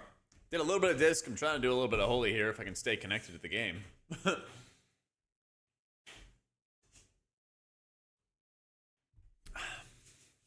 But we did that that first boss of the raid. Got to see like the encounter timeline a little bit, but mainly we played for like a minute and then we got disconnected. And then we played for a minute and we got disconnected. I don't know. I haven't checked it yet in some. Yeah. You can make it into multiple rows, Ravatha, yeah. You can make the cooldown manager into multiple rows, and you can reorder the cooldown manager as well. So, you got some stuff. You got some stuff for, like, controlling how it's gonna work. Yeah. Yeah, being able to see all your buffs and frames is one thing, but being able to control where you see them. Like, I'm already seeing Blessing of the Bronze on our frames for no reason, or Fort on our frames for no reason, or something. And they, like, go away in combat, but it'd be nice to just, like, completely remove them and have control over that. It'd be nice to just never have to see Gateway debuff, Bloodlust debuff, things like that. You know, kind of redundant things. So, I mean, it's not like Disc was really that mobile for ramps as is, Rip. And I think you also just cast them a lot faster. Like, you don't need a 10-second window. You don't need a 10-second window to mash Radiances out, right? Because it's going to apply to 5 targets. You maybe need half of that. But you also really deeply need to have a longer duration of the atonements. So, yep, I'm walking.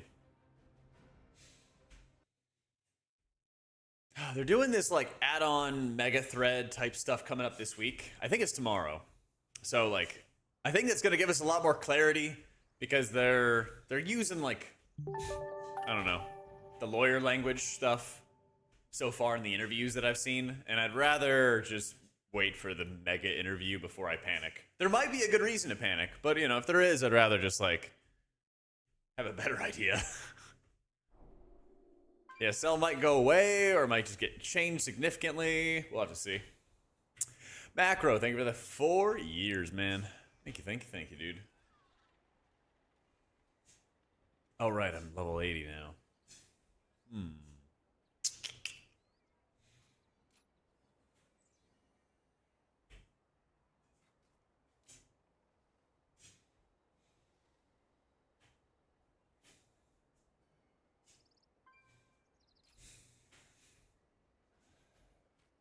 Let's see.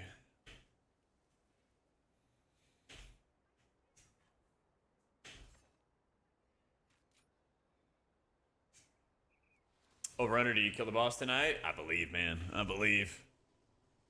The raid fight we were just trying to do was this, Jesus, folder is huge. Raid fight we were trying to do was the March on Kel'Danas, the 2-boss raid, first boss. Belloren, Child of Alar. Big Bird. By the way, we're gonna look at the dungeon journal, so if you're afraid of spoilers, I don't know why you're watching an alpha stream. Just fair warning. Belloren was raised for the purpose of protecting the Isle of Quel'Danas. In the aftermath of the Void Spire, Belloren has been irradiated by the Void. Confused and freshly hatched, the Phoenix is focused on its sole task: keep any evaders from reaching the Sunwell. Sheesh.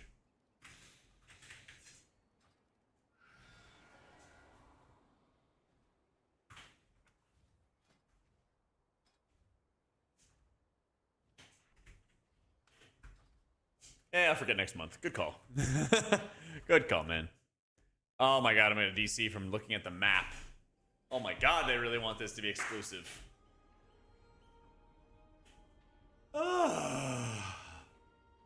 Which mount, Mike?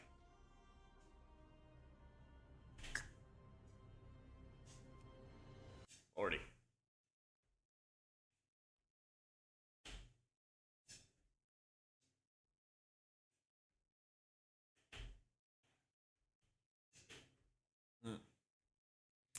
I think player housing stuff is in, yeah. I believe so. The Dark Phoenix thing I was on is called Vengeance, and that's the Sylvanas mount. And then the bear that I was on is the Big Blizzard Bear. Yeah. Hi, Leica. Sorry, I don't speak German. They removed Resto Druid's kick, but they did not remove any other healer's kick. Yeah. Yeah, Resto Druids joined Priest and not having a kick.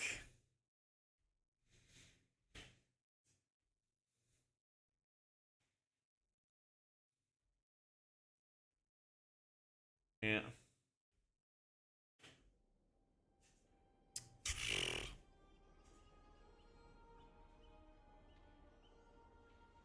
Move them all so I can be meaner to my DPS. Dude, that's a vibe. That's a vibe. Yeah, probably Monday, I think. I'll probably try to get some more people on and get some more expert reviews on Mistweaver, Shaman, Paladin, all that stuff. Resto Druid does not have access to any sort of kick. Yeah. If you're going into like high keys forest, you want haste first. Yeah. If you're just doing some weekly 10s or something, haste crit's totally fine.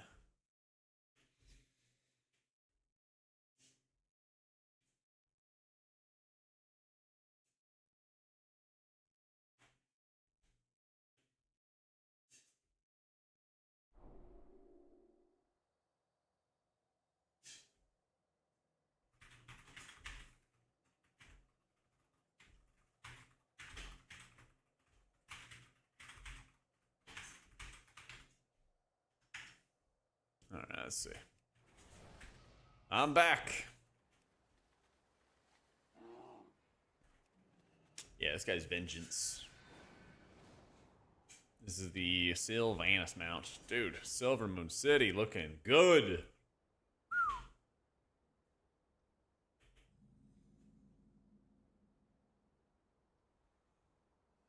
God, what a nice update, dude. What a nice update for this city. I assume this is the way to, like, the Lightwell, right?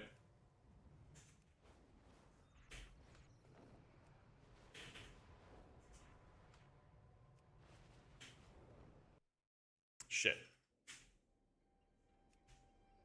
Yeah, you know, Lightwell, Sunwell, whatever.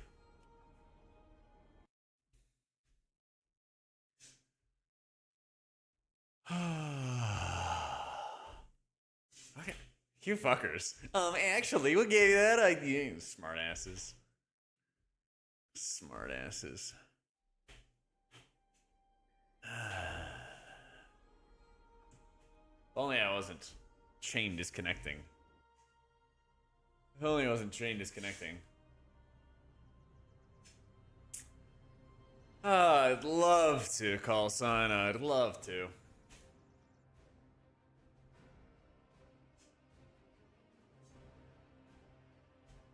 I'd love to, man.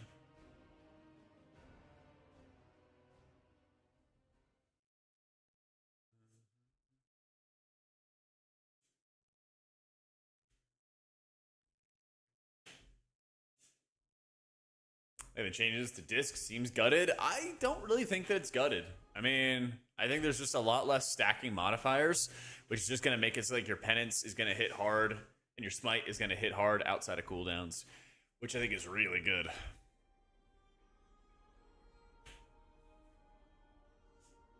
I am kind of confused as to how they're going to make your squid relevant. Maybe it'll only be relevant with Void Wraith, and it'll just like do a bunch of damage on its own or something. We'll see. I get their intention behind evangelism. At the moment, it kind of sucks, but I get what they're going for, and so like I think it's easy now that they have it working to like understand what it's going to be. Oh, it's definitely not my computer keyed. Oh man. Oh, my computer's chilling.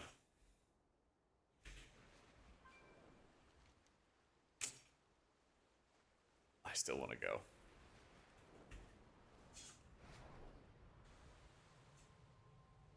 I still want to go. I still want to see the Lightwell. Sunwell. So there's the raid. This shit looks so cool.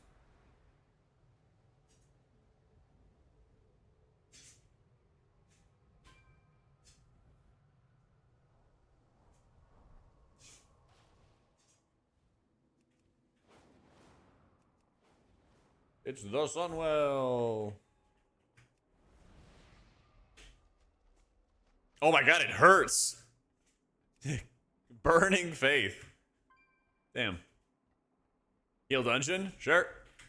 I have you on the friends list?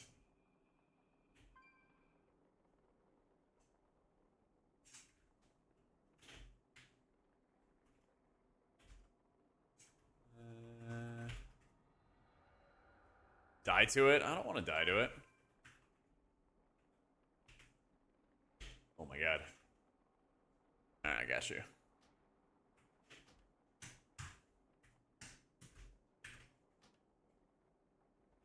Let's go. Let's do it. Let's do it. I don't even know if I... Oh, I know what we want to do for talents. Ooh, I gotta cook. Ultimate Serenity. Ultimate Serenity. Yeah.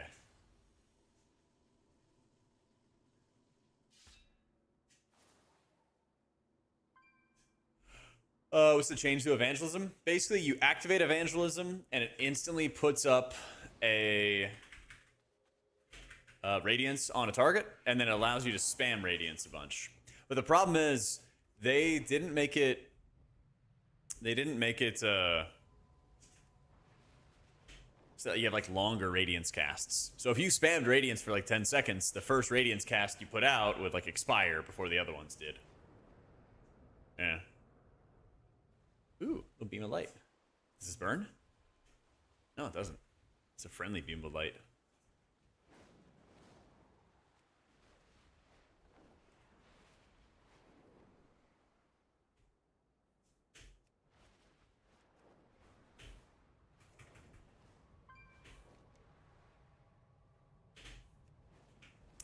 I see Murder Bro in Silver Moon.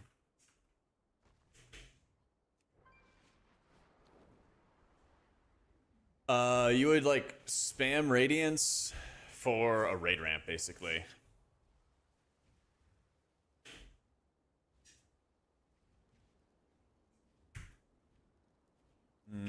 Gotta be 81 for this one.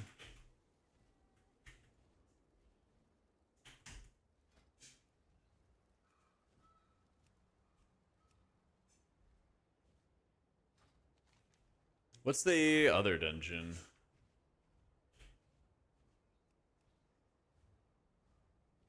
Magister's Terrace?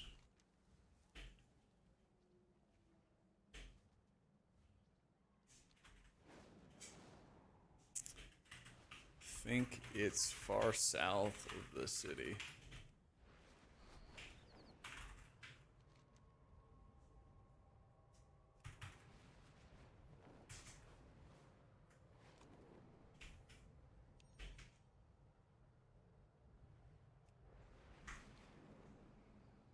Dude, this place is gorgeous. Holy shit. This is a questing area. Dude, what a remake. This is insane. This is exactly what I was hoping for when they said they were going to remake this area, dude. Oh my god, this place is gorgeous. Yeah. Look at that. Look at that skybox.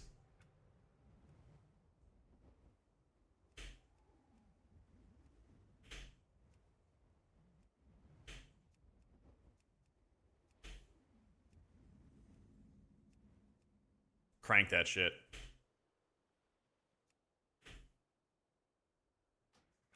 Crank that shit up.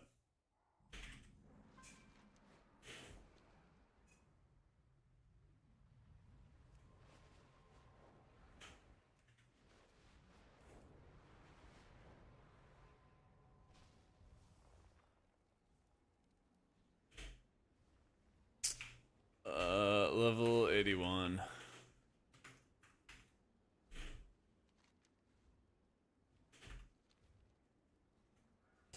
I don't know what they're gonna do with add-ons. There's supposed to be an add-on like Mega Thread and stuff coming up, so like we'll see. We'll see. I don't wanna tell you we can do one thing and then we can't, you know?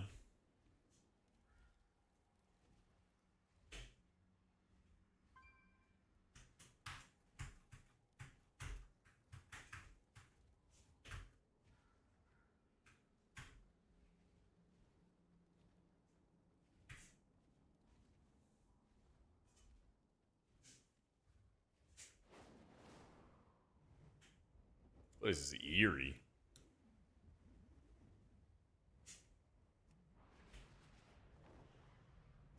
Yeah, I like it too.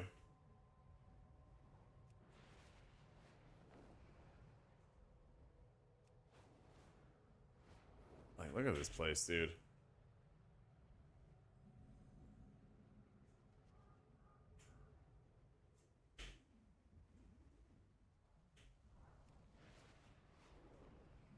I already got a video out for Holy Priest and Disc. I think that's a nice update for it.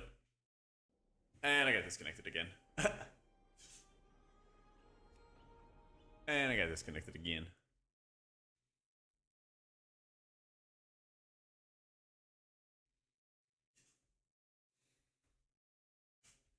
Nah, Priest doesn't have a kick, but Resto Druid lost their kick. So, you know, I'm suddenly fine with not having a kick anymore. It's crazy. I'm suddenly just kind of fine with it.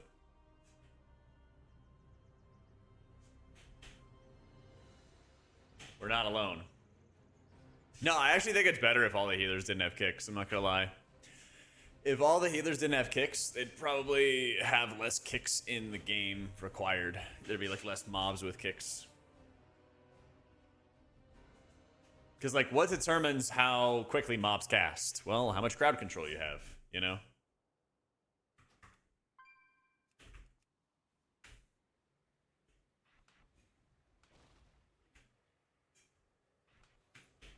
That, I think, is the gist of it.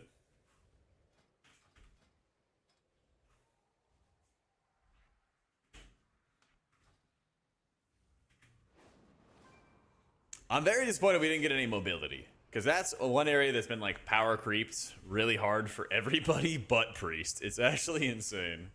Dude, the rune stones. Dude, oh my god. I remember doing like these early quests from the very beginning and then like hyping up these rune stones, and they looked rough. It looked rough back then. These look insane. And I got DC'd again. Whew.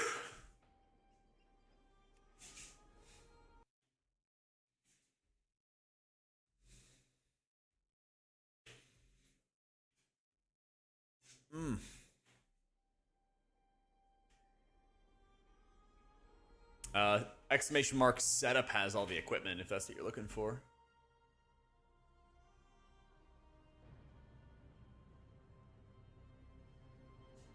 Gotcha, big dog.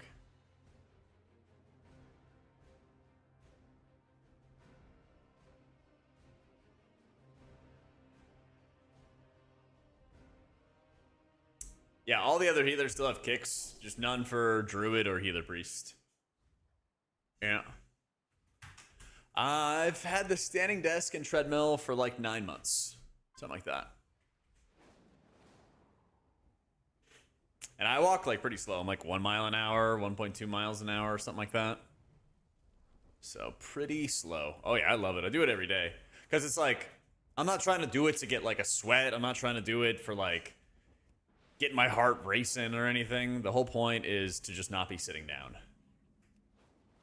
You know, that's literally all it is. It took me like 2 weeks or something like that of doing it to get used to, oh, the stutter. Just to like get used to it, you know?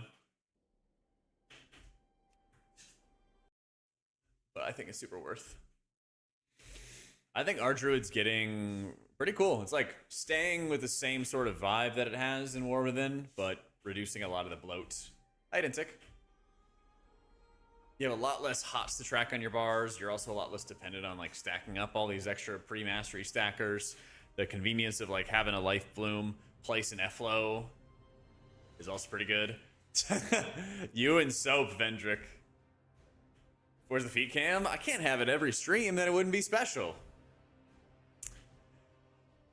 Yeah, I mean, if they announce Hobo that they got like Jimmy working on raid frames and he's gonna have all kinds of updates in the next month or so, then like that would own.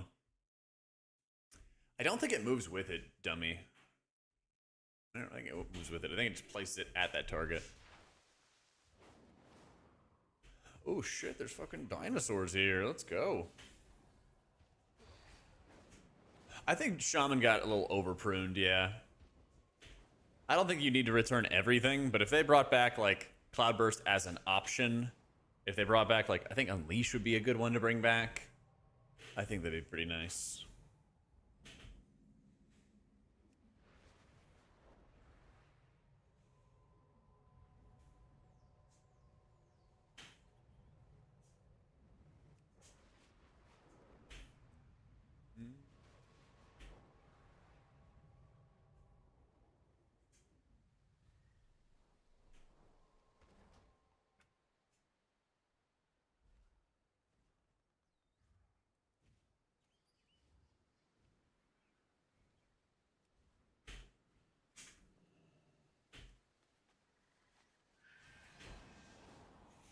Well, this is day 1 of Alpha Theagle, so we'll see. I don't have all the answers yet. The new UI is like imbalanced, basically, is how I would explain it. This encounter tracker for tracking abilities seems really cool and really good. And the cooldown manager now having like better customization and stuff can probably do like 90% of what you would get out of most cooldown tracking. Them pruning a lot of like extra buffs and small things, I think is also really, really good. But obviously there's not as much customization as we used to because, you know, we had insane levels of customization beforehand. I think my real concern is that the raid frames are going to be really behind. Yeah. Yeah, like I'll be able to export my UI for you guys and stuff like that. So those of you who just 100% use my UI for everything, I can still take care of you.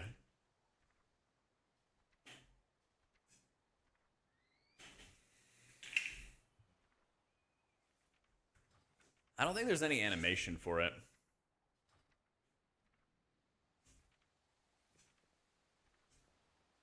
Oh my, the casting got erased again.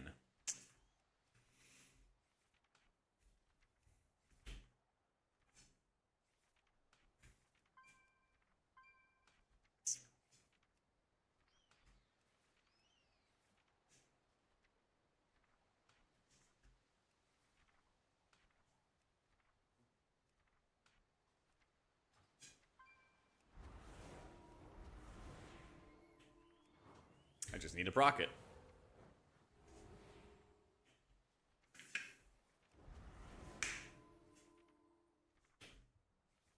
A lot of my stuff is bound into click casting, Sin, or Strikes, Dash Strikes.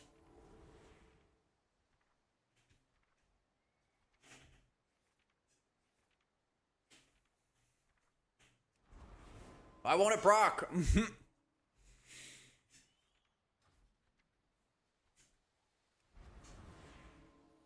Be in combat or what?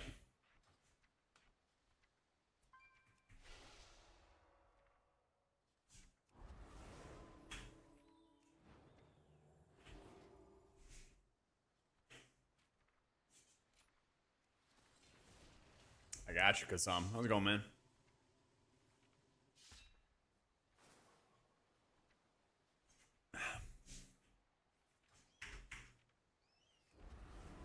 Well, the benediction thing doesn't want to load for me. Sorry. Cooldown tracker thing can be vertical, horizontal. It can grow from the top or from the bottom. Change icon size, overall size.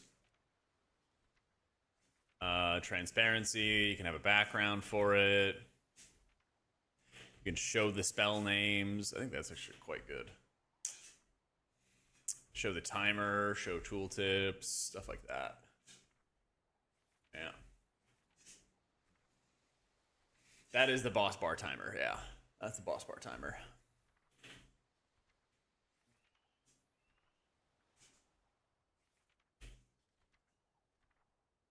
think that's like dot duration type stuff.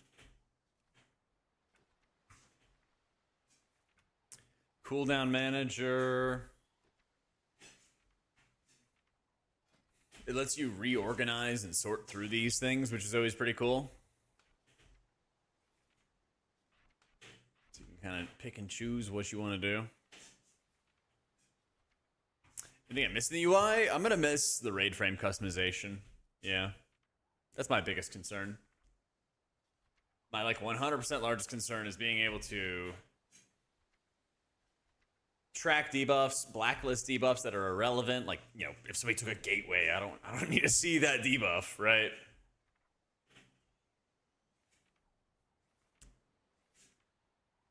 I don't need to track that nonsense. Oh, you can even remove it from the bar. That's really nice.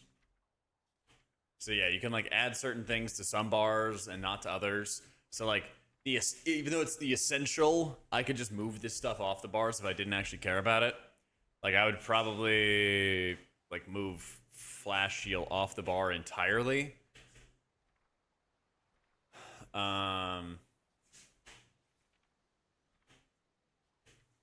mean, it's day one of alpha session. We'll have to see, you know? We'll have to see.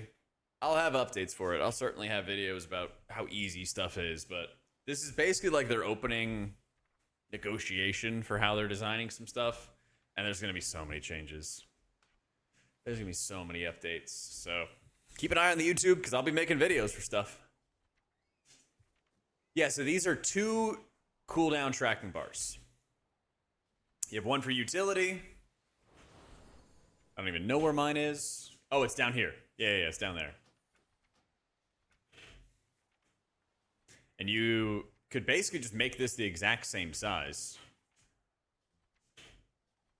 if you wanted to. At least you should be able to.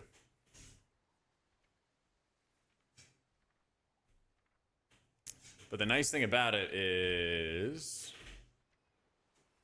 what you can do with it is like, yeah, that's where the like, oh, this is only utility, but you can literally just drag them into other ones. And then boom, they're up there, you know? And then they're right there.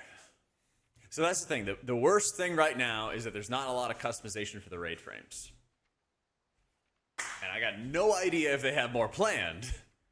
But like, just because this bar right here says essential cooldowns and utility, you can literally just push them into the other ones. Like, personally, I don't know why the hell Prayer of Healing is here. So I'm just going to remove it from the bar entirely. I think it's stupid that it's there, but now I can just remove it and get rid of it, so I'm fine with that, you know? They're not clickable now. If you wanted them clickable, you just make an action bar and put them up there, and then you can click them. Yeah, that's how you would deal with it. I would love it if they didn't kill raid frame add-ons. I mean, if they cut down on certain things, then I think that would be fine, but we'll see. I think that would be fine. Let's see if I can click something.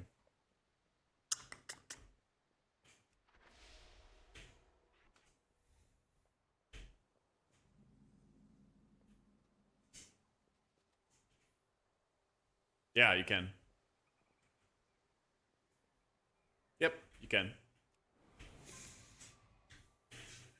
Yeah, so I don't know everything that's going to happen with add-ons, guys. They're supposed to do this big mega post to like clarify stuff, I think tomorrow. So I don't want to be like, it's this, and then you guys go, you know, go tell your buddies, oh, Jack said this. Like, we'll see. We'll see. Holy Gods, renew and heal removed. You don't cast those abilities anymore, but you can still put out renew from things like lasting words or benediction. So you can still have renews out onto your team, but you're not casting those spells. Yeah. Yeah. Halo is only when you play Archon, which I am a big fan of. I'm a huge fan of this. Because then if you like using Halo, you're probably going to run Archon anyway.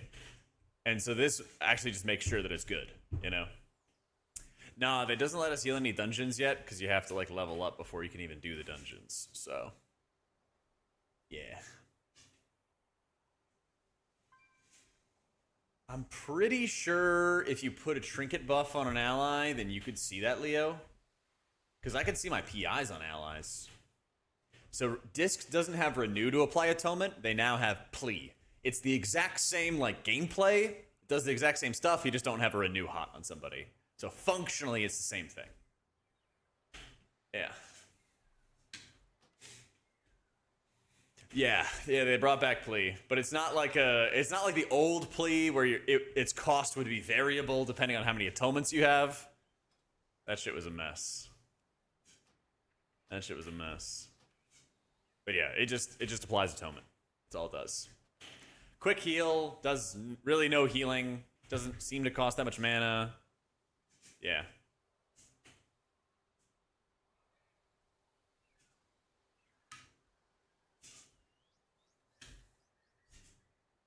Yeah, as you level up, you get 3 class talent points, 3 hero talent points. I think it's like 3, 3, 4, something like that. Yeah, it's like 3 class talents, 3 hero talents, 4 spec talents. So these are the new Apex talents, and they're really strong. But you technically don't have to put your points there. You could take the points out and put them into something else if you wanted to.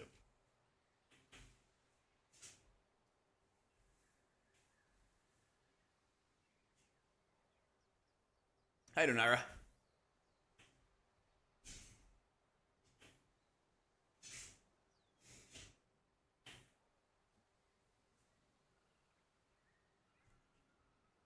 I hope so, Leo. That would be really nice if you could put those kind of cooldowns. I don't know if I have any on use trinkets to really drag into there to see.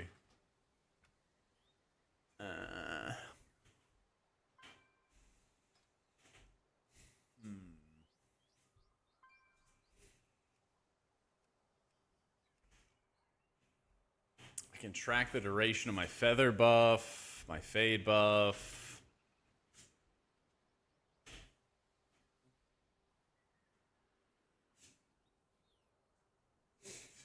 This stuff on the left side, Bob, that's the new DBM basically. No priest interrupt. Nope.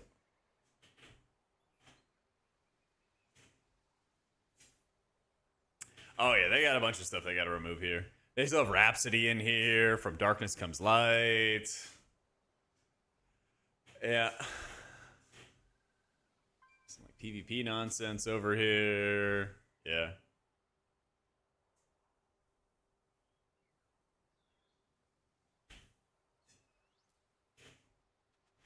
Yeah, I wouldn't be surprised if they let you track a cooldown from a trinket, though. Because, I mean, it just makes sense. If I could track that, if I could track potions. Because technically, you know, those kind of items, I would just, like, make an action bar and just track them there and make sure I don't, like, click on them. But that would also be annoying, right? I mean, you gotta keep in mind, Sin, that they did pruning, and then also they took power out of the hero talents. Like, everybody's hero talents are really strong in War Within, of course.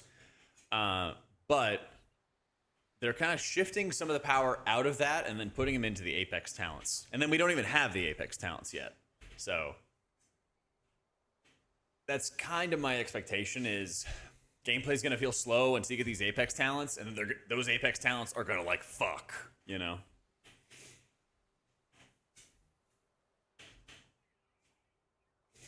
I don't know if there's like a atonement quantity tracker. Yeah. I would like that though.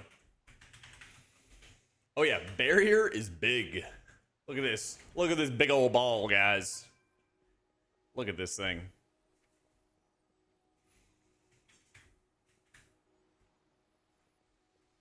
How? It doesn't even say how big it is. I know it's bigger though. That absolutely is bigger. I think it should go crazy with his UIs or FPS. Yeah, seriously, man. It better. It better, Billy. If not, we gotta talk to Mr. Blizzard. Yeah. Vengeance. I see the shield size. I don't think that shield size increases. Let me see.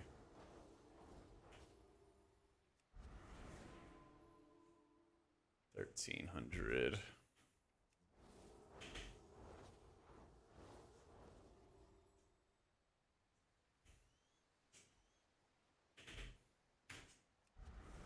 It doesn't look like that glow makes it larger.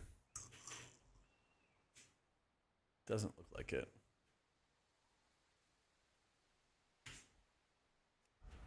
Yeah, it looks the same.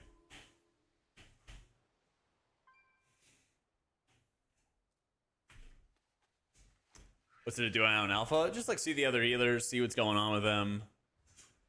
I wouldn't be surprised if the next couple days or week or something along those lines that they let us queue up for dungeons so we don't have to level. Yeah.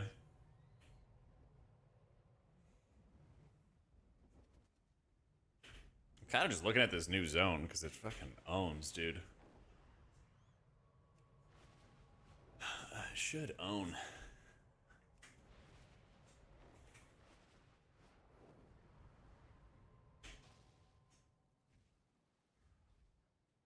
Midnight release date? I'd say like February or March would make the most sense to me. Because they try to have some pretty fast cadences. Yeah, City looks insane. Hey, how you doing, Hamish?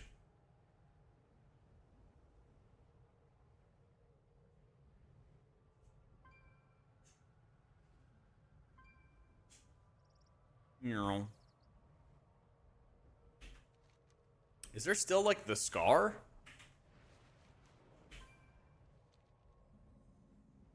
Or is the scar like totally cured?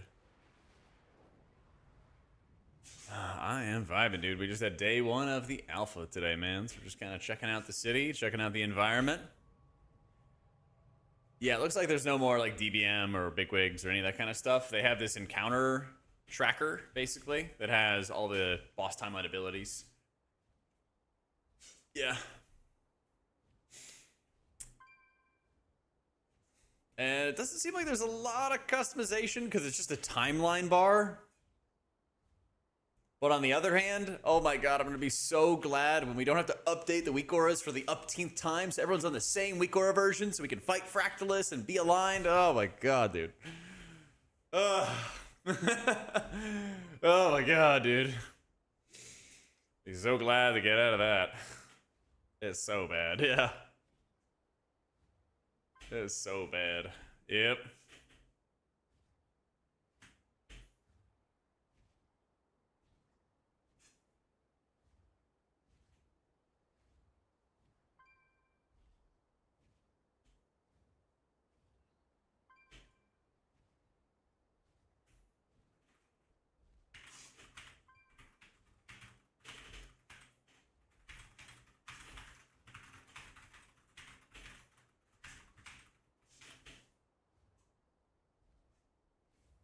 Yeah, Raiders don't have to remind people to update. There should be trash timers. I mean, we'll see, right? We'll see. Like the new healing philosophy sounds to me like they aren't slowing it down, but dumbing it down. I don't think they're dumbing it down. I am a really big fan of what they're doing. I've been pushing for them to make these kind of changes for healing for about 4 years now. And there are some imbalances.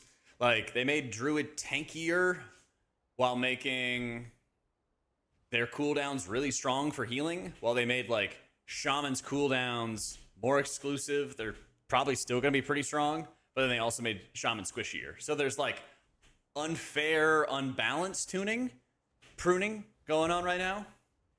But the general overall concept of like, there's going to be more powerful cooldowns, less cooldowns, better sustained healing, less yo-yos and health bars, a lot of defensive pruning across the board. That stuff is very much what I've been wanting for a long time. A lot of the pruning is basically getting rid of like the button bloat. So you have less modifiers stacking on top of each other to do healing. You don't have to have like Schism and Shadow Covenant and Harsh Discipline and there's like a fourth one and another buff on top of each other just to make your penance do good healing, you know? It's like, oh, you have Harsh Discipline if you talent into it, great. If you don't want to, that's fine too, right? Because basically encounter designers have an assignment, and it's make content deadly to people, okay? And so it's kind of like they look at how much defensive strength that players have. Because if you if you went over an encounter, right, and you compared a Death Knight to a Priest, you would see that a Death Knight is, let's say, X% tankier, more defensive than a Priest. And what they do is they take all of these, scores, basically, for how tanky or not tanky that somebody is, and then they tune the damage relative to their defensive score, relative to their HP, relative to the damage reduction or stamina increases that the entire raid brings, the barrier, the rally cry, the AMZ, all of that kind of stuff, right? They roll all this together, and then they say, here is the damage that the raid is going to do to you, right? So when there's less of those tools, then they're able to scale the damage down. Nah, I haven't, John. And then, yeah, to start of the usual cycle, especially in an expansion where they are doing a... whenever they're doing like a stat squish as well, they usually try to slow things down there as well. Yo, Tajumir, thank you for the new sub, dude. I don't think too many specs look more boring, Jedi. I talked to the preservation evokers today, and I talked to the Resto Druid experts today, and neither one of them were saying that their specs look boring. I looked over Holy and Disc, and I don't think that they look boring. I'm just a little concerned about like Holy Priest having too many passive heals and not having as much power in your active heals. Shaman, I am concerned it might be boring. And we'll have to see what the Paladins and the Monks think. But so far, I think from what I've done a lot of research on and talked to a lot of experts on, I don't think they're making healing more boring. I think anytime that people lose abilities, they're like, I need this. And if I don't have it, the game sucks. And it's like,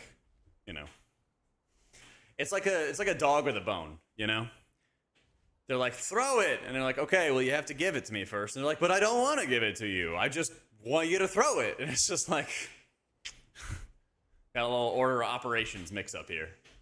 How you doing, Izmir?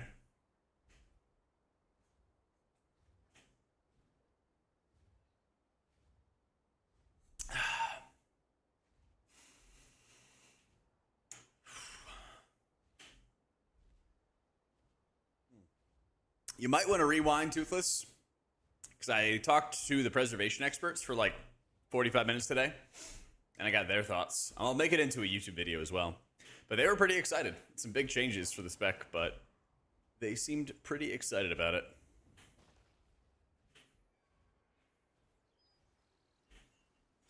Does this port you up? It disappeared on me.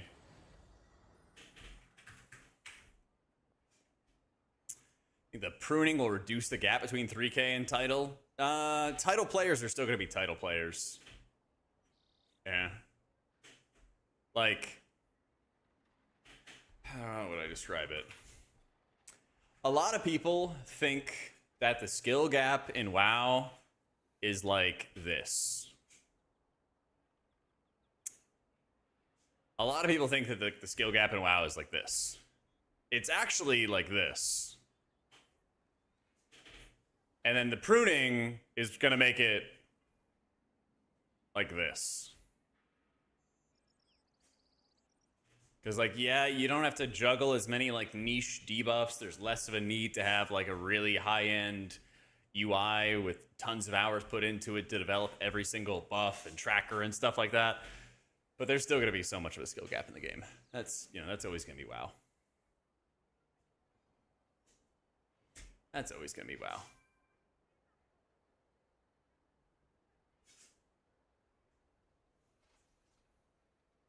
Yeah, the Preservokers seemed excited about it, Ranith. They seemed pretty excited about it.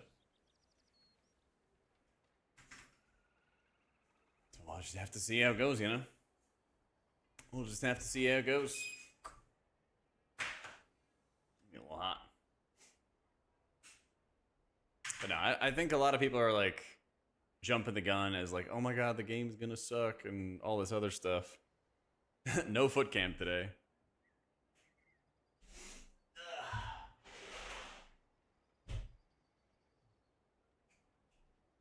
Not today.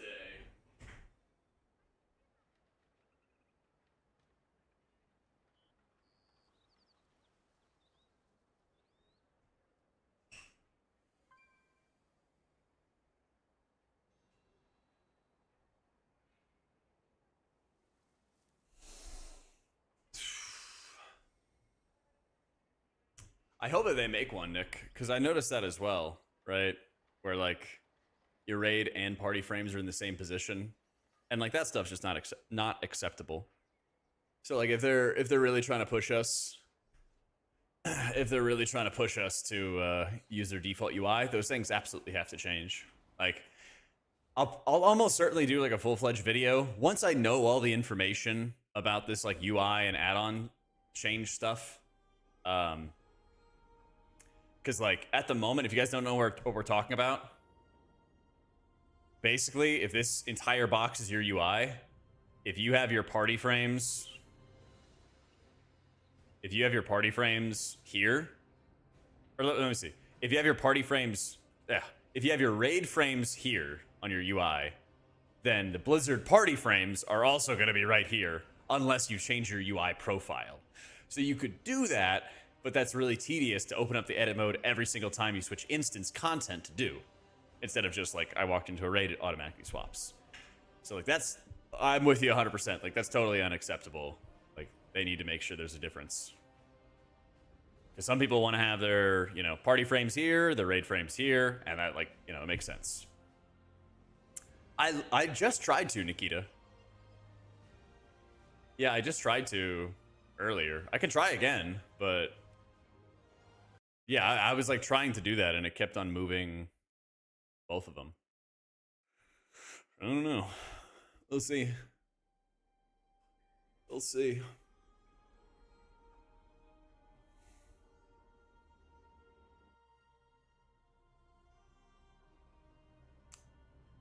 Yeah.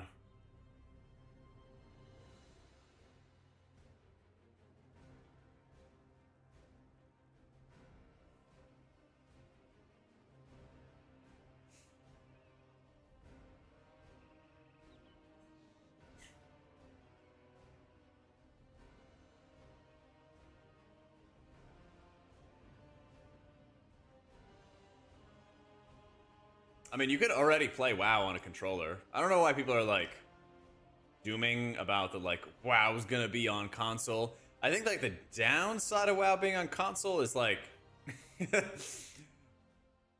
maybe just playing with the people. But I don't know. I guess that's the biggest concern. If people don't want to like play with console plebs or something like that. I don't know.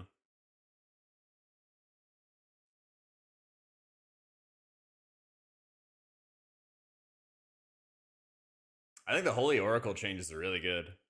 I'm a big fan of it. I'm a big fan of it so far. So, no, that's kind of common, Ollie. They don't always like do them together.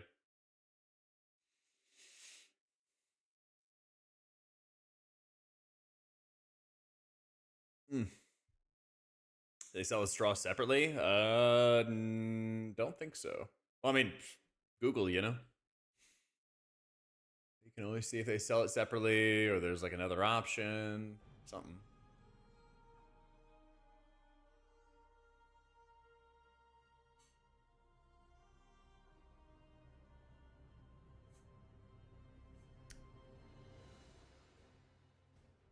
Xbox WoW Gaming, which is one mob at a time. I mean, they already have the one button rotation for DPS. Yeah, I'm getting DC'd constantly, man. I'm getting DC'd constantly. Character with that name already exists. Yippee.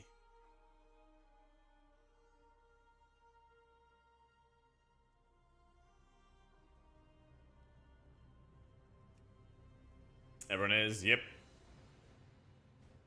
Wow, console has to pay higher sub fees. Yeah. Oh my god. Nope, Priest doesn't have an interrupt. But I have to get away.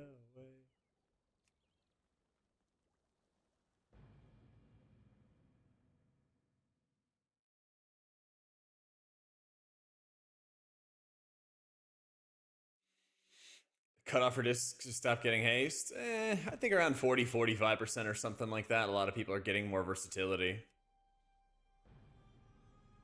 That's what I've noticed. But there's not like a hard break point. There's There has not been like stat breakpoints or anything like that. So not yet, Gashi. It's just, yeah, it's basically like day one of alpha. We're just kind of chain DCing right now. Eh.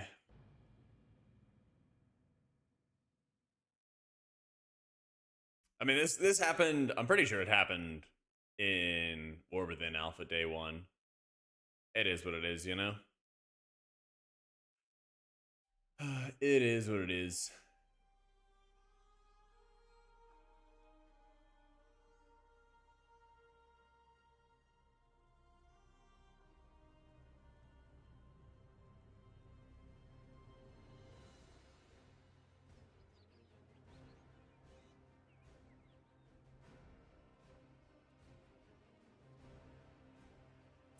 Is your CD tracker the same as putting your hotbar in the middle? There are procs, but that's not like in the CD manager. It's in like a separate thing. There's like a buff tracker thing, and you can customize that buff tracker to show or hide certain things. I'm definitely worried about the add-on removal, but they said that there's going to be a post tomorrow, I think, that'll like deep dive about it. So I'm kind of just like waiting to know what I should be worried about before it happens. So if you're trying to push high keys, no self, I would just go into verse after haste.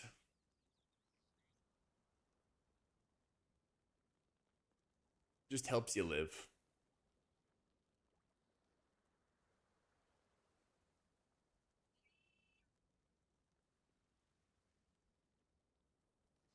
So, I think, well, we're not going to have any sort of fight like Fractalus, Leo. Thank goodness.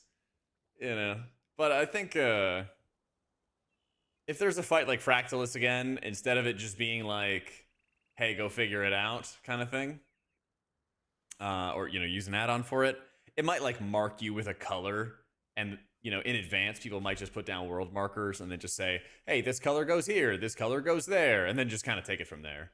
I think that's like a lot more likely what's going to happen. So I'm not too terribly worried about it. I think they can still make encounters really fun, because I mean, I enjoyed a lot of the encounters that I was playing back in like Legion and stuff. And I'm sure if we looked back at them now with all the weak auras and add-ons and all the tools that we've used over the years, it would be like, oh my god, this is so much easier. But when you don't have all those tools, you know, you actually have to think and look around and, you know, use your eyes and everything. And I think it's going to be a lot better.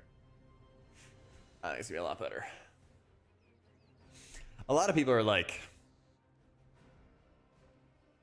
I don't know, trying to freak out before there's a reason to freak out, I would say. Yeah, and like, they've done a good job with some fights where you just didn't even need an add-on whatsoever, and they could still be interesting, challenging, hard. Kaiveza kind of... I'm trying to think about how they assigned you. Yeah, you know, putting the cart before the horse, of course. Of course.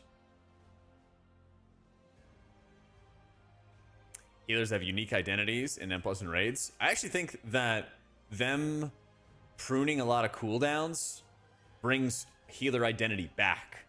Because beforehand, it used to be that everybody just had good healing when they had cooldowns up and had bad healing when their cooldowns were down. And that's like, what the fuck, man?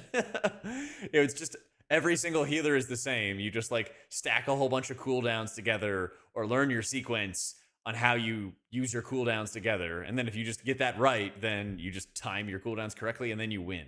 You know, it's just like, oh my fucking god. If they are properly making our sustained healing high and then having less frequent but still powerful cooldowns, then I think that's perfect to me. I think that would be like the dream for me.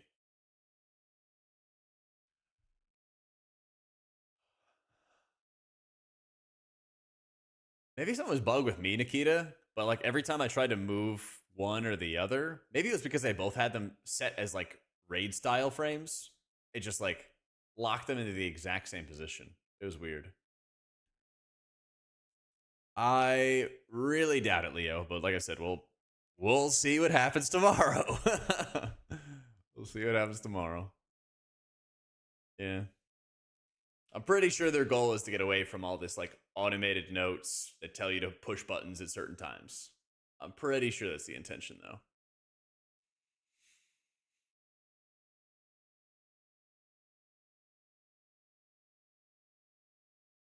Yeah, if Dimmy Gravities were soft assign, you could basically just do the entire fight without the logic Mikoros. Yep.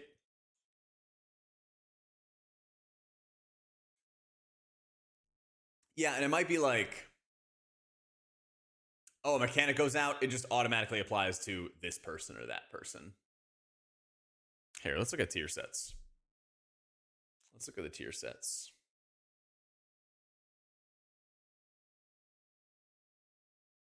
This is Demon Hunter.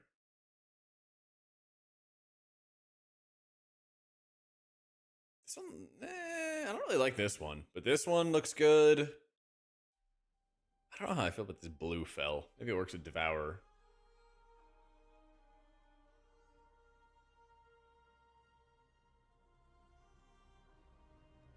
Yeah, I healed a little bit of the dungeons as Holy. Or, well, a little bit of the raid fight. And then it kept DCing us, and then they shut it down. So far it's been cool. I don't really think it's, like, super different than what you guys have seen in War Within. Just, like, a lot less things you have to, like, track and juggle, which is really, really nice. Not having to worry about, like, Prayer Circle. Not having to worry about premonitions.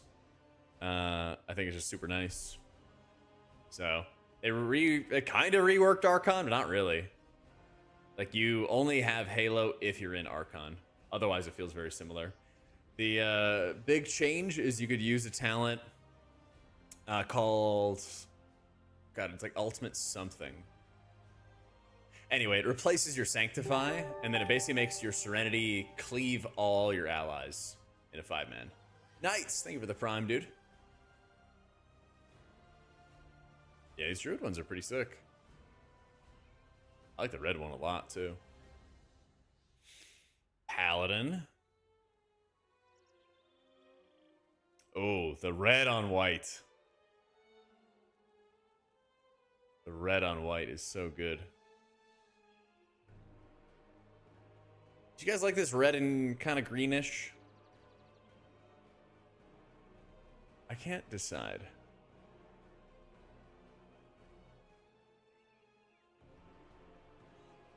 Yeah, I can't decide. That looks strange. Priest owns, dude. Look at that. You get little Valkyr type dudes on the side holding a blade. I mean, it's probably like an LFR set, and even that looks good.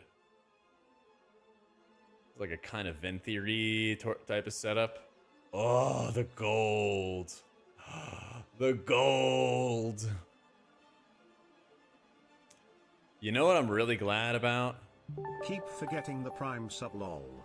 Yo, Keith, thank you for the 7 months, man.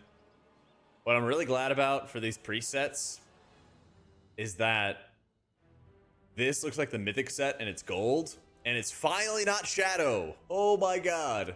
All of our mythic sets were Shadow. For like all of the War Within. It's driving me insane.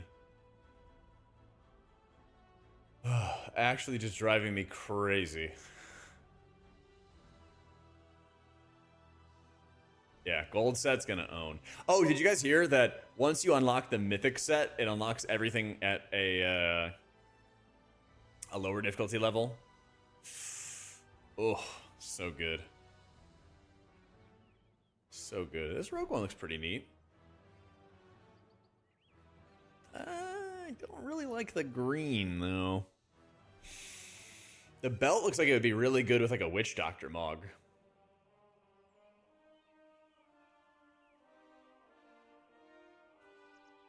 I feel like I like pieces of this, but it looks like fucking Robin. This is like a Robin transmog.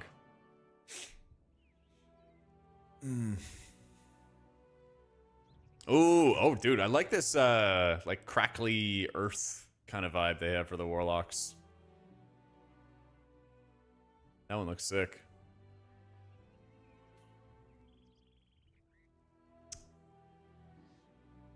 They removed the upgrading gear, changing appearance thing. That's kind of silly. It's still going to take a while for everybody to unlock that. Dude, this is insane. This might be one of the best mogs. This might be one of the best mogs. Because couldn't you like do that with, couldn't you like upgrade the pieces from like delves or something like that, and then you would be able to get your mythic mogs? Like, come on.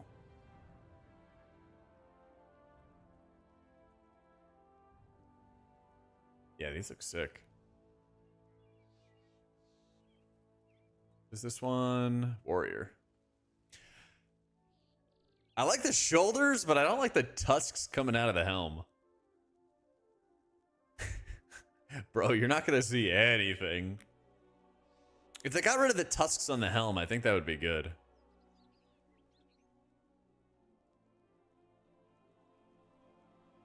Yeah. It's just strange. It's just strange. Yeah.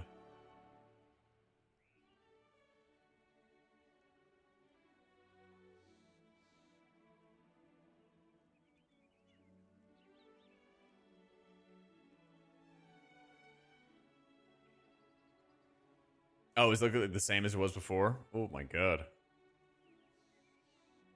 One of these dungeons is called like Murder Row, by the way. There's a oh, that one looks sick too.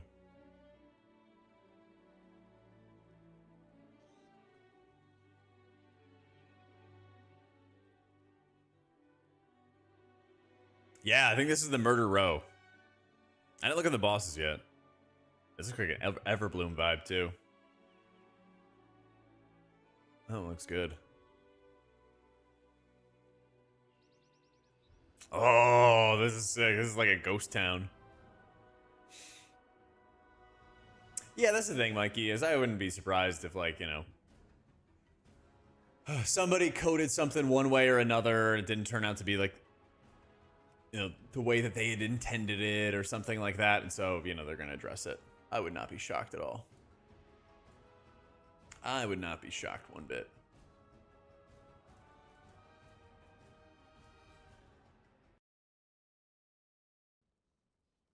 Dude, it still will not log me into the game, man.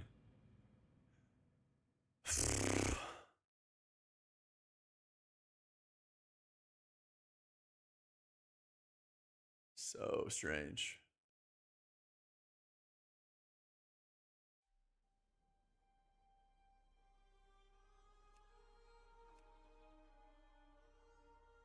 Well, I guess I might as well. Wait, we can copy characters? Ooh, we can. All right. It's going to help a lot, actually.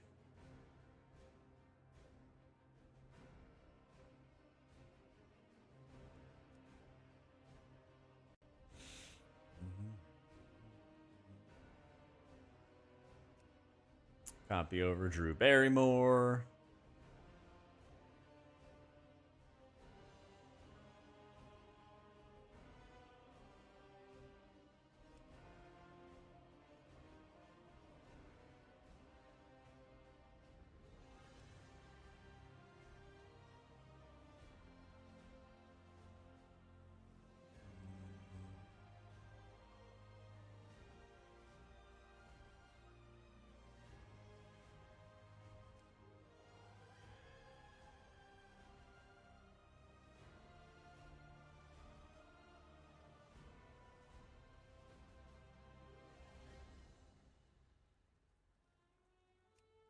Nice.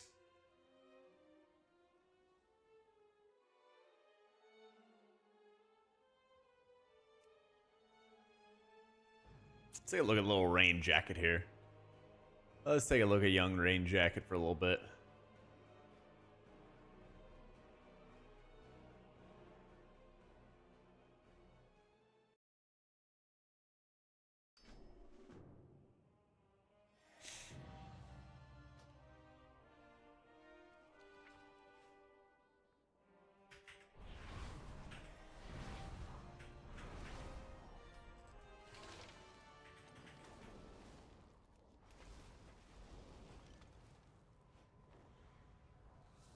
He's a dwarf, right?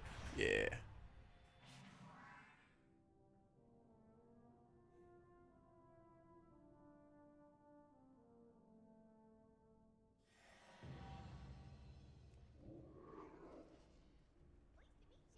Okay, so I turned friendly nameplates off, but it's still showing them everywhere?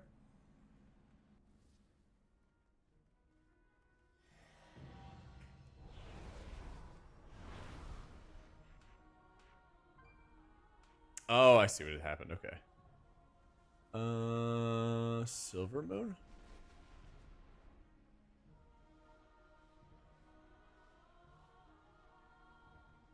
Eat. What if it'll use my edit mode? Yeah, let's go.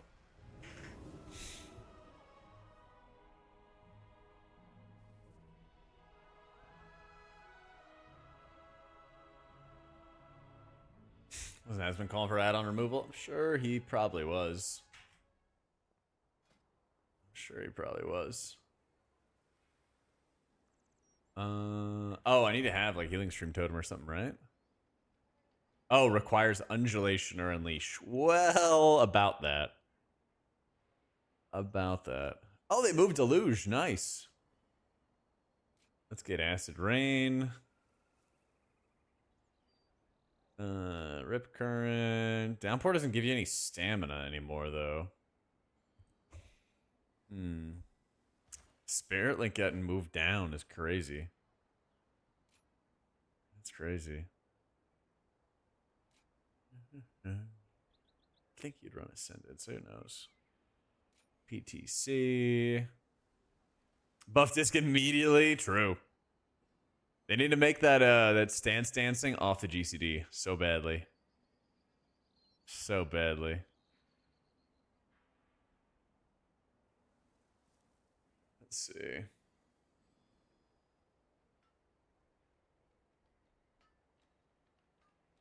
Still have Coalescing Waters. Oh, you gotta go down here to get Therazanes. Yeah.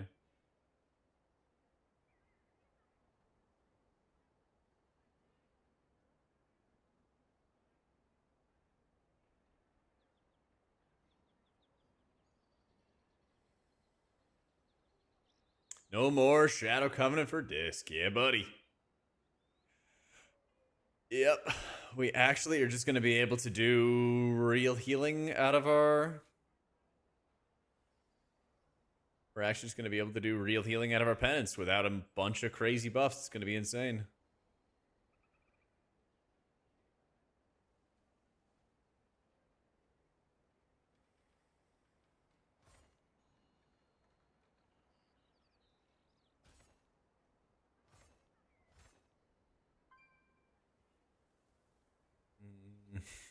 That kind of sucks. Okay, whatever. We actually have some new talents coming for the class tree. Neat. Sure. Yeah, I actually am kind of surprised they're adding more talents and stuff like that for Shaman.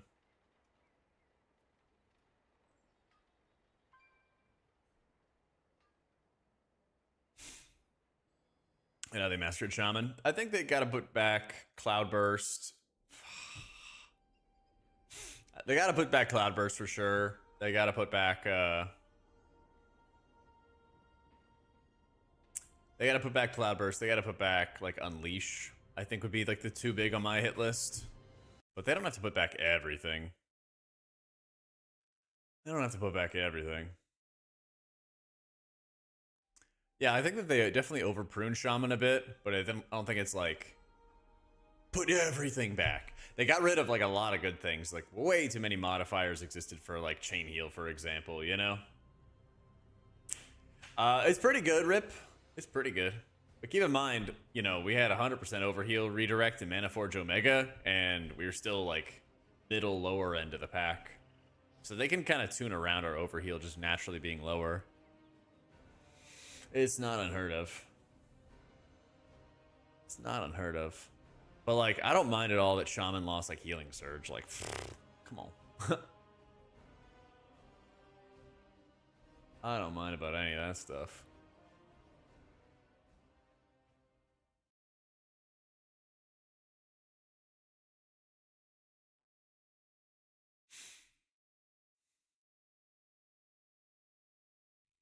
Yeah, like Healing Surge, Heal, Renew, that kind of stuff getting removed, I'm on board. I don't need to worry about that stuff. That's not my concern. Yeah, I mean, what are the other, Jake? The single target heal button, right? Yeah, the single target heal button. Like, you know, it's not some like crazy big loss. Yeah.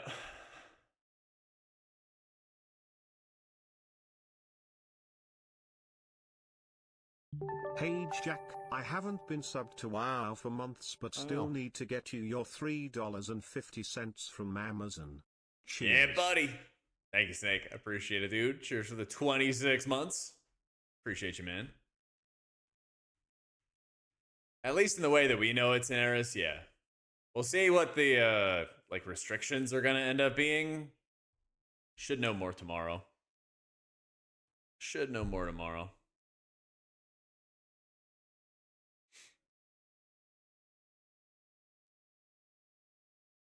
Yep.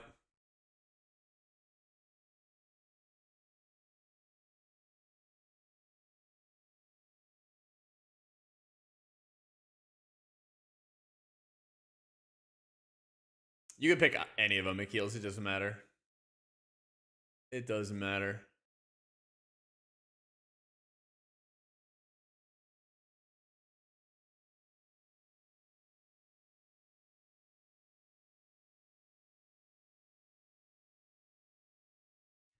Cloudburst, Lifeline, Echo Ramps, Phalanx, Jadefire. I like that Jadefire's gone. Yeah, I don't want to stand in Jadefire and just to like have my abilities do stuff. I think that's actually a good thing, man. I think that's actually a good thing. I'm not gonna lie. Jack, did you see Hull Apex talent? Yeah. No, I didn't. Hello. What is it? Thank you for the 6 months.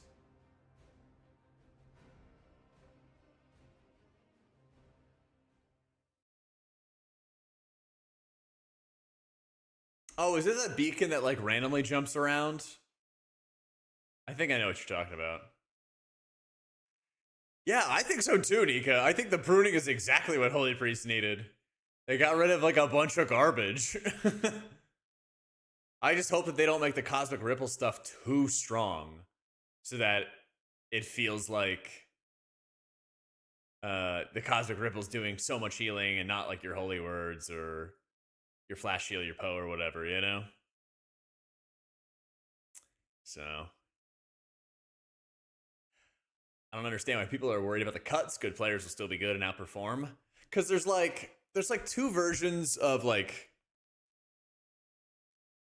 people. I don't know. There's like two versions of like elitism, I guess you could call it, in WoW. One version is the truly elite players who are world first players, you know, multiple level title holders, Hall of Fame raiders, things like that. And like they play the game for a long time. They know what they're doing. They know all the ins and outs and stuff. But there's this like really toxic other elite side of the player base, which is like academics. And there's a lot of people that hold themselves up and like stick their nose up in the air at others if they don't know all these like really niche, intricate details. And a lot of times they don't matter. Sometimes they do matter, but they like to flex on other people because of their niche knowledge. And when they do all this pruning, it cuts down on a lot of the niche knowledge, which is actually a good thing because it makes the game, one, a lot more accessible, but then it also makes the game more focused on like how well can you do mechanics and do max output at the same time, which is most of what the elite players are already really good at. You know, they can walk and chew bubblegum at the same time, you know, stuff like that.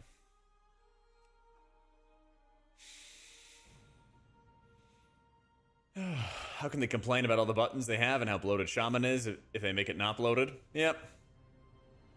Yep.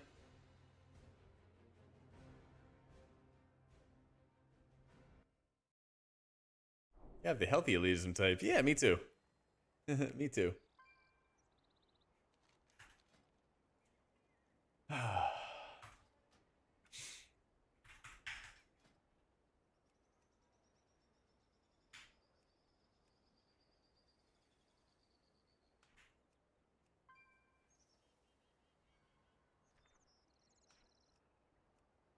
Actually, Heal wave is now going to be left click.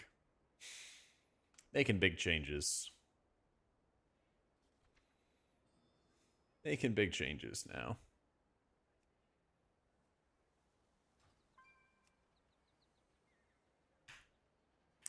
On the click casting frame for healers, all dispel abilities do not show as available for click casting, even though you can drag them into place.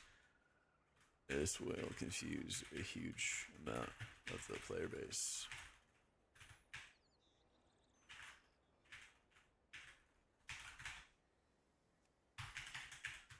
Oh, I know it does, Vic. That bug has existed since Sanctum of Domination. And I've reported it every single time and they haven't listened. Oh yeah. Oh, I know. I know.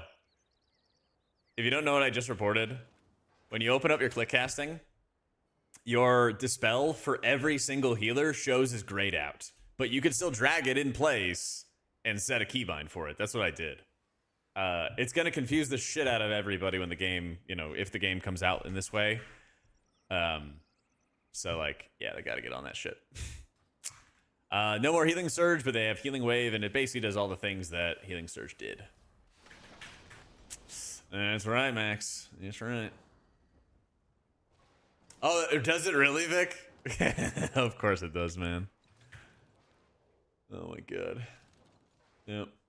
The silly things. What is this season 1 dungeon rotation? Let's see. Algathar, that'll be hype. Pit of Sauron. Isn't this like a really giga AoE pull dungeon? I didn't really play back then, to be honest. Seat, I'm actually going to be hyped for. I mean, I think Seat is going to be totally fine. Everybody remembers it as being this like impossible dungeon back in the day. But this dungeon is not going to be... This dungeon is not going to be like this impossibility or anything like that, you know? Skyreach is kind of hype. Skyreach is kind of a weird dungeon, though. Yeah, it's like a very, very vertical dungeon. Last boss is pretty fun, pretty hype, though. So, a lot of, like, movement required. A lot of, like, knockbacks, things like that. But I kind of like it. There's going to be times where people are going to, like, fall off and, like, hold up the group a lot, though. So, that'll be interesting. Well, people are going to accidentally fall in Skyreach, too. Yeah. Yeah. Yeah, they changed the cast time of Heal Wave, so it just feels exactly like a Healing Surge, Fozzie. Yeah. Yeah. Which makes it harder for players to break out to progress as a player in terms of improvement if they're stuck being AOTC Andy without given opportunity to experience mythic rating or climbing in higher keys. Wait, what makes it harder, Scarlet?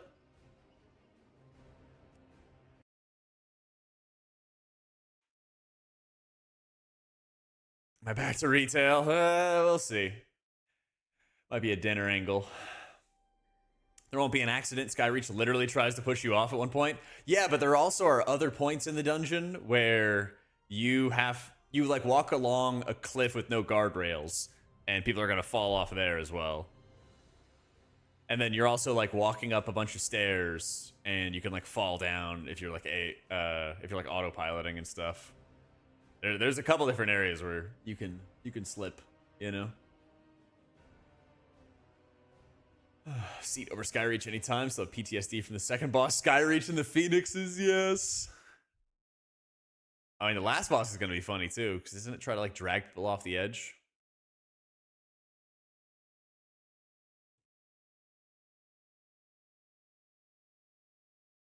Yep, that's what I thought. Yeah. I think Shaman's missing like 1 or 2 abilities. I think they definitely went overboard with pruning on Shaman. And I think if them getting rid of the bloat is good, but they still could use like another active ability or 2, and then that would be totally fine. I would not be shocked if they would be willing to add abilities back. God's honest truth. Yo, Pride, excuse me. Thank you so much for the Prime, dude. Oh yeah, people are gonna love the big pulls out of Algathar.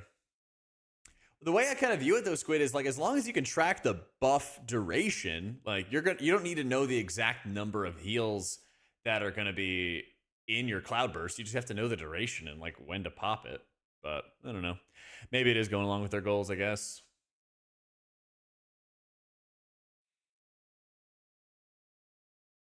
Oh, I mean, they're going to have to do a massive update for Pit of Sauron.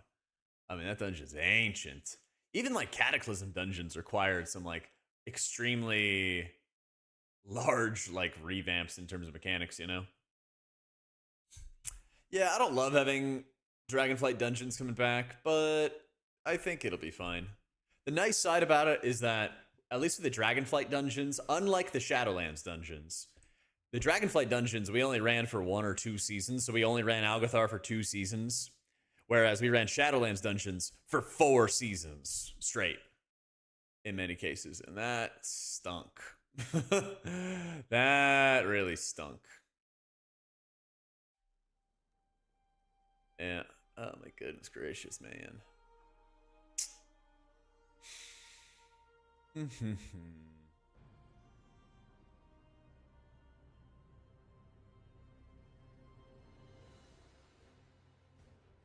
Didn't we run...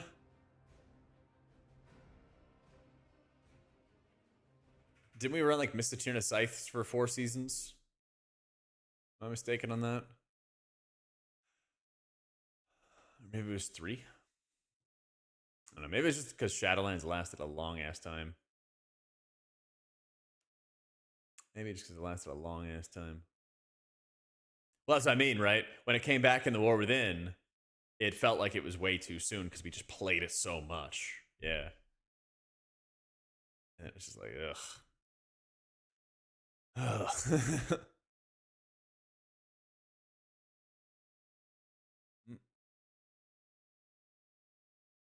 I think I want to say Mist was like 3 seasons, but you know, either way, maybe it was just because it was Shadowlands and it just felt like it was going on forever. Final season was all the new and old and the megas. Yeah. So anyway, point being, I don't think it's going to be the end of the world getting Algathar Academy back. I think that'll be fine. I think most healers got good pruning. I think Shaman got a little bit of over pruning. And if they add back an ability or 2, I think they'll be cooking. And I think they'll be cooking. But I really like what they've done with Holy. I think Disc, I understand what they're going for. They're not quite there yet, but I'm actually pretty happy with what they're going for. I'm kind of fine with them removing premonitions. I'm pretty fine with premonitions being gone. I liked using them personally, but it was a bitch trying to explain it to new players, man. It was a massive, like, barrier of entry to get people to, like, play with that stuff, you know? Yeah. Yeah, I like how they're changing around, like, Disc Atonement. I like that we don't have to have as many modifiers to actually do good healing. I'm fine with Shadow Covenant and Schism being removed. Well, that's the point, Vorty, is, like, then it's, like, too complicated, and then they just, like, force themselves into one hero talent. And then that's kind of bad if a whole bunch of people force themselves into one hero talent because the other one's too complicated for them. I don't know.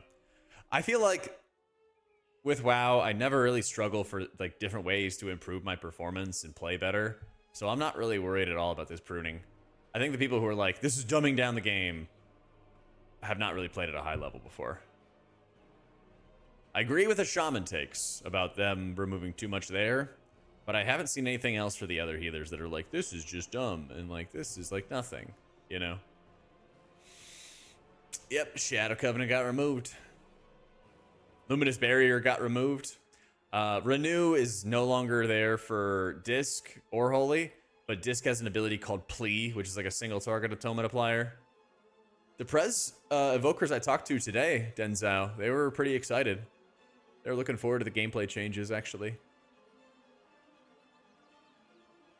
Yeah, I did interviews with Volk and UT for Preservation, and then I did talk to Seraphine, who's the rank 1 Resto Druid on Raider.io right now, and I talked to Torty, who's leading the class Discord for Dreamgrove, and they were both the Druids and the Preservations were like neutral to excited about the changes so far. So I got a link to talents pinned up at the top, Plum, if you want to see them. They made like Holy Prism and Divine Toll share a choice node, so you have to choose between one or the other. they got rid of a lot of like small heal effects that didn't really like do anything. It seems like they're trying to make the builder spenders just feel more powerful for Paladin. They made it so that Light of Dawn is like a circular AoE explosion around your character instead of a frontal. So there's like some pretty good stuff happening for it. Yeah. Greater Smite? Not really. There's like a talent that'll speed up your smite. That'll let you like cast it faster. Yeah.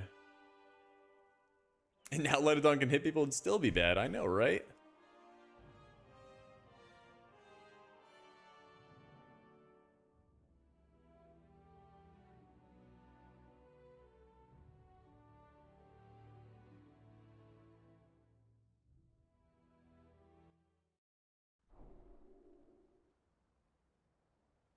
I think Shaman's the only concern I have right now, yeah. I think Shaman's the big concern right now.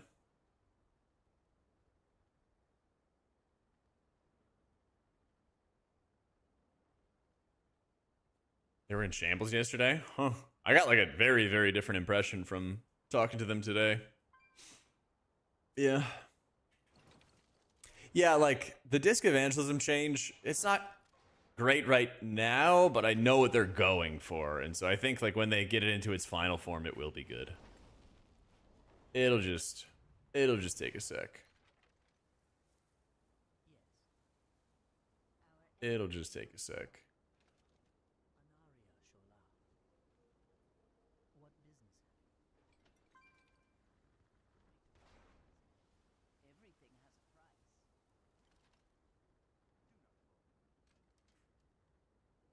Yeah, I hope they figure it out too before release. The biggest thing is like being able to give feedback and like give the right feedback, I guess you could say. Yeah. Mr. Blue, thank you for the new sub, man.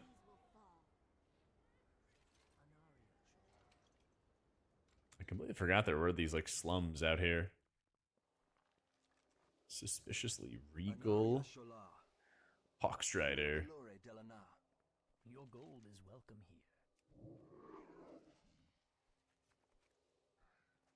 Keep your wits about you. State your business. The dark times will pass. It's pretty unstable right now with the alpha, but it's getting there. It's getting there. The biggest thing I think right now is just getting a quick look at like how the city is and UI changes, things like that, you know. Heal rain cast. It's really fast. It's actually really, really fast. Straight up 1 second cast.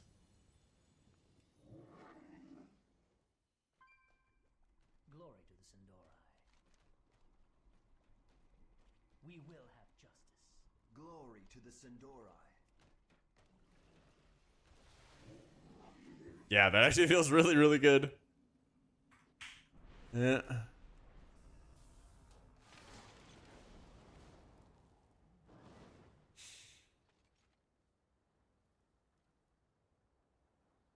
We will persevere. I haven't talked to Shaman guys yet. Yeah, I only scheduled 2 for today because I knew like Alpha was coming up.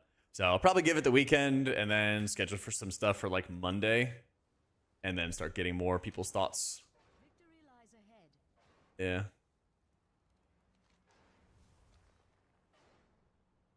Yeah, I think they should bring back Cloudburst. I'm with you. At least making it an option, you know? At least making it an option. Victory lies ahead. Not about monks yet. I've just done Preservation and Druid. Like I said, I wanted to make sure I got a couple in, and then Alpha came up, and I'll do some more after that. Yep, Alpha just came out today. So, like, as we're doing... fucking nada. As we're doing more, like, Alpha, I'll get more, you know, creators on. I'll get more experts on, and we'll keep on doing it throughout the testing. I know, Nada. I know. Unbelievable. God, maybe I should do a hyper early tier list. That would be content. That would be content, dude. Should get all the experts on and then make them put something on a tier list.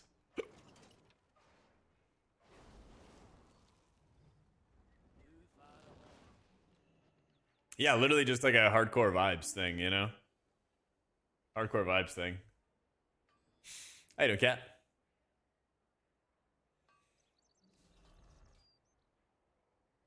Oh, it just takes us downstairs. Yeah.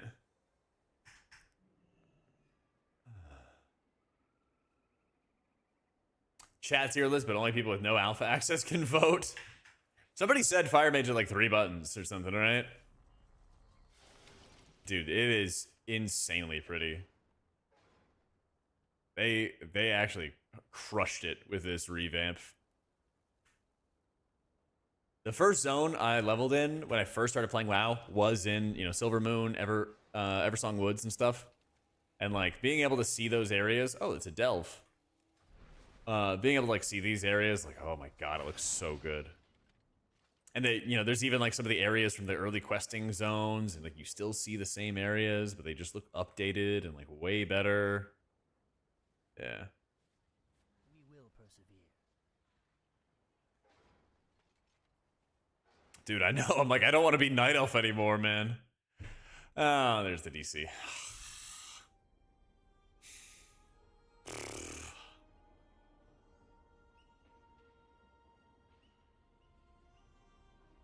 I think it's a lot easier for them to add back abilities that they might have overpruned. So, we'll have to see. I think they definitely overpruned Resto Shaman. I don't think they need to like do a lot. They just need to add like an ability or two, and they'll be in like great shape, you know. But I think that there's definitely a world where they add back some stuff. You know, if Fire Mages are upset about the over pruning, I could definitely see that also being a thing, you know. I think there's a sweet spot that they could basically find. They could eventually find, you know. More of the city in Silvermoon is available to Horde than is to Alliance. But I don't know how much. I know there's like certain parts of it that are not available though. I know there's certain parts of it. Yeah. I didn't get to go to the Horde only part yet, or at least I didn't find it yet. So, they give you 3 new class talents, 3 new hero talents, and 4 new spec talents. Yeah. Yeah, that's what I wanted to see as well, Husky. I didn't see the scar, so I assume it's all like healed up now. I assume. Yo, Rowan, thank you for giving the gift of the sub to Xerox. Appreciate it. Basically remaged Silvermoon, it isn't so much updated. Yeah, but they definitely like still like pay homage, I guess you could say, to like the old zone. So there's still a lot of like recognizable like buildings and stuff. Yeah. Yeah. All right. Well, servers are kind of unstable today, so I think I'm just gonna go make some food and chill. I think I'm just gonna get some food and chill. So I feel like people treat the like console stuff as like some vast conspiracy. I don't think it's really the end of the world. They already have a 1-button rotation out in the game. I've already seen LFG hell, stuff like that. So, you know, I don't think it's like the end of the world. I think that in order to like make WoW good long term, trying to introduce new players to a 30-button game is probably not a good idea. Yeah. And I think you can also make, I don't know, I think you could still make healing difficult, tanking difficult, you know, content hard with less buttons. So, yeah. I'm not too stressed about that. There is a list on Wowhead of, there's like an entire like class notes and everything on Wowhead that go over like what's been removed. And yeah, more people playing WoW, like the better it's going to be for the game. I think there's still plenty of areas where like, I'm going to keep my job as a writer for Wowhead. There's still going to be, you know, class guides. There's still going to be min-maxing. There's still going to be all that kind of stuff in the game, you know? But there's also a huge community of people that never look at guides. And they're probably just going to be having a better time playing the game because they're not going to just like run face first into content and get shredded and their abilities do no healing. And then they get frustrated and they quit, you know? So yeah, we'll see. We'll see. Anyway, dudes, I'm off for the night. I'll toss the raid on over to Aya. Let's see what she's up to. And I will be back. What's tomorrow? Saturday? Friday. I will be back tomorrow, 1 p.m. Eastern. We'll get on and we shall slam some alpha and hopefully it'll be more stabilized.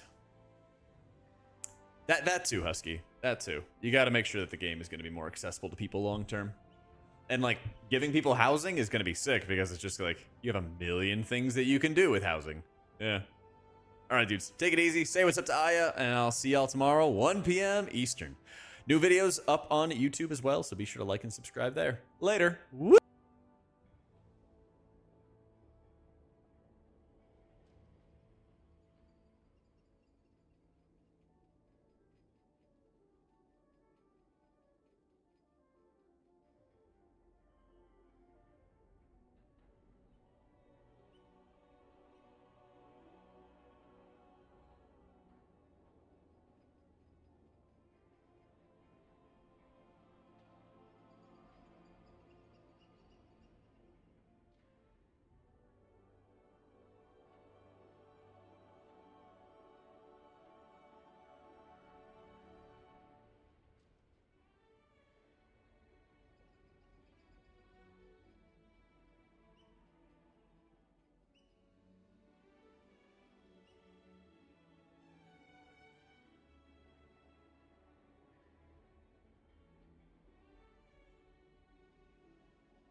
Both of us do.